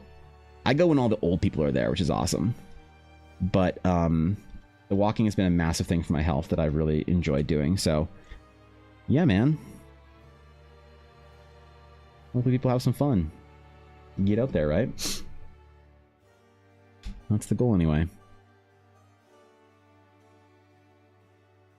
I want people to get on some adventures and see some cool paths and hikes around where they live. There's like so many great hikes close to me. I'm so just like blessed to live near the great Canadian mountain ranges. But I think a lot of people have really cool like parks and stuff where they live, no matter what. You know, no matter where you are in the world, I think there's probably some pretty beautiful nature to go explore. I don't know, man. Maybe not if you live where Thorkin lives, okay? Maybe, all right, you know, fair enough. Look, Ontario's having a rough time. Okay. It's on fire. It's just... No cars. I'm stuck in this dumb suburb? Well, just don't, then. Just instead get a car and then just don't be stuck in the suburb. What's the problem? Yeah, what do you mean? I mean, wait, do we live close? Do you know where Ellen and I live? Bro, I'll pick you up and we go for a walk. We'll go for a Saturday morning stroll through one of the parks in the city. I'll take you to all our best hiking spots. We got some nature and some wilderness. Way north?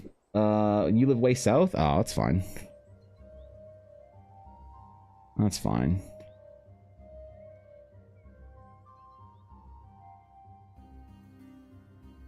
It's not that long of a drive.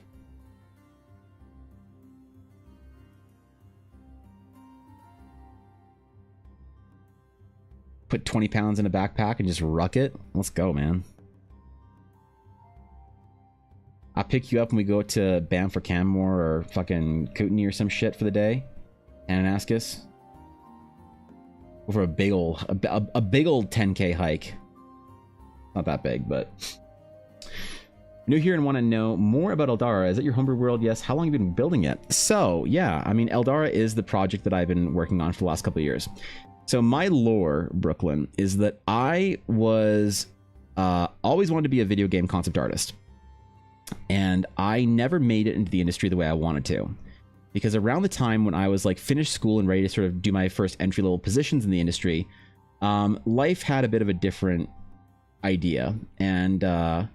had some pretty rough medical stuff. My wife's father passed away during that time, and I was not about to leave her and go for an internship for 2 years while she was at home finishing school or whatever. So I never made it to the entry-level positions I wanted to. My dream was always to work at like Blizzard or LucasArts or whatever, one of those studios, something like that. And I never made it in. And so I worked as a graphic designer for many years in my home city. And that kind of killed me. And that really, really, like, sucked. So I took the initiative at some point in time and said, you know what, screw this shit. I'm quitting my graphic design job and I'm going to do my own video game concept project. And so I was going to build my own homebrew D&D world called Eldara. And it was going to be my application to one of the big studios that I wanted to work for. And I was going to stream the process because I thought it was a fun idea. And an artist that I watched said that he streamed because it kept him accountable. And I was like, shit, good enough for Dave Greco, good enough for me. So I started doing that and building my world, building the realms of Eldara. And at a certain point in time, I got more and more attention, more and more support, more and more enthusiasm for building a D&D homebrew setting. People were excited about it, and kind of caught me off guard. So after doing it for about 2 years, I was expecting to have a grand finale one day where it'd be my last stream. It would basically be game over, guys. I won. I got my big game studio job. See you all at like never. And I actually got a job offer at a big game studio. But by that point, I had really taken this like Eldara project very seriously. And there was a lot of people that were supporting me on like Patreon or whatever to get new art for it, to, you know, help me build an adventure for it, all those kind of things. And I realized this is what I wanted to do. So for the longest time, Eldara has been a project I've been building sort of in sporadic bursts of art and concept and lore. And there's not really a place where you can go and look at it. However, in the last couple of months, I started writing my adventure for it, my first adventure. And the beta for that adventure is actually in the Discord. So it's currently in beta right now, which is a big achievement for me. But with that, is going to come a world anvil, which is basically like a wiki site, I guess you could say. And with that wiki site will be all the information required to play a character in the realms of Eldara. And so there's nothing I can really show you or point you to right this second. But as June progresses, I'm going to need to have all that stuff really nailed down so that I can show people at the convention. So very rapidly, there should be a lot more information about Eldara, the entire world, how to play in it, things like that, in addition to the adventure. So if you if you are patient with me for a couple of weeks, I should have some really cool stuff to hopefully show off as far as learning about the world and all the cool things you can do it and all the cool stories that you can tell with your friends in D&D. But right now it's still kind of like in the beta development stage. Claude Doodles, thank you for the follow. I appreciate it. Welcome in. Is you setting info in your Discord, or do you have a World Anvil? Yeah, I have a World Anvil, but a lot of the World Anvil isn't published yet. I have a couple of sporadic articles here and there, but most of the World Anvil is hidden because I want to drop a grand reveal sort of like thing for it, for an entire area. So right now, the current adventure is called Horizon, and it's episode 0, and it's set in an area of the world called the Shattered Sea. So the Shattered Sea, here's the map looks like. It's basically a floating cloud ocean of a giant crater pit in the world where a magical explosion happened. There's a whole backstory for it. But anyway, floating cloud ocean. And the adventure for Horizon takes place right here on the island of Horizon. So with Horizon, the adventure, I'm collecting this entire giant meta article that'll basically have all the information and lore about all the questions you and your players could have playing a game set inside the Shattered Sea. And I'm keeping it kind of like locked down right now just because I want to make it a bit of a grand reveal. So the World Anvil is pretty sparse right now. It's just a couple of collected articles for a couple of little sporadic projects.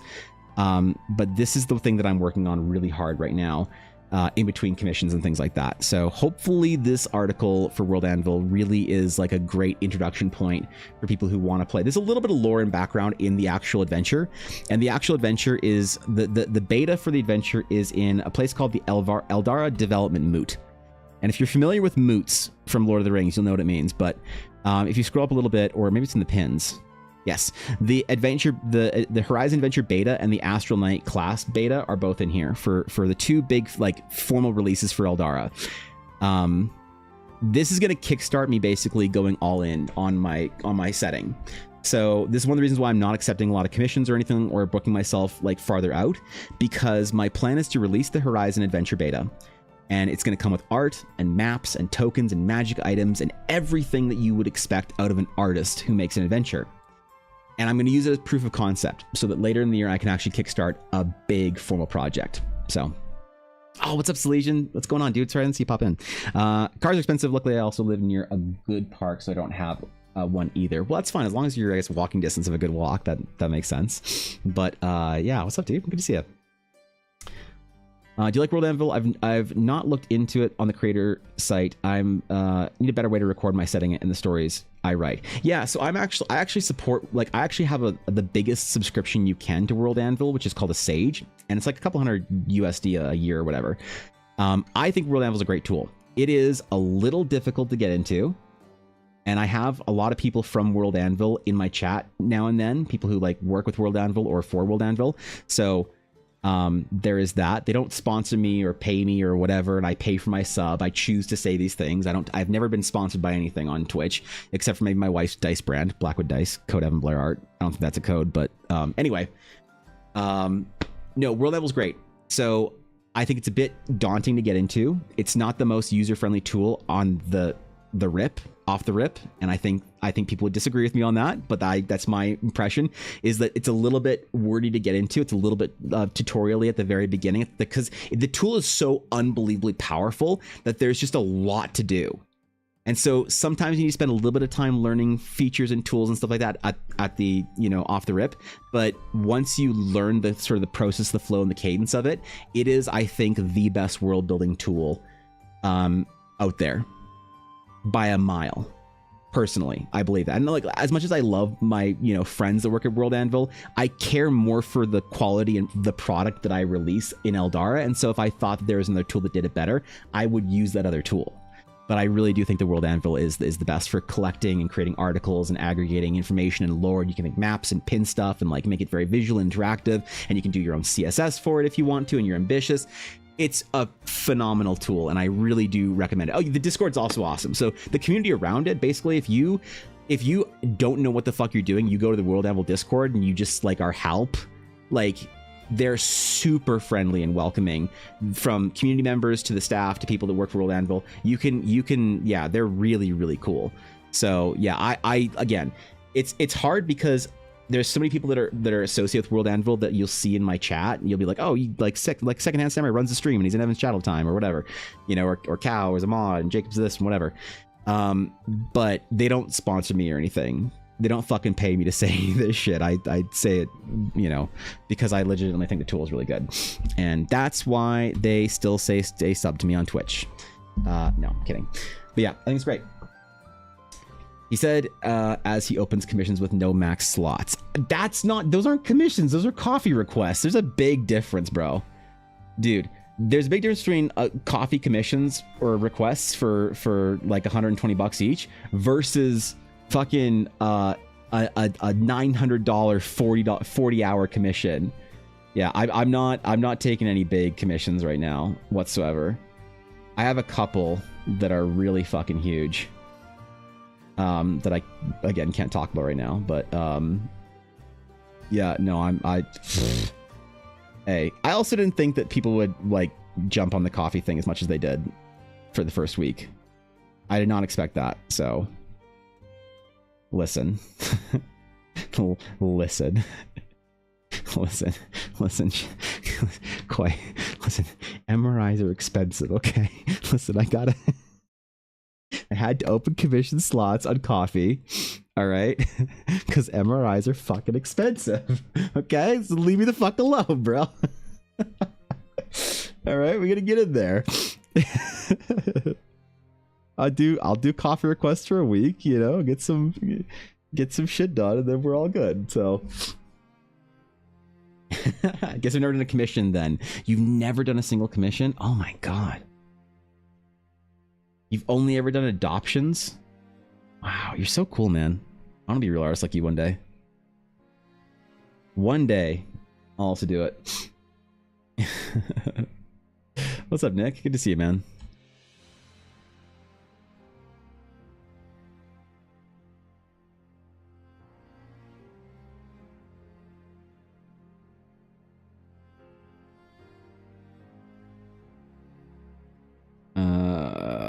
Where was I in here? Oh yeah, okay. Oops. Braid's getting a little loose in here, man.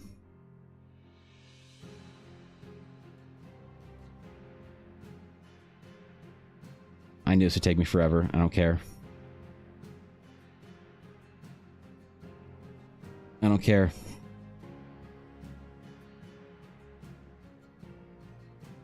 Shit. I did forget what I was doing though. That one. Okay. All right. We're back. We're good. Just a little looser, I think, than the previous one. Who are we drawing? We're drawing Valerica, Aasimar Paladin, who is also known as the Fatebringer, Wrathsworn, Half God, the Wings of Vengeance, the Golden Storm, the Tempest of the North, and the Champion of the Storm Lord. That's who we is drawing. Pretty legendary character, if you ask me. Apparently, one of the best characters that the great and mighty illustrious GM of the campaign has ever DM'd for. So, quite the honor to be able to be entrusted with part of the design, the visual, well, part of the visual design anyway, of such an important and illustrious character. Hey, at least I'm honored. Also, one more entry into the debating my YouTube and TikTok comments into thinking I don't know how to draw characters that aren't smolderingly hot, as I've been accused of recently. So, Yasha from Critical Role? What? Because they're both an Aasimar?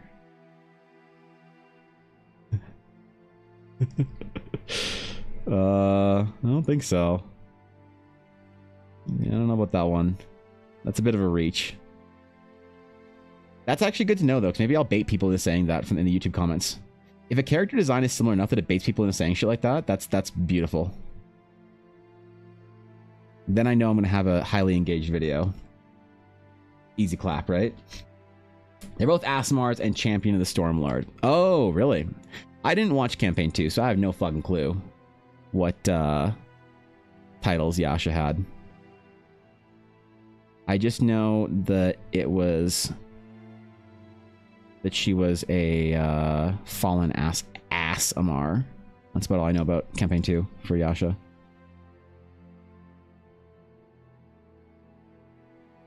That's about it, man. I did not finish campaign 2. Kind of want to, though. Like, I don't know. I'm excited for the new Critical Role. Whenever campaign 4 comes out, I'm going to try and keep up with it. I will. I'm going to watch it on Fridays or some shit. I don't know. I like having a D&D podcast to watch, and I've tried a lot of them, and I don't know, man. People keep recommending me different D&D podcasts, and I really like War of the Realms, and I'm enjoying that. And I really just like Critical Role. Call me a D&D basic bitch, but I'm just enjoying my crit roll, okay? Alright, Laura Bailey's been in my chat, okay? I'm a fan. It's like how I'm an irrationally zealous TSM fan now. Because, hey man, Team Liquid's never been in my chat. Am I right? Keep thinking you're saying ASMR weird. Oh. So you know what's actually really upsetting, Koi? When I don't remember where it is, but I can search like something on oh god. It's in YouTube Studio. It's on one of my analytics. And it basically, let me see if I can find this. Analytics. I'm just going to scroll down. Content. No, is it audience? Audience. Maybe?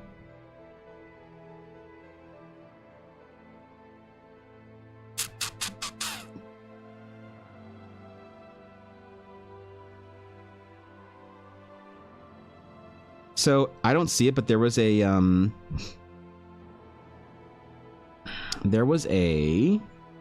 somewhere you can get in here that says basically what people search to get your videos. I think.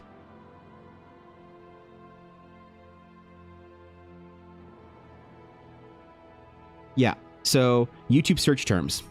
So here are the top YouTube search terms that people will arrive at my videos.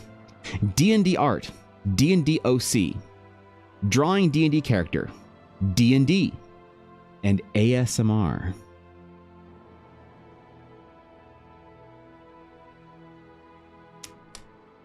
So. Also Rick and Morty Season 8. The fuck? How to deal with BPD. Wait, what? Warhammer 40k chapters. Hold on. Wait, this is expanding. X-Wing? Shadowheart? Egg Drop Challenge? Okay, now this is just getting stupid. Wait, what the fuck?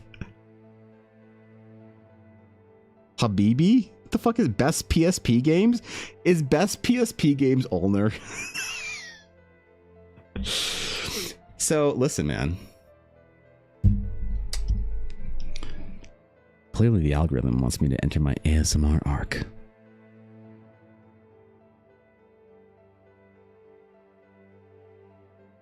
Where I go all Bob Ross on it. And I thank people for being my prime option this month. Or whatever. The soothing voice, you think so?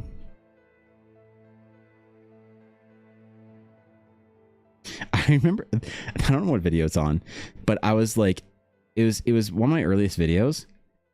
And I was like talking about something for a little bit longer. It was like more of a more of a serious talk video. So I wasn't like really high energy or anything. And the one comment was like, somebody, what was it? It was something like you sound how I imagine my dad would have sounded if he didn't leave like my mom and I when I was 4 or whatever, like something like that. It's like, damn, bro, there's some trauma in there. Holy shit. Yeah, maybe that's right. You got the ASMR crowd in there. They're the ones listening to my videos. That's the ones. The voice is very soothing. Really? You think so? I know a lot of people say I can't stand the sound of my voice, and like I get that, I really have a hard time with my voice because I have so many like vocal what's the speech impediments that I try and like brutally overcome every day. And you know, it's tough for me because I feel it come out sometimes. I feel myself slurring my speech a little bit sometimes, or like lisping things. It's why I enunciate my S's so hard, because I grew up with a lisp. And there's certain words that for some reason OBS picks up really strong that I hear my lisp in, that I don't hear it on stream, and I don't know why. I don't know what happens with the audio on stream that sounds better than it does when I'm recording. But there's some terms that I just try not to say on videos, like artists. Like I try not to pluralize artist all that often. It's tough, man. I really struggle with my voice. Like a lot. And it's killing me. It's killing me. What's your top YouTube channel hashtag? My top YouTube channel hashtag for people searching my videos, D&D OC. I think that was it. You know? Couldn't tell, really? That's awesome. Well, I'm glad to hear that. But yeah, I struggle hard. Even if you go back to my earliest stream VODs, it was a lot worse. I'm so intentional about the way I speak on stream, and I try so hard to like slow down and enunciate and be a better orator.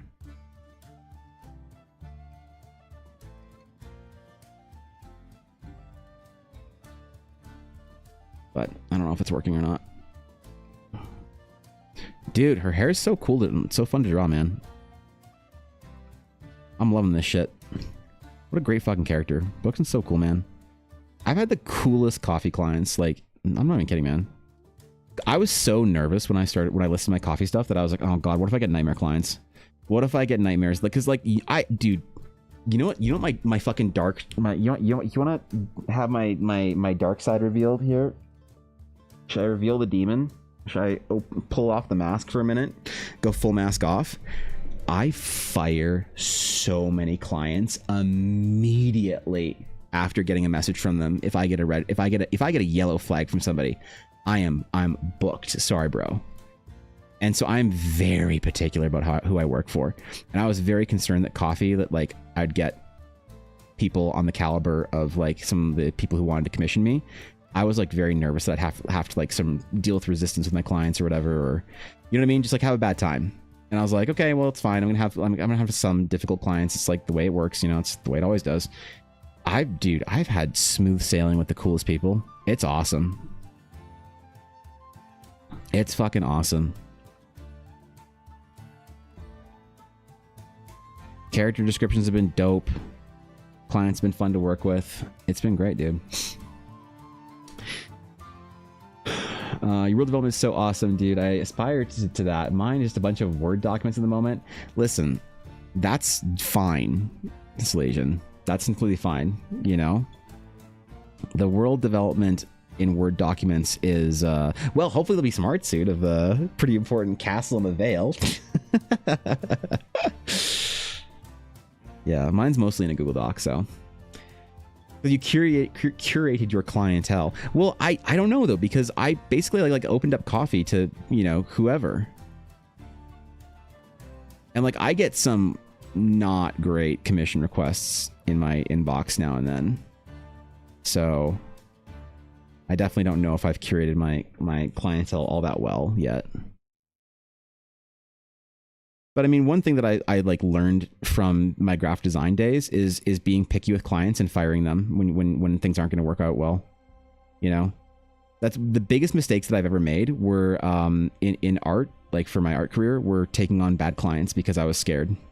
Like never ever make a decision based off of fear as an artist. That's how bad careers are born. That's how shit is, you know. It's just a bad time all around. And it's hard, like when you're needing to make money to like, you know, survive and shit, you don't get to be picky. But man, it's just not worth it. It's not worth it to take on a big client that's just a real pain in the ass. If you get a bad vibe, like trust your gut, man. If you got a bad vibe from a client early on, like you gotta just drop them immediately. Hey, awesome, super happy that you considered me, but I don't think I'm the right artist for your project here. Thanks for the consideration again. See you later. That's it. Cut them off. Cut them the fuck off. Something about the lips and eyes remind me of Florence Pugh. I'm not sure who that is, Addy. Who would I know Florence? Am I saying that right? Pugh? Who would I know that from? I'm not very good with names of well-known people, but if you tell me a character or something, I might be able to remember that. It's nice to know, and I'm so hyped for that. Heck yeah. Let's go, dude. I'm excited. I think, Salesian, I think you were the only person that actually ordered a location. Pretty sure everybody else was a character. Very excited to do that location for you. Much as I love doing characters, I love doing like environment stuff as well. It's gonna be a really nice break from all the smoldering gazes and attractive man bards. Or something. Yelena from Marvel. Damn it, that doesn't help. Oh boy, okay, hold on, let me listen. Florence Pugh. Not from Marvel. I've never seen this person before. From Black Widow? Oppenheimer? I have no idea who this actress is. I see it though. That's a high compliment then, Addie. I appreciate that. She's beautiful. Damn, bro. Damn. I kind of get it. There's like some pointed more. She got stronger kind of like Nordic or Slavic features somewhere in there. Yeah, I kind of dig it. All right, let's go. The more your audience knows your work, the more they will align with you, and then likely just end up drawing what you like when you open commissions because you stream and whatnot. In my opinion, that's curating. That's fair. I do get a lot of weird requests from people that ask me to do stuff that like I sort of wonder. I'm like, why are you asking me to do this? Like, I haven't done anything remotely like this. Why would you want me to do this? You know, it's kind of like when I get like a furry client or whatever. It's kind of like, I've never done anything like that. Why would you want me to like, why are you asking me kind of thing, you know, to do this? I'm just confused. I think it's because people think like D&D characters sometimes, and they like assume that like every character is kind of going to be the same or whatever, or like that I can do. And like, I mean, I'm up to the challenge in a lot of things, but the problem is that if I can take commissions for projects that I know that I can be like good with, and they're like very smooth sailing, I just don't have the time to take projects where it's like, this could be an absolute pain in the ass. A growing and learning experience, but an absolute pain in the ass. I'd rather grow and learn on my own dime in my own time, rather than grow and learn on somebody else's dime and time. Because then you're committed for a project and you're in like, you know, and I've been bitten before on projects like that, where I've been like, hey, this sounds like a difficult project. I think I can figure it out, but it's going to take me a long time. And then it's like a year later and I'm like, fuck, man, I've put like 60 hours into this thing over the past year and I'm still not like able to start it. Fuck, what do I do? You know, and I don't want to ever do that on somebody else's project. So I just don't accept commissions that I don't think are going to be smooth sailing for me anymore. And you can call that like a cowardly move or whatever, but it's just, I'd rather do it on my own time. So I think the location option was less chosen one. It's very close to getting an attractive elven mercenary of mine. Ah, damn it. Not another attractive character. Ah, shit. I'm going to get attacked on YouTube again for it. Damn it. Why do people hate it when I draw pretty characters, man? Come on. Why do I get the crazies in my comments? Why are they so mad at me?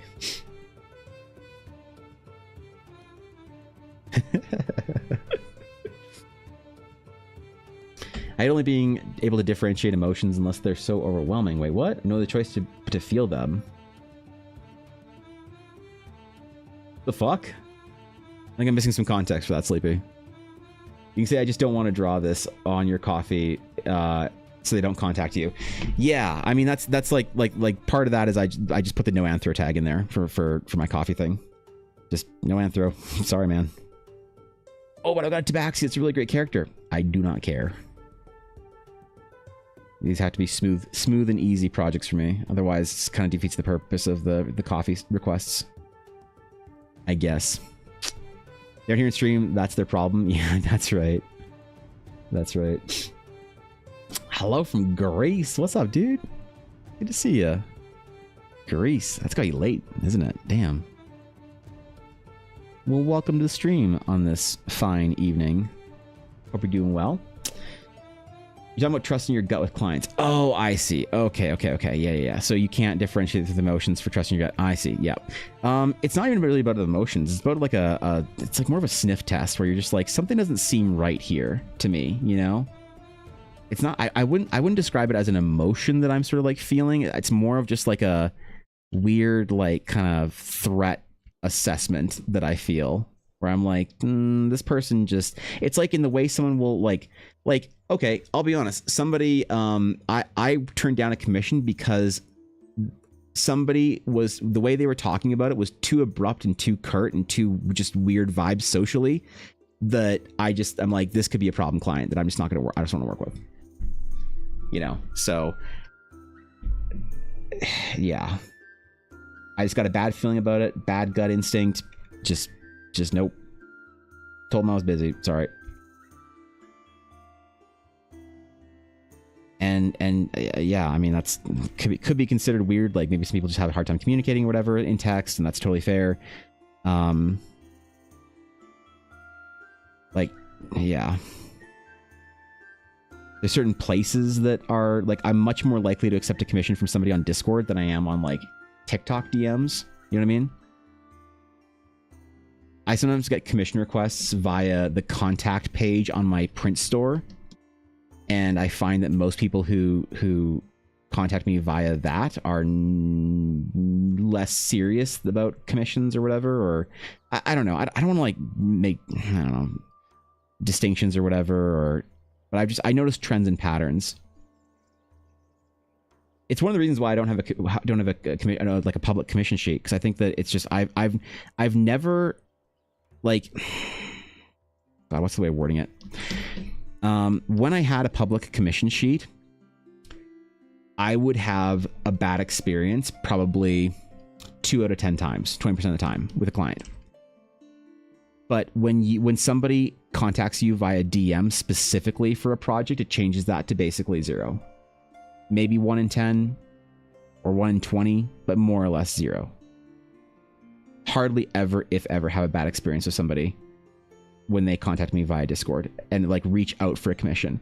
If you're just putting your prices and whatever, and people are kind of like shopping around and comparing and whatnot, it commodifies your art in a way that I think is not great, in my opinion. It's kind of a issue with like AI and Fiverr artists and stuff like that. Yeah, commission sheets I don't think are a great idea.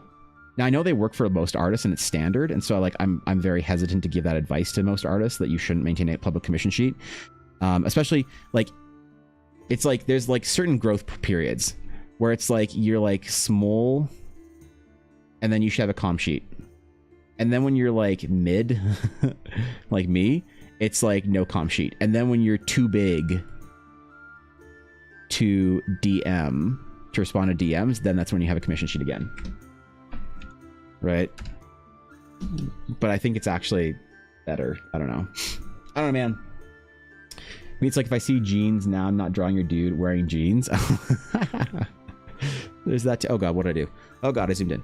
Oh man. Oops. Oh fuck. I have to cut this out of the video. Oh shit.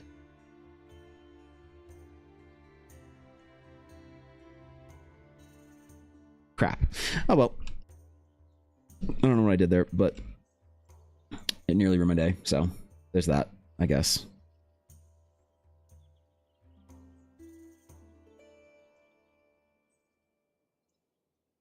I don't know, man. I've also apparently reactivated the exposure meta. Had multiple requests in the last 2 weeks. The deal has been sweetened in one way or another by exposure. So hey, man.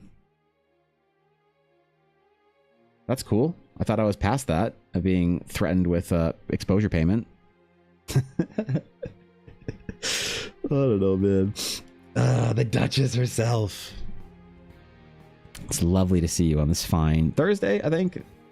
Danny, what's up, dude? Speaking of master artists and amazing creators.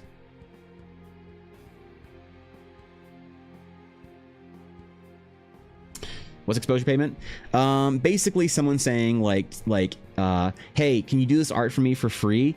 And you're like, why would I do it for free? They're like, because I'll show it off a lot and it'll get you a lot of like exposure.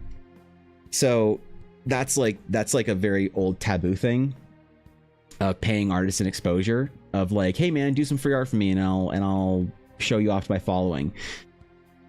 The problem is that people don't understand the value of exposure, right? So you'll get people with let's just say they have like I don't know, 10,000 followers on Instagram. And they will say something along the lines of, hey man, if you do this art for me for free, I'll make a post about it to my Instagram followers, and they might get, let's just say 2,000 impressions on that post. And so, dude, you can get 2,000 impressions. The problem is that people overvalue their following and overvalue exposure. So I actually think that getting paid in exposure is not a bad idea, but you have to understand the value of that payment exposure. So when I used to work in graphic design, we would understand a couple of important concepts like CPM, so that you could consider that cost per mille or whatever. And CPM is basically the value of 1,000 impressions, right? So non-targeted CPM, targeted CPM. CPM can range anywhere from a couple of cents to like $20 for like financial stuff and whatnot. But let's just say an average CPM of $10 per 1,000 impressions is like not a bad rate, right? You might be paying for that for a marketing campaign. You might pay, $100 for like, a certain amount of impressions or whatever on Instagram post for marketing. So if somebody understands the value of their CPM, they can actually pay you an exposure, and it's actually worth it. So if someone says like, hey man, I've got 2.5 million Instagram followers and I will make a post, and that post will get 500,000 views. And that exposure then is worth what? Like, $500 if we're thinking about whatever that was like worth $500 or $1,000 or whatever, that could be actually worth it. But until people start talking about GigaChad numbers like that, exposure really doesn't mean anything, right? And so it's kind of one of those problems where people will say, like, an offer that I've gotten many times in the past, Brooklyn, is people will say, hey, let's collab. We have a D&D campaign. You do the art for it. We'll show off your art for a D&D campaign. And it's like, let me get this straight. So I'm going to do art for your D&D campaign that you stream on Twitch, and you might get 60, 70 viewers, maybe even 120 viewers or whatever. And I'm going to spend around 60 hours doing art for you for that. Well, that might be worth, let's just say 60 hours would be, I don't know, $3,000 maybe, or whatever.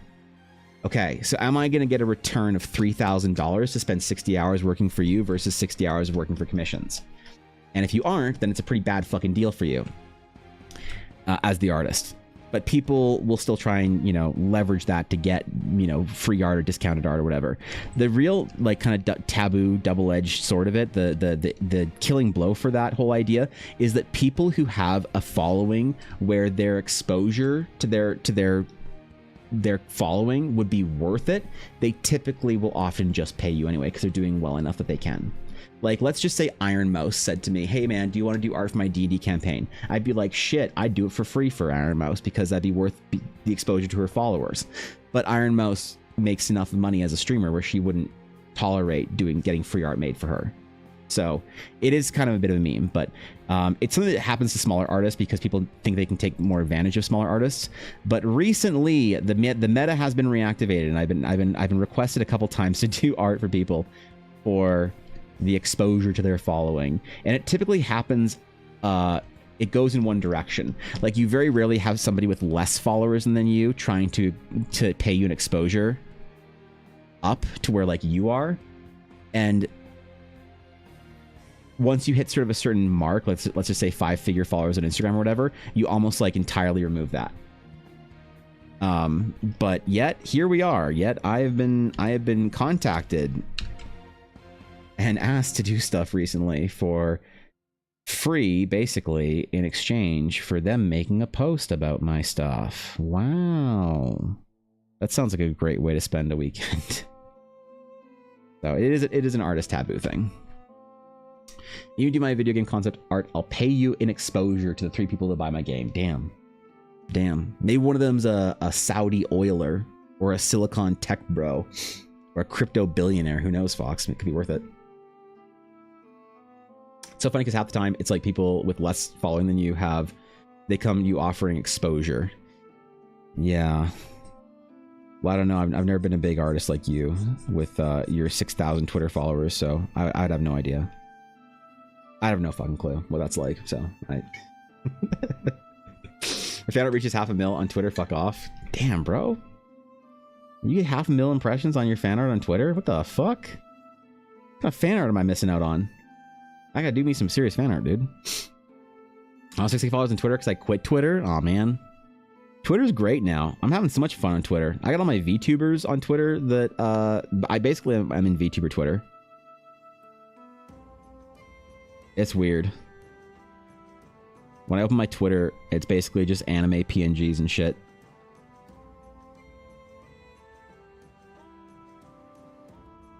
So that's the lore behind exposure.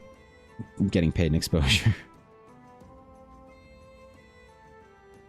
It's like definitely a meme in the art community.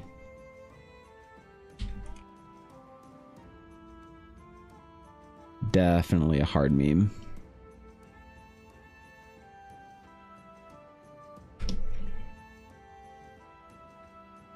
Ooh, what layer are we on?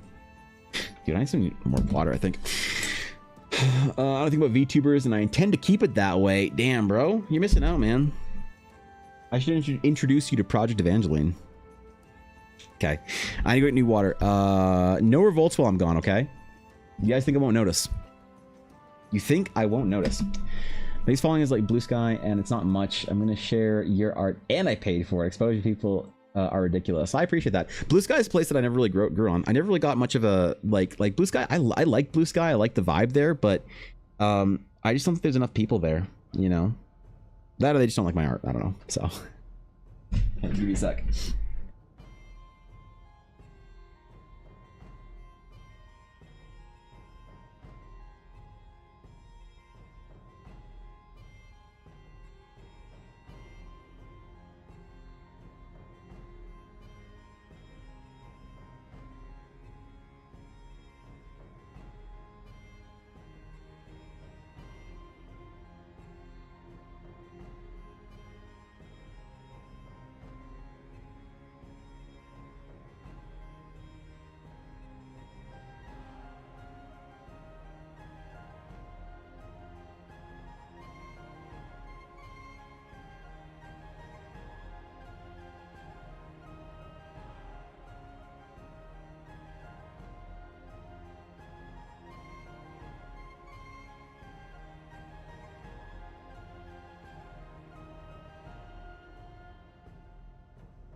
return with things. I return with things. Check it out. The first test prints of the bookmarks I made. Look at them. You got maps on the back, bro. These turned out really well, actually. I'm surprised. I'm surprised, man. These are test prints, so the ones that I'm making aren't gonna have the holes in here because the Cricut didn't quite do the cleanest job on the holes. Not super pleased with that. So I filled in the design. So it's just design all the way through and not the holes. The holes are cool, but they didn't really work out. But yeah, man. I bought a laminating machine to do it and like sheets and whatever and the whole thing. So there's little bookmarks. That's fucking cool. I'm gonna have those at the convention. Yo, I hope people like these. I'm gonna have them in with my stickers. I'm gonna have all my travel stickers and my little bookmarks in there. There it is, man. It's pretty cool. I'm excited about these. I know it's dumb, but like I'm excited about it, okay? I like making shit. I think these are fun.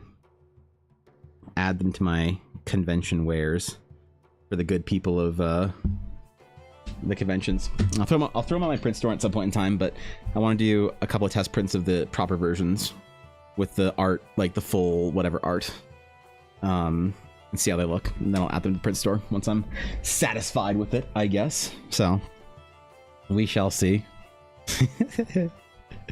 I can even do them for characters and stuff, I bet, hey? I can format them for characters. The problem is you have to print a page of 4. So can't just print them individually, you know? Like on demand. But I'll have 4 art available. The dragon, the portal, and then the other things as well. Damn, it's turned out really good though.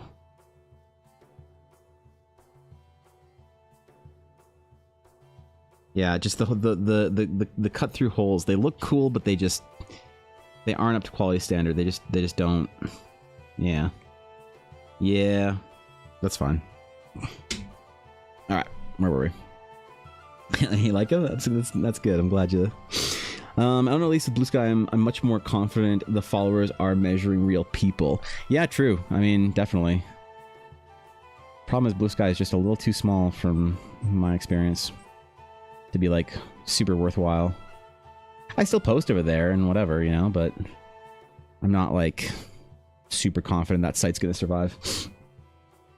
As what I mentioned earlier, glad to hear you have a long wait list. Sound like a good problem to have. If you have full ref sheet, I can submit for coffee requests when they open. No, for coffee requests, I just do it based on a very small paragraph. So you just tell me a couple of features, and I have some like specific instructions in there on how to sort of submit. But it's a very casual request type thing. So it's like for coffee, I think what I say on it is, let's see, what do I say on it?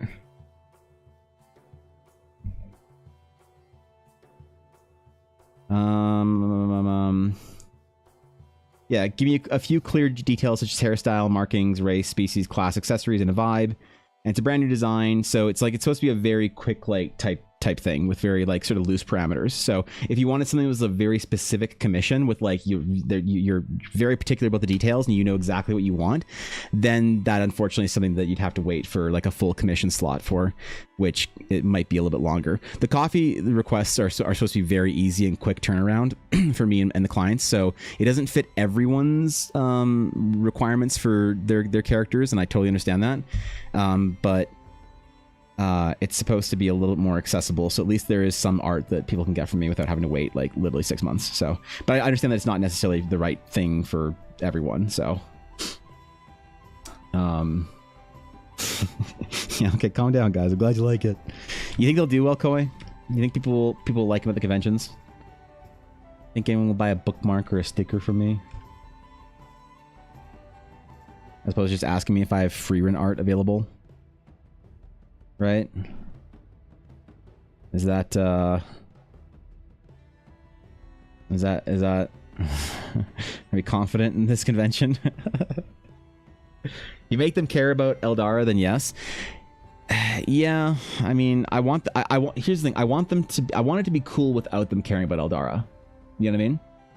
So I want to make art and cool stuff that's cool enough for general fantasy fans that people might want even without knowing or caring about Eldara. That just like, you know, fantasy art and stuff like that. That's the goal for the conventions at the very least. If I have a chance to talk to somebody for a couple minutes or whatever and tell them about the world and the project, then that's even better. But I don't count on that because obviously people are, you know, very busy at conventions. There's a lot to see.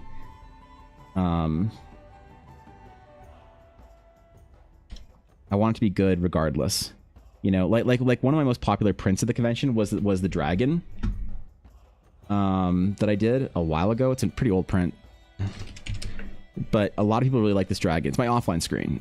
Here's the art, and people would see the dragon and be like, "That's dope. I want to buy that dragon," without knowing anything about the world or anything like that, right? So yeah, I want it to be like good stuff that people like, regardless of if it's like, you know, definitely asking the wrong person. I'm very IP based. Okay, shit. Shit, wait. I'm screwed, aren't I? Art Sample, do you have any artist friends with open commissions you'd like to send me to? Who do I know that does commissions? That would do really good D&D stuff. The problem is most of the artists that I know from like Twitch and stuff, there's like two groups of artists that I know. There's either the industry artists that don't take commissions because they work as concept artists, and there's also the artists that are like Twitch streamers that do a lot of like anime stuff. So specifically for D&D, I unfortunately don't really have any good recommendations. I wish I did, but all the artists that I know are either like turbo locked down on NDA contracts with big studios, or they do like very specific niche things, you know, on like VGen. There's not a lot of artists that I've met on Twitch. I'm not like really well connected in the community over here anyway. Unfortunately. I wish I was though. That's a really good question. It's who would I send people to? Like Say doesn't really do.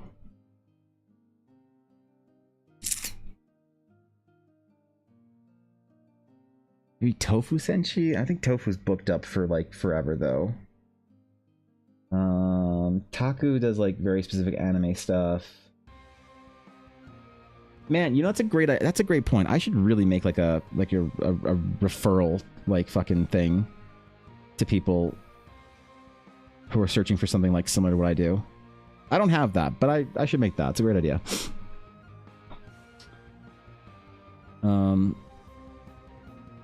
Yeah, shit, dude. It's a really good idea. Okay.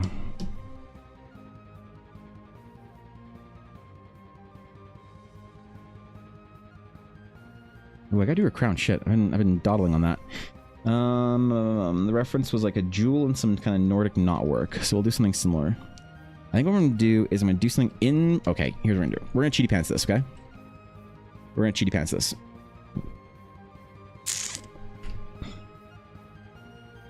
All right, ready?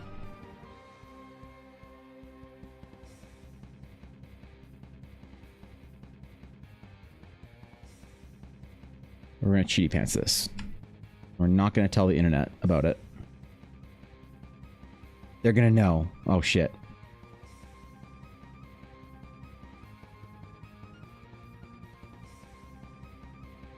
They always know.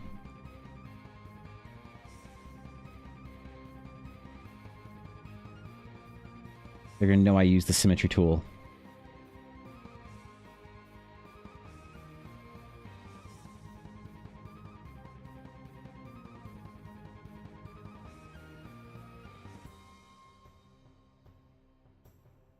Okay.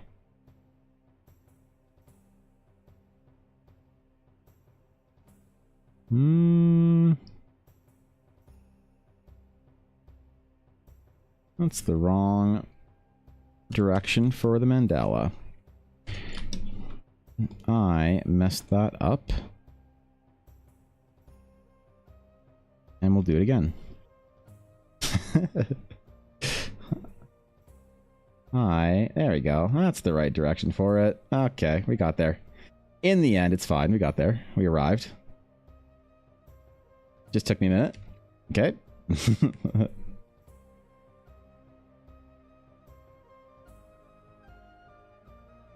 Something kind of loose and floral and not worky.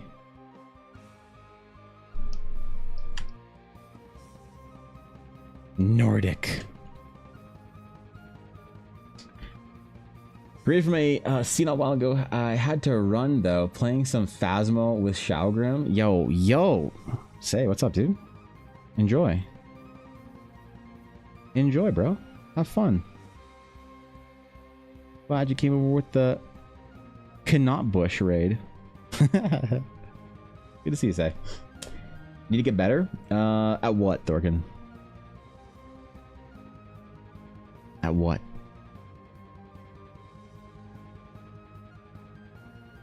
Isn't that the general vibe?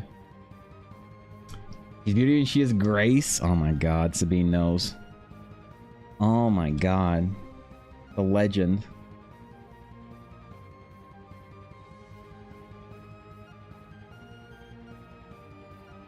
Okay. So.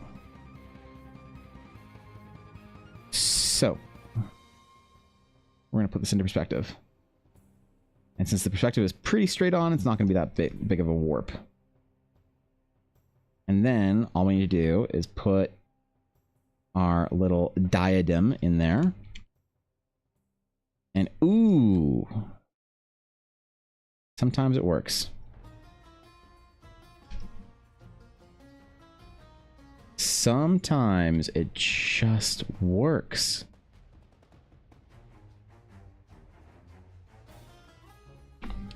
I love it when a plan sort of comes together.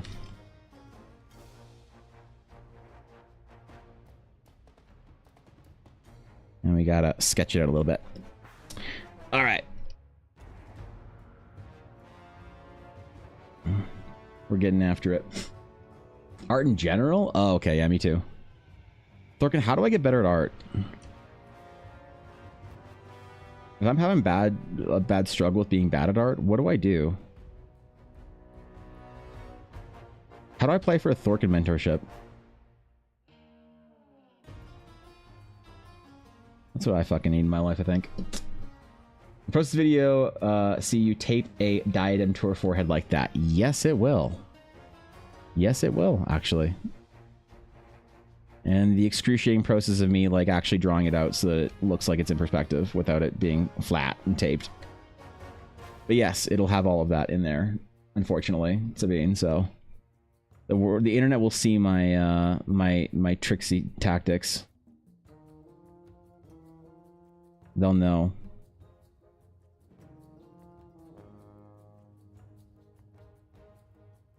They will know. You know what? Good.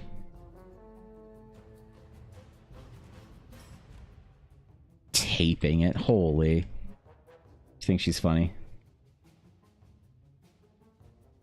She got jokes now.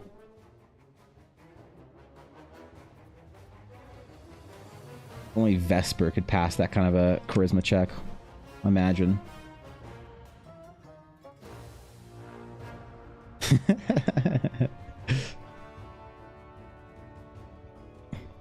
Ooh, wait, looks good.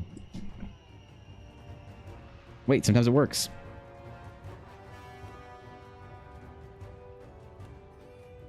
Yeah, man.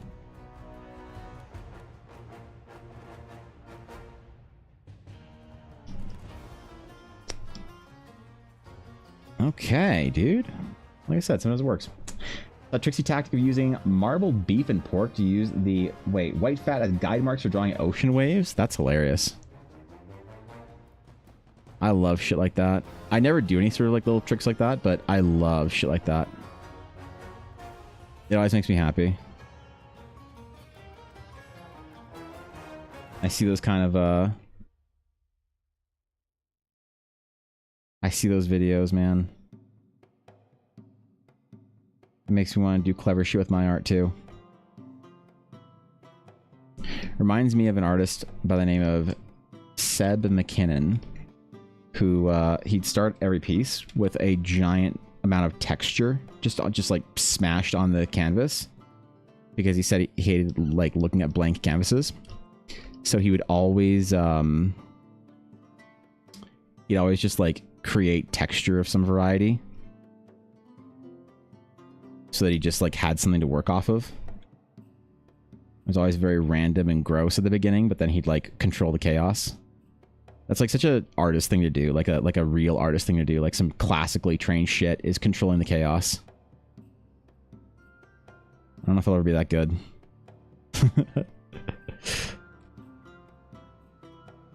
I mean, I'll try. Look.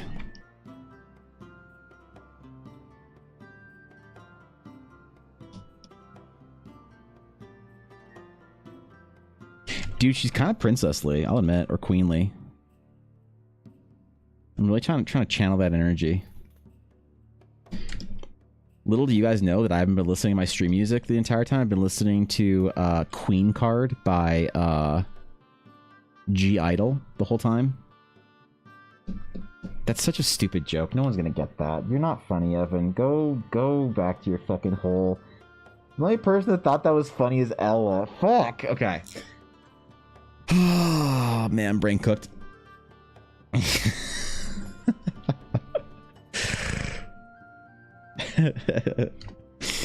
It's still worth the joke, man. I don't care. Screw you guys. She'd in fact become a queen in the post campaign. Oh, really? Well, there you go.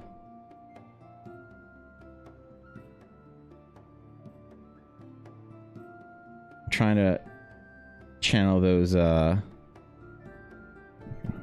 monarch vibes, hey?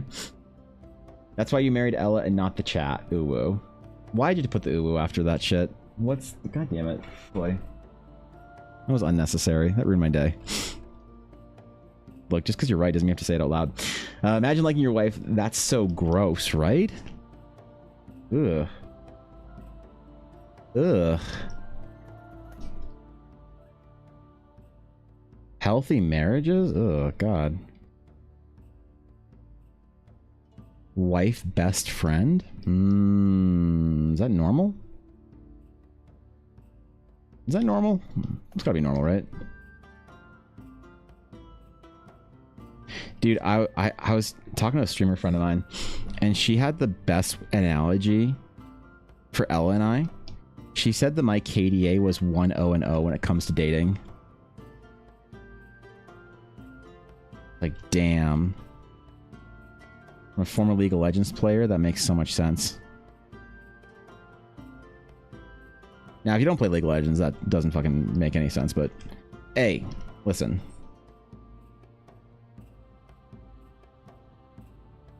I appreciate a good meme.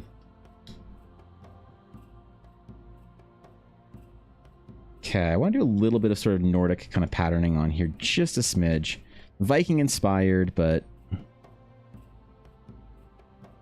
The last, like, Viking-inspired character... I've done, like, what, 3, I think, in the last little while? One was Tank, obviously. And then the other was that character I did late last year for a client on Twitter. Or no, Instagram. Of his Viking fighter. Who was very jacked. And every time I asked him, is this jacked enough? He'd say, more. More muscle. More thigh, more ab. And I'm like, but she's becoming too jacked. Grabbed me by the collar and said, damn it, man. Did I ask for jacked enough or too jacked? And I'm like, well, you said too jacked, so I guess I'll... Alright. We're hitting critical mass of jacked character. And then he was pleased.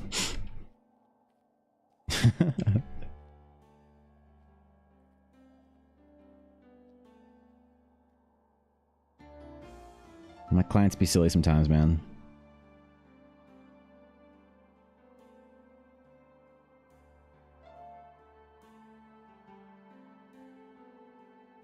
Gotta have that regal fur on there, right? For our Viking queen. Kind of don't like the bottom thing here. think I like the silhouette of the... Yeah, it's way better. Way stronger. Okay, we'll do the gorget. Gorget, whatever. The armor.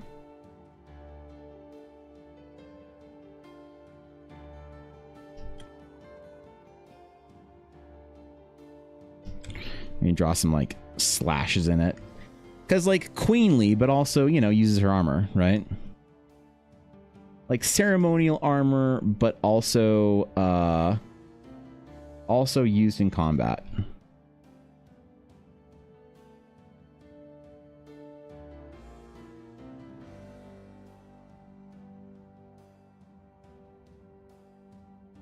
Also expert fighter. Besides, Asmar paladins need to have shiny, glorious armor that also has some dings in it because, look, you gotta take out the trash once in a while, man.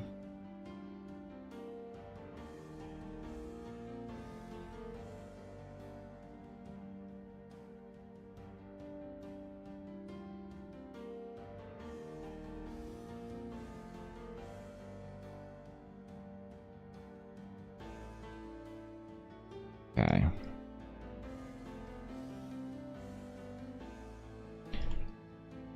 And obviously, we need to draw some runes of power.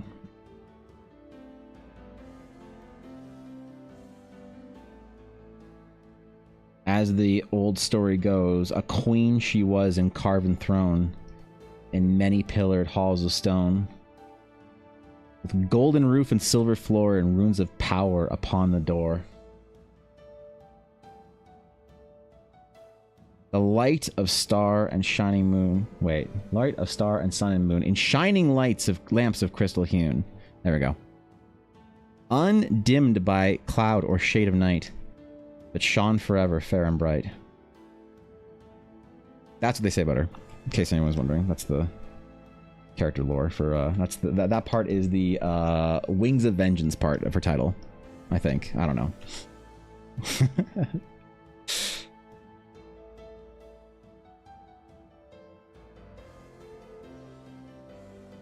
Leave me alone, Mom. I'm in my Tolkien arc.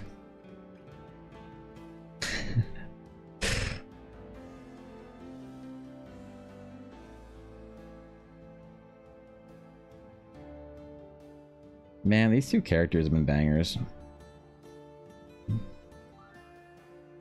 I'm excited to see what the next ones are. Maybe I'll go snoop at that today and see what my... I think the next requests are the ones that are off Kofi from Dark. I'm pretty sure those were the next ones up.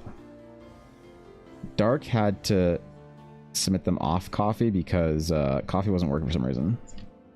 So he submitted a Kofi request via Discord. Subverted the system. Discord DM plus tip link is apparently a way to get a Kofi sketch. Don't tell the people. They can't know the hack.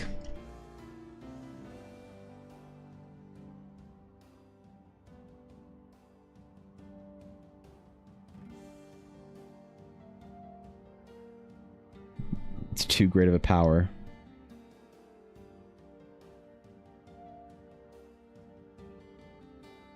I do this as a darker contrast for her.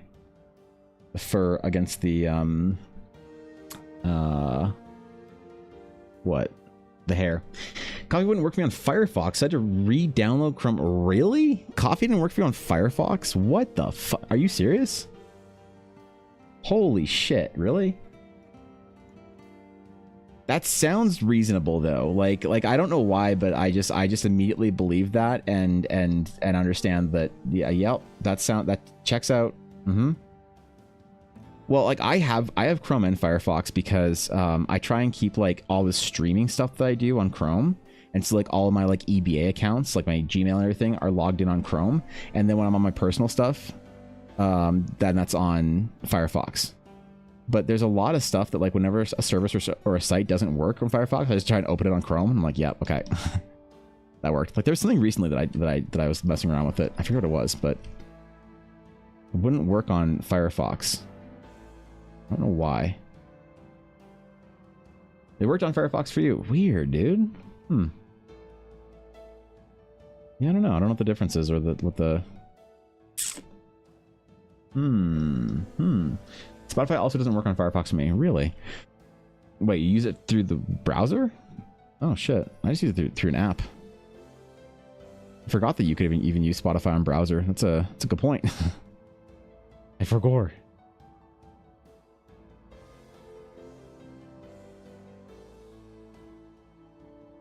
Huh. Well.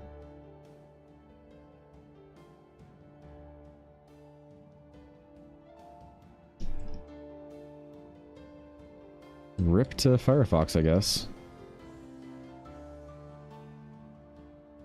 I mean, I prefer Firefox over Chrome quite a bit, but the main thing that I wish that Firefox would have on it that doesn't is it doesn't have 7TV. So the Twitch viewing experience on browser is way better on Chrome because of 7TV. It's an actual browser extension. To get 7TV and emotes and stuff on Firefox, you have to go through BTTV, which is another step to watch Twitch, I guess, which is annoying. And Chrome, it just works. Which is annoying, man.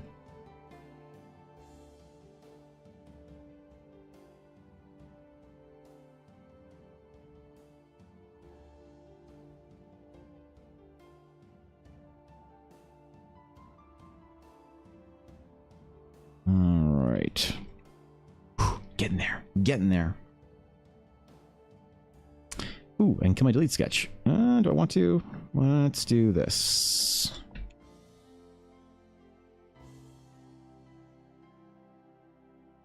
And we'll merge this into it. Okay. So I like some of the shadows it leaves.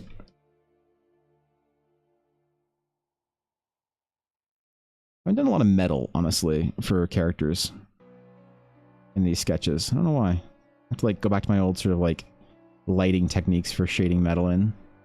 Reflections and whatnot. That I don't do as often.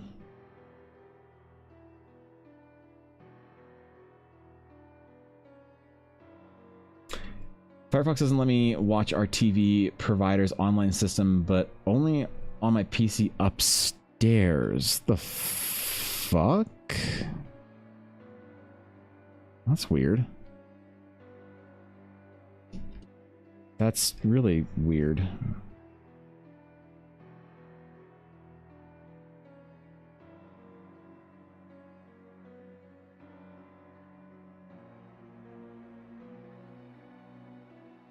Yeah, well, I don't know. I don't know, man. This Firefox shit got me down. Knowing it's making my coffee more difficult to access is upsetting. I've had people also say that Patreon has problems on Firefox as well. I don't know what the solution is. Not sure if there's a solution that I really need to think about or worry about, but still.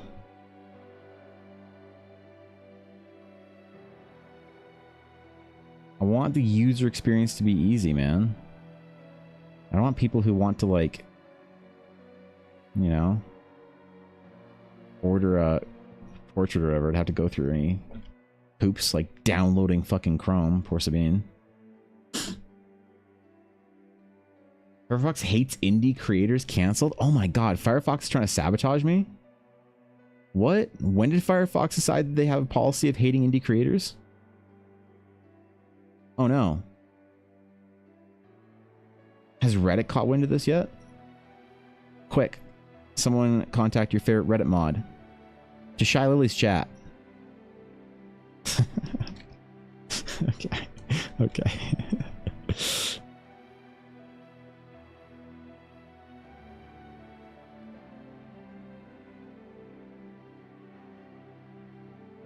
Yeah.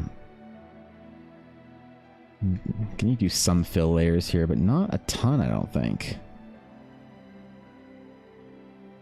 It's mostly a line work and hatch piece, which is kind of nice.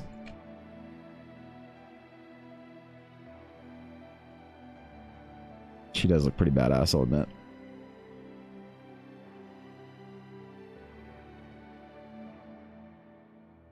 Alright, let's try some fill layers here. 50%.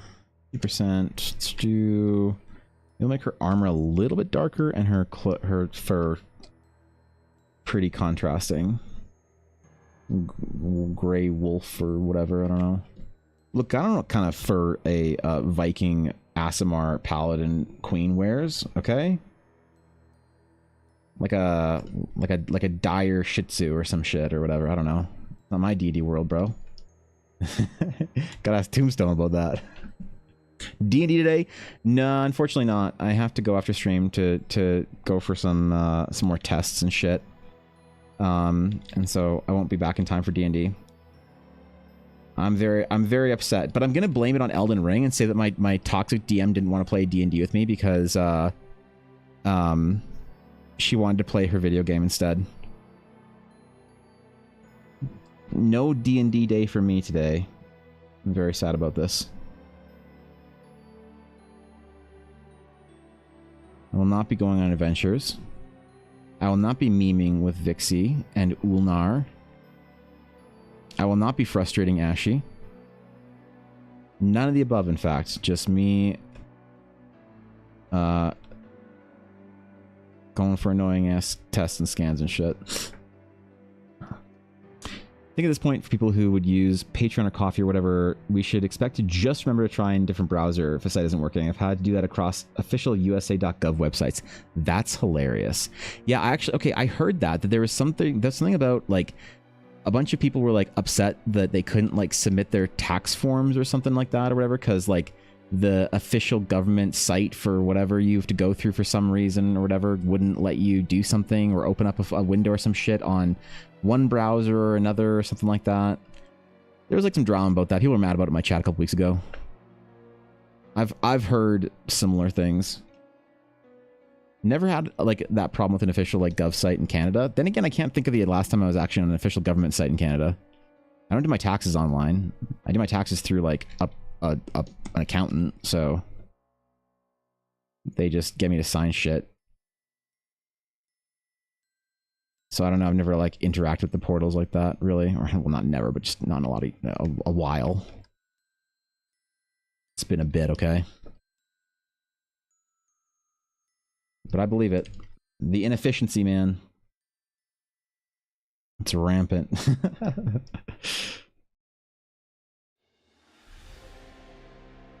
Yeah, well, what am I going to do with D&D withdrawal today? How am I going to handle this shit, man?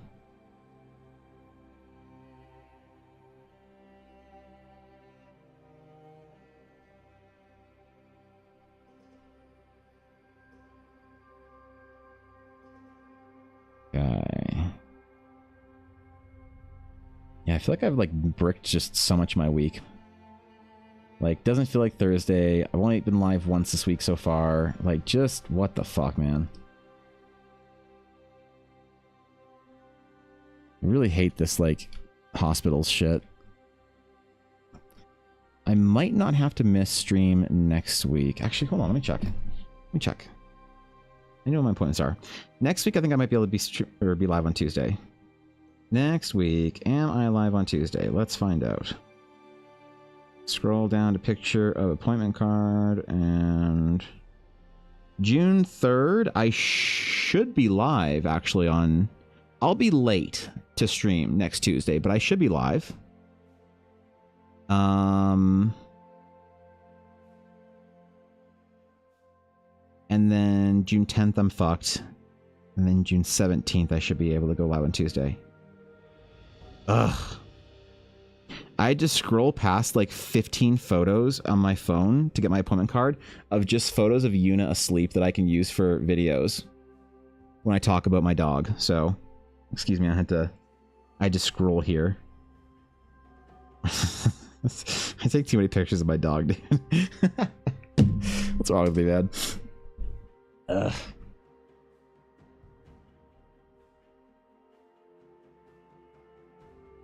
What the fuck's wrong with me? Okay, armor now. Armor. So let's do a 25 here, and then we'll... Ooh, wait. First, let's do this, and chunk this out a little bit with our texture brush, so it looks more There we go. Next. Our last little bit of polish here, and then we done, man. It's another character in the books. Hopefully another happy client. I sure as fuck hope so, because Brooklyn ordered like 4 characters, so I better be doing meeting expectations. Otherwise, I am screwed.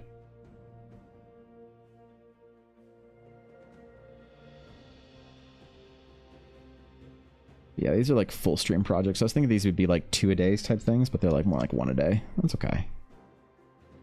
I'll just make adjustments.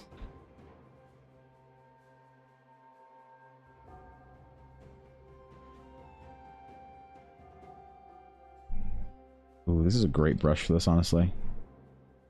This is a phenomenal brush for that. For highlights. Ooh. Me like. And we'll do one more fill layer. Oh, you know what I'll do? I'll do it like this. I'm not gonna cheaty pants it. I'm just gonna work smart. Do that, and then that. Double layers.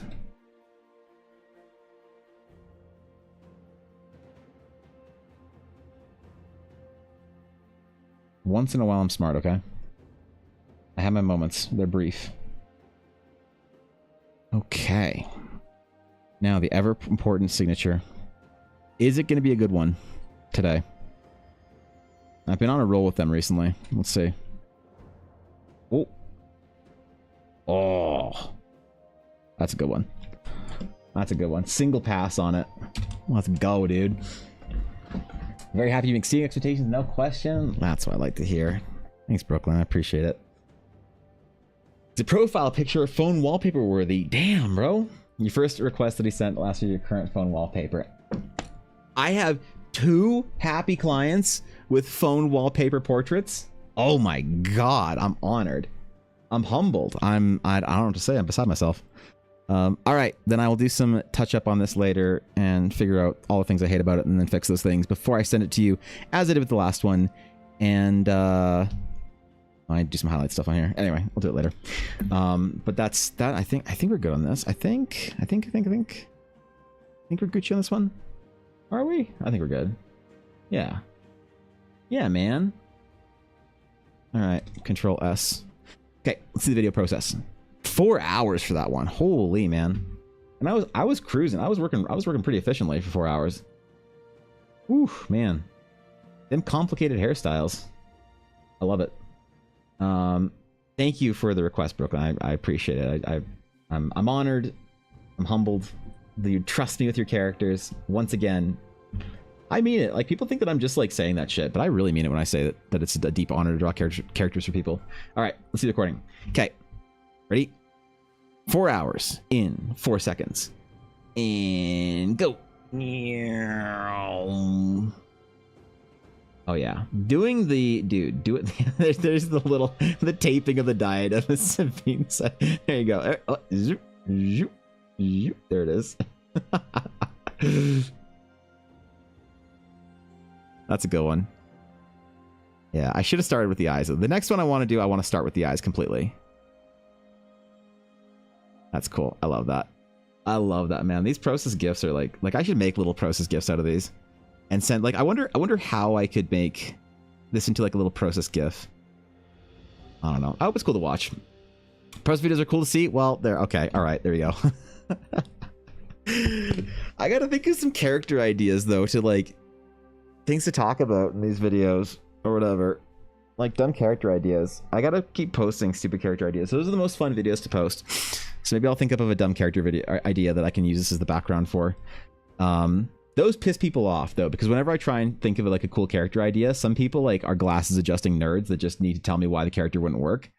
Or the character is just someone. Like, you know what I should do? I should just make a character. Okay. Do we want to go mask off dark mode for this? Because I could just debate views on this one so hard. Dude, I could debate views on this so hard. how I'm morally a good person. I'm not going to debate views, right? I'm not going to say this is Critical Role fan art of me reimagining Yasha as a non-fallen Aasimar. That's a bad thing to do, right? That's not an okay thing to do morally, right? To debate views like that. That's like clickbaity shit. This is no, bad of it. Okay, no. We have to understand the border of evil to be able to stay away from it, so. What's up, Credo? Good to see you.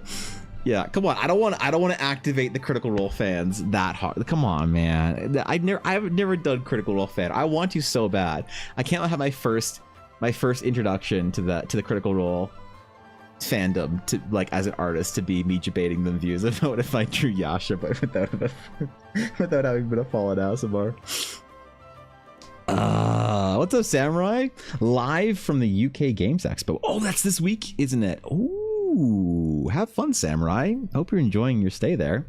This is the PC who becomes the BBEG at the end trope. Oh no.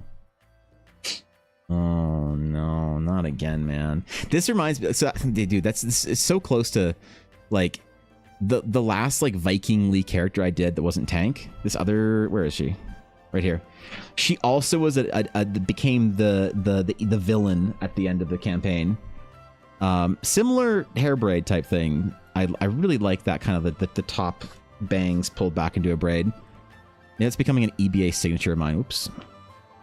I don't know, for cool Viking braids.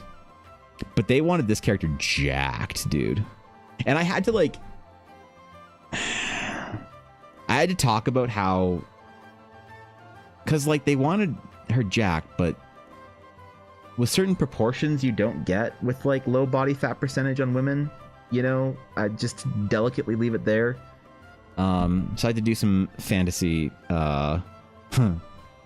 recomposition of the human body for that one, which is fine, but I like these like cool braided hairstyles and whatnot. Makes me want to do some more cool stuff for like Ella and her characters or whatever. Next time she does a cool Viking character or whatever. I don't know. That's a good one. It's a good character and fun. Thanks for the request, man. I guess so hold on. What's the next one? So I think Dark is the next request after that, and that's on Discord, not on Kofi. So I gotta remember to check that. But then the next one after that, after Dark's things are, is it another one for Brooklyn? After that, no, it's okay. So the next two things are for Dark, and then after that is Silesian's request for a location, and then after that is Tiny Fox cosplay. Otherwise known as Mithril Fox. And then I believe it's Tombstone's request, and then 2 more for Brooklyn, and then 1 more at the very end for somebody else. Okay. Hog. You never change your coffee name. What happened from between the Tiny Spirit Fox to the Mithril Fox? What evolution did you go through where you like digivolved from Tiny Spirit to a Mithril Fox? Palin sent me here for the spoon, live from the UK game. What do you mean for a spoon? Bro, we only have orbs here, Samurai. What? You're at the wrong... Man, come on, bro. You're at the wrong stream for a spoon, bro. Holy... I don't know how to eat anything with spoon. I only know how to eat with an orb, so... Or a fork. I learned how to eat peas with a fork from my British grandfather. Like a weirdo. Just eat with a spoon. Come on, man.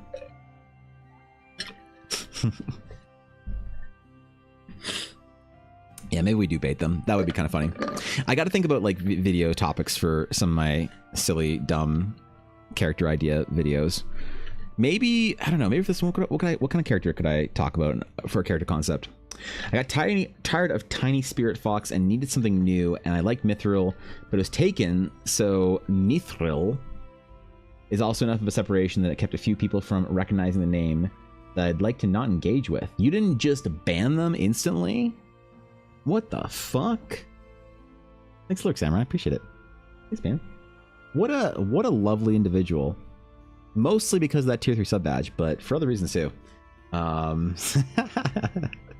have people blocked? Okay, there you go. Well, that works, I guess. Yeah, I get it. It can be, you know, if you're trying to rebrand or whatever to get away from something, or partially to get away from something. I understand that. Yeah, I mean, like when I first launched my like Twitch stream and whatnot, I deleted everything about my previous life. I basically started my life anew when I started streaming. Like I didn't intentionally necessarily do that because I had everything. So this was like, man, in like 2015, Facebook was like it, you know, everybody was on Facebook.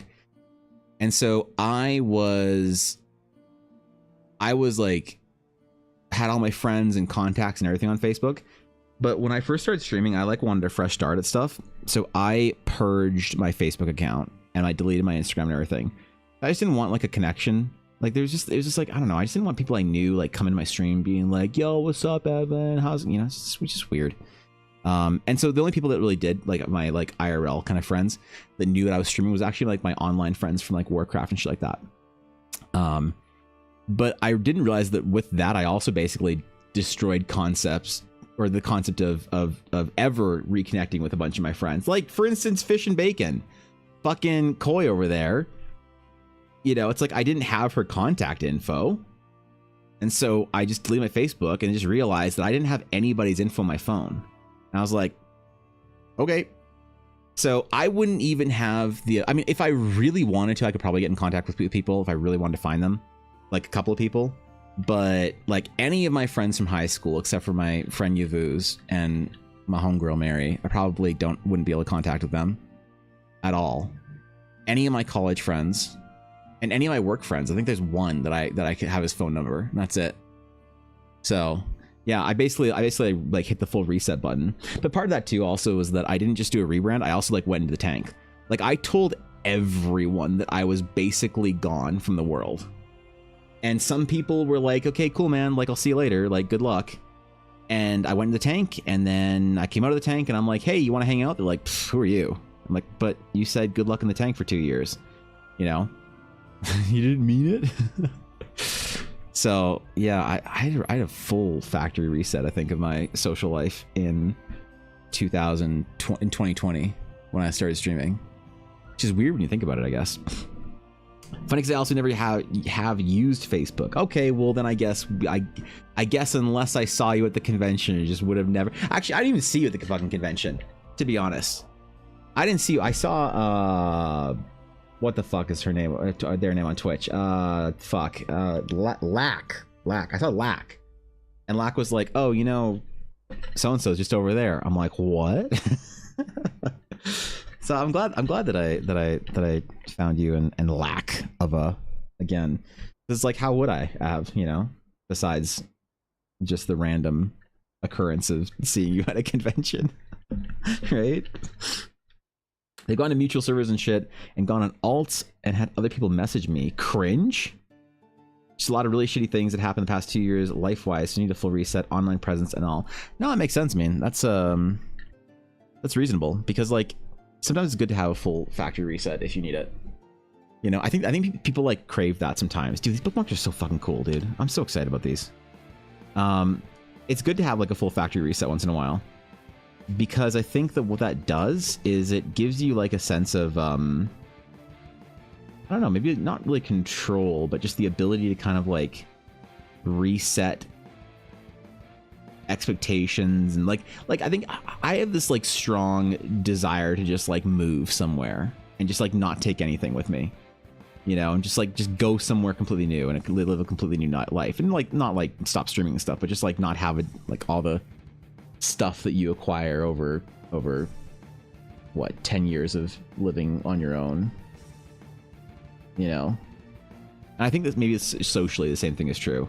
It definitely did feel kind of liberating to not be like in contact with a lot of like the good and bad from that side of like life or whatever.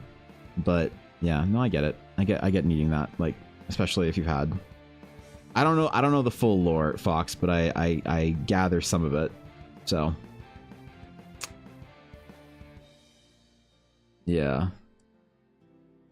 there's a little bit of having control of my life, and even the name change helped me feel like I had a grasp on that. Very chance to hang out and catch up. I'd like to dive into everything. Holy crap, I can't read today.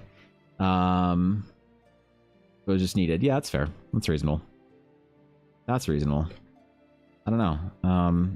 It's good to do that once in a while, I think. Maybe not. Maybe it's good to have like longer roots.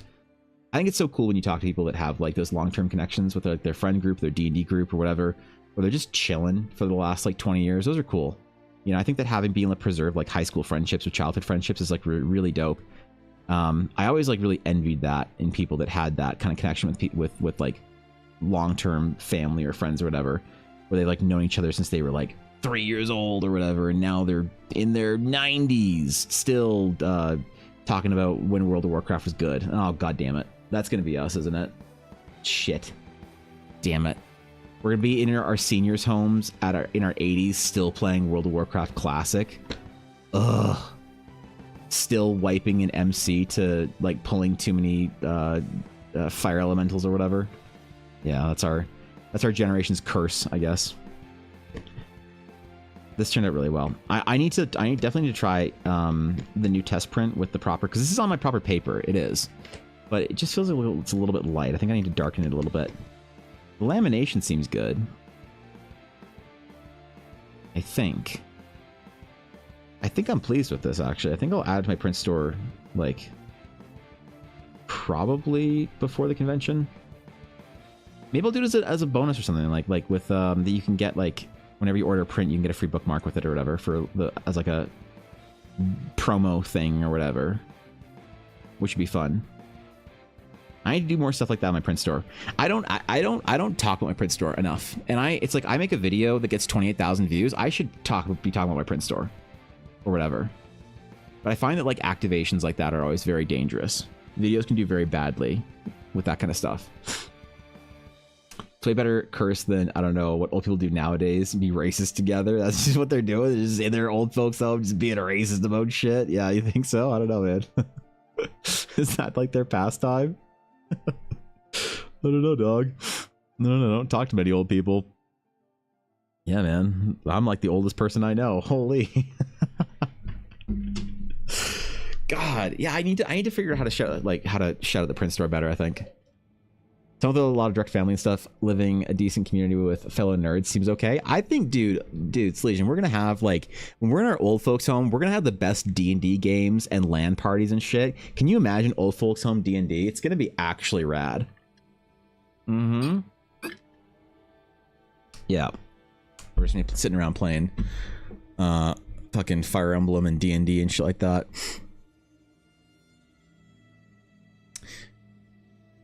Maybe I could put a print store link at the end of my videos. Would that be annoying if I shout out a print store at the end of my videos? Would people tolerate that? Would they rage? They tell me to get bent?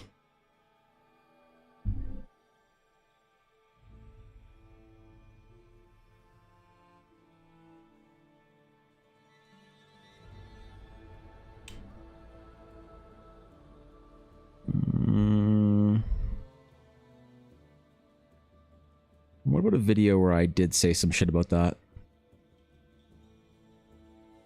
Oh my god, a 1 of 10? Wait, this video exploded overnight. Wait, what the fuck? Hold on, what the hell happened here? I went to bed, this video had 1,000 views and like 2 comments.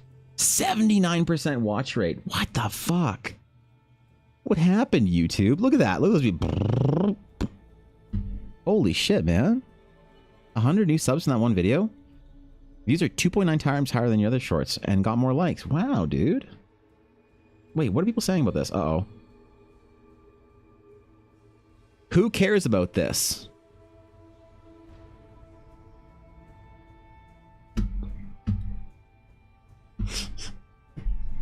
What kind of a comment is that? Should I favorite this comment? These people that must not know D&D very well, or the artists that portray characters in media very well. It is very common, whether in books or roleplay, for readers to assume some level of attractiveness unless specifically stated otherwise.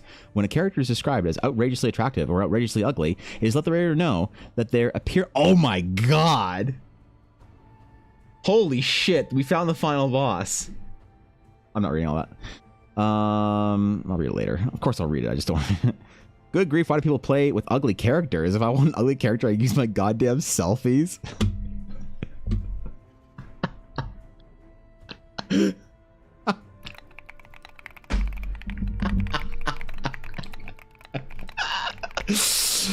No one comment exclamation essaying. You have to be nice, okay? This person really cares. I swear to God, if I see one of you gremlins comment exclamation essaying, I'm banning you. Okay, okay, that made me laugh. I don't really get why people get so bent out of shape over very attractive characters. They are fictional, and if they aren't even real, why not make them hot? Being jealous of a drawing being too hot is some serious narcissism activities. Damn, holy shit. I don't add to the description in most cases, but I do accidentally come out a lot. But it does come out a lot. I blame me asking my girlfriend, so how should I do this part of the character? And she often says, hot. I aim to please. Humans consider attractive. What humans consider attractive would be different than the many species in D&D. Us making our characters attractive only means anything if it has actual relevance to the story. Otherwise, it's just a fun thing, I guess. If they have charisma stat through the wazoo and they're hot, that's funny. That's old school. That's really old school. You have a fair point, but regardless, kind of funny, right? What if you're like hot IRL? What are you supposed to do? Play an Uggo then? Damn, bro. I'll just use a selfie, man. I just stare at myself all day on stream. Holy. Bards make sense to be attractive because they have crazy charisma, but I feel if you play a low charisma character, make them look fucked up, scars, burns, missing features at least. That's how I make sense of it. This is old school. So the two people have talked about the charisma stat. This is something that used to be universally accepted in D&D, that if you had a low charisma stat or a low charisma score, you were ugly, and if you had a high charisma score, you were attractive. But this changed completely in 5th edition. In 3.5, we'd always make our charisma stat higher because no one in our D&D group wanted to be ugly. But now people don't attract. They completely separate the charisma score with physical attraction. Did I start a fight in the comments? Oh God, please don't, Salesian. Wait, did you? Hold on, let's check. If the character's a bard, then it's a given. True. I made my bard 4'5", long, sandy beard, disadvantage to charisma towards anything taller than him. He got short because a mage orc woman cursed him because he hit on her. His body count includes trees, rocks, every main build in the campaign, most enemies he comes across. Now that's a character. Now that's a proper bard. Okay. Tiefling bard. So unreasonably hot was already basic requirement. She just clarified that it was. That's so funny. That's so funny. 86 up dudes. Okay. Wait, actually true. 86 upvotes on that comment. That's funny. I'll favorite that. How much you charge for commissions? Oh God, a lot. Every character I make belongs to a race that can be reasonably considered as having hot members. That character will be hot. That said, I don't expect D&D gnomes, dwarves, or orcs or dragonborn to be hot. Expect to rather specific crowds. What's wrong with dwarves? This person isn't on book talk. This person has never been to book talk if they think that handsome dwarves aren't something that people go for here. Does D&D actually specify whether charisma is attractiveness or force of will? I don't know in 5th ed, but I know in like just the deviation of modern D&D, they don't attach it. If I made in part of a video, if I reiterated that comment and I said I make my characters have high charisma scores because I want them to be attractive, I would get shredded in the comments of people being like, actually. So, to be fair, every character will be perceived hot by at least one person. It's me, I'm the one person. 150 up dudes. I made a character, a fighter tiefling for a campaign, and she has a brother who was more tiefling characteristics than her, and he's super tall, like the tallest you can make a tiefling. Uh-oh. Okay, I thought I was going to get paragraphed. And one person legit went out of character to ask if he was single. That's funny. Bubs wouldn't exist. Wait, Bubs wouldn't exist if this wasn't true. I'm guessing that's in context to this. I'd also like to ask those people, why do you make your PC ugly? I mean, if it's a plot point, sure, but do you really want to be ugly in a fantasy world where you can be literally anything you want? Damn. I'll never understand why some people have a problem with other people having attractive characters. Lol. Let me live my fantasy being a hot tiefling with a six-pack. True. Why shall I, a little diva little diva make my character ugly? That's hilarious. The elegance in this comment. Why shall I, a little diva, make my character ugly? It's like the viewers are forgetting you're making commissions, which means the only person who needs to be happy with or unhappy with the beauty of the character is people paying for them. Holy fuck, based. Oh my god. We got him. The first truly based commenter. They're for the clients. Oh my god. It's kind of silly to me people get mad about the artist drop pretty characters. Would you really sit here watching it if it was hideous character every time? No, it would be an entirely different viewing audience, like horror fans, for example. And I'm not saying that the other D&D races can't be beautiful before anyone tries pointing that another race example of something to draw. There are gorgeous orcs out there, for example. True. As one artist to another, take your characters always beautiful to be exactly like that. You draw really well and your artwork looks really beautiful. If people mean something else, they can come out and say it. Otherwise, just another fine compliment to your skills. The client is always the priority. I think you're the first person to bring that up. Art. And I'll like my own message. I'll give myself a thumbs up on this one. I'll give myself a thumbs up. I tend to draw my D&D characters attractive, though I recently started appreciating imperfections in their designs as well. Still attractive, though. Ask Concord how making ugly characters did for their business.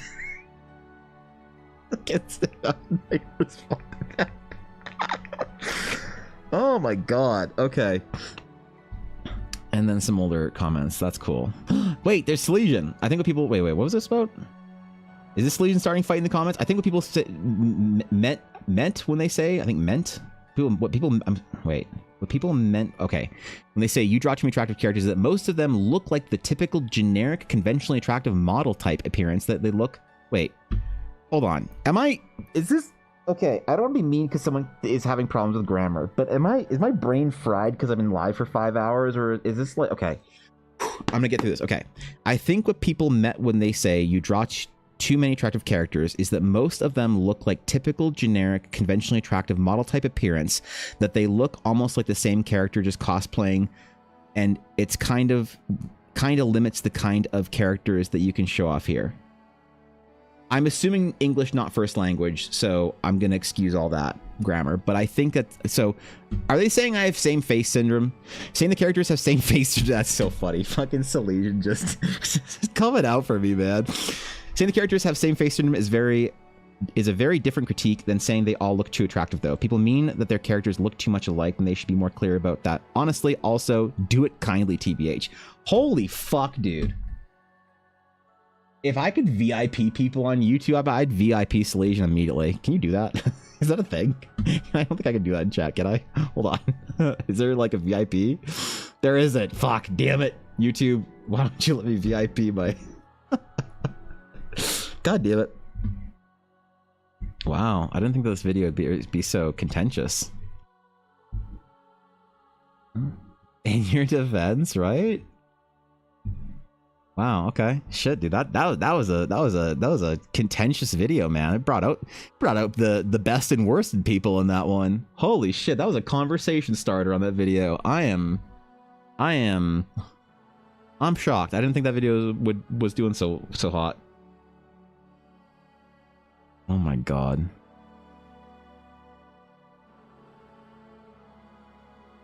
Huh. That's pretty crazy, man. I didn't think my YouTube would grow like this. Who even cares about the insert essay is the GOAT?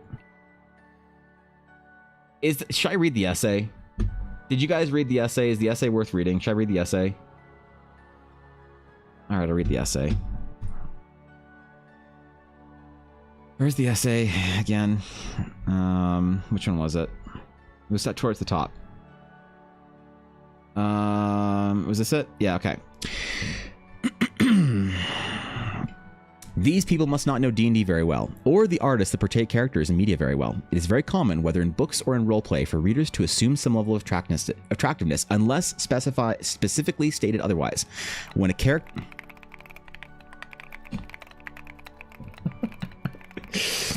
When a character is described as outrageously attractive or outrageously ugly, It's to let the reader know their appearance stands out from the rest. Otherwise, it's the author commonly gives just enough detail of the character for us to keep the main parts of what people in the lore see when they interact with this character, while giving the reader enough room for creative liberties. We assume characters have no blemishes or scars unless they're stated otherwise. We assume characters are fair looking unless otherwise specified. We humans prefer to look at things that are pleasing to our eyes, so that is commonly what happens when there is no description of a character's attractiveness. I like to play orcs that are ugly, but if I describe my orcs to someone else, they might portray them as handsome because I don't focus on details like facial structure when I describe my war-bound muscle man. I focus on how they carry themselves, how they talk to people, the size of my character. Okay, size of the... Okay, all right, that was a risky read. The size of my character compared to other characters. That's all I care about in my soldier. Pretty... is a matter of opinion. I do not hold for the soldiers, but some people do for some reason, or for reasons of fantasy. And that's okay. In my opinion, it is part of what makes reading books and playing TTRPGs so fun. If people don't like pretty characters, they can imagine something else, and the characters that are described as being attractive just have different traits that make them stand out in that way. I think you drew this very well. Oh. Attractiveness aside, the level of technique used by people who practice there is a level of technique used only by people who practice, and that says a lot. Wow, dude. I think people who complain about the attractiveness of your characters you draw are only jealous they do not have the skill required to be able to draw to this degree. I think they have tried to draw and were made to feel bad for their ugly drawings, so now they take out their pain on people who can draw pretty characters. Wow. Wow, dude. That was a nice little compliment at the end there. What a nice essayists. What a lovely essayist. I'm damn, bro. Thanks, Adam. Appreciate you sticking up for me. Wow. I should make more videos complaining about people complaining about my art on the internet. Wow, dude. That's very nice. Well, that's YouTube comment review for the day, I guess. Thork, an incomparable beauty an incomparable beauty to mosquitoes. The fuck? You know pigeons prefer beautiful humans? They did a study on this, so no, it's not just humans who like pretty humans. Really? The pigeons know? They like facial symmetry or some shit? My illustration instructor always did say pretty people are more difficult to draw.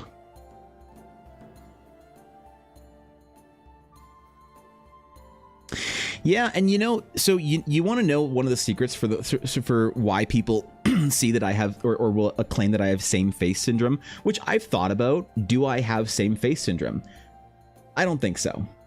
I think I sort of take it as a compliment in some ways, because it means that my work is not so stylized that people wouldn't expect. Like anime has same face syndrome based on the fucking nature of it being anime. But because I'm not that stylized and that style, like that constrained, not necessarily constrained, that's a bad word to use for it, sorry. Not necessarily that stylized, whatever. People have an expectation of more realism. The problem is, though, that there are certain standards that are different for men and women. So for men, when I draw an attractive man, there's lots of different things. There's your noses that are the typical whatever, what's it called, like the Roman something. There's different beards you can put on men. There's different like levels of I don't know, like there's just all these different things that people can sort of like do with men. Not to say you can't do these things with women, but I do these things with women. There are just certain things that are conventionally sort of attractive with women. The kind of the smoldery eyes, fuller lips, like cuter noses, things like that will make it look in the Roman arch. Yes, thank you. There are certain things that people will then sort of see as features that are common to female characters, and thus accusing me of same face syndrome. And the problem is that it's one of those things where it's like, I don't decide the standard, man. You know, but my clients don't complain. My clients never complain. They have an expectation of me, right? And some characters a bit of a deviation. I mean, Vesper is a bit of a deviation. Vesper I'm very proud of, because Vesper, I think, I don't remember, I don't want to be disrespectful, but I think Sabine asked for a character that had an unconventional beauty. I'm pretty sure that was a wording for Vesper. Was unconventional beauty. So I tried to give her a bit more of the grungly fucking, you know, gremlin-y witchy aesthetic, while still keeping her hopefully very beautiful. But not a lot of people want that, dog. A lot of people want their D&D character to have the conventional masculine charm or feminine beauty or whatever that they expect out of these characters. And so at the end of the day, it really does come down to, are my clients happy? And people that don't like it or whatever and complain about the internet. Like I had an this fucking Instagram comment where someone actually said yuck in my, I don't ever, like, Instagram hides a lot of comments. If I go to a new video, let's just see if there's any hidden comments in this one.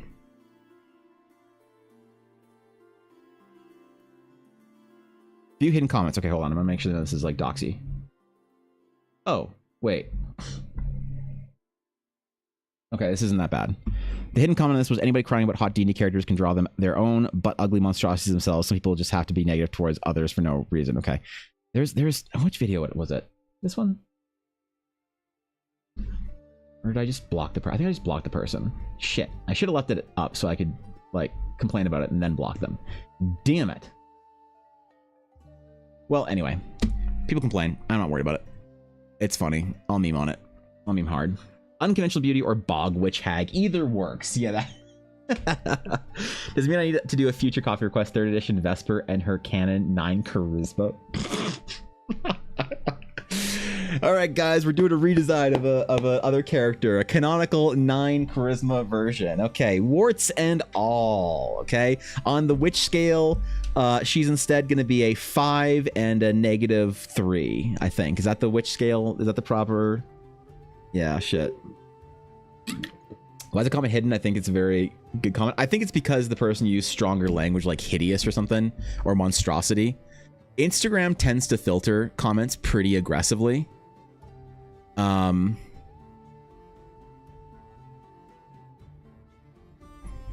Yeah, Instagram will filter harder than most other sites. YouTube hardly filters at all. TikTok filters okay, but Instagram is the one that filters really hard. I don't know why. So, what about 30 charisma? What would 30 charisma look like? What would 30 charisma look like?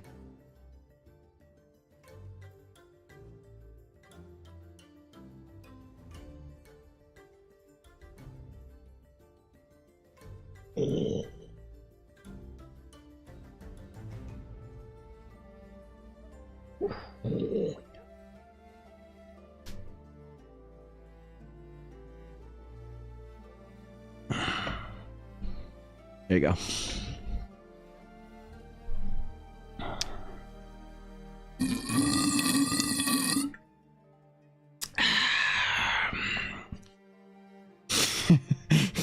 Yes, sir, can you draw my three charisma orc?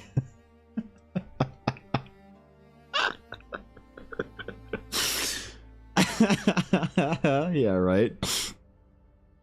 You said 30, not 50. Oh, my bad. Okay, sorry. Yeah, gotta tone that down then. Yep. Ethereal beauty with light in her face. Something like that. Well, whatever. I farmed enough drama on YouTube for the day. I think I did a good job for that. So thank you guys for supporting the drama farm over there. I do think it was hilarious that I got to include Brooklyn's approving Addy comment in that video. That was really funny that I got to that made that video better for me. So, all right, guys, that's all for today. I think we have some Astral Knight stuff to do tomorrow. Maybe I'll do Silesian's Environment tomorrow, or I have some Astral Knighty stuff to do. So I blurred your name because I wasn't sure if you wanted to be associated with the video or not, but I saw that you just commented it on it. I was like, oh, okay. I guess you didn't care. Fair enough. But yeah, I appreciate how much of a good sport you were about all of Brooklyn. So I'll send you hopefully Valerica tonight. So thank you for the request again. It was my honor to draw another character for you, and I'm looking forward to the other ones. So that is all for today, my friends. I have to go to an appointment very quickly to get my head fucking scanned again.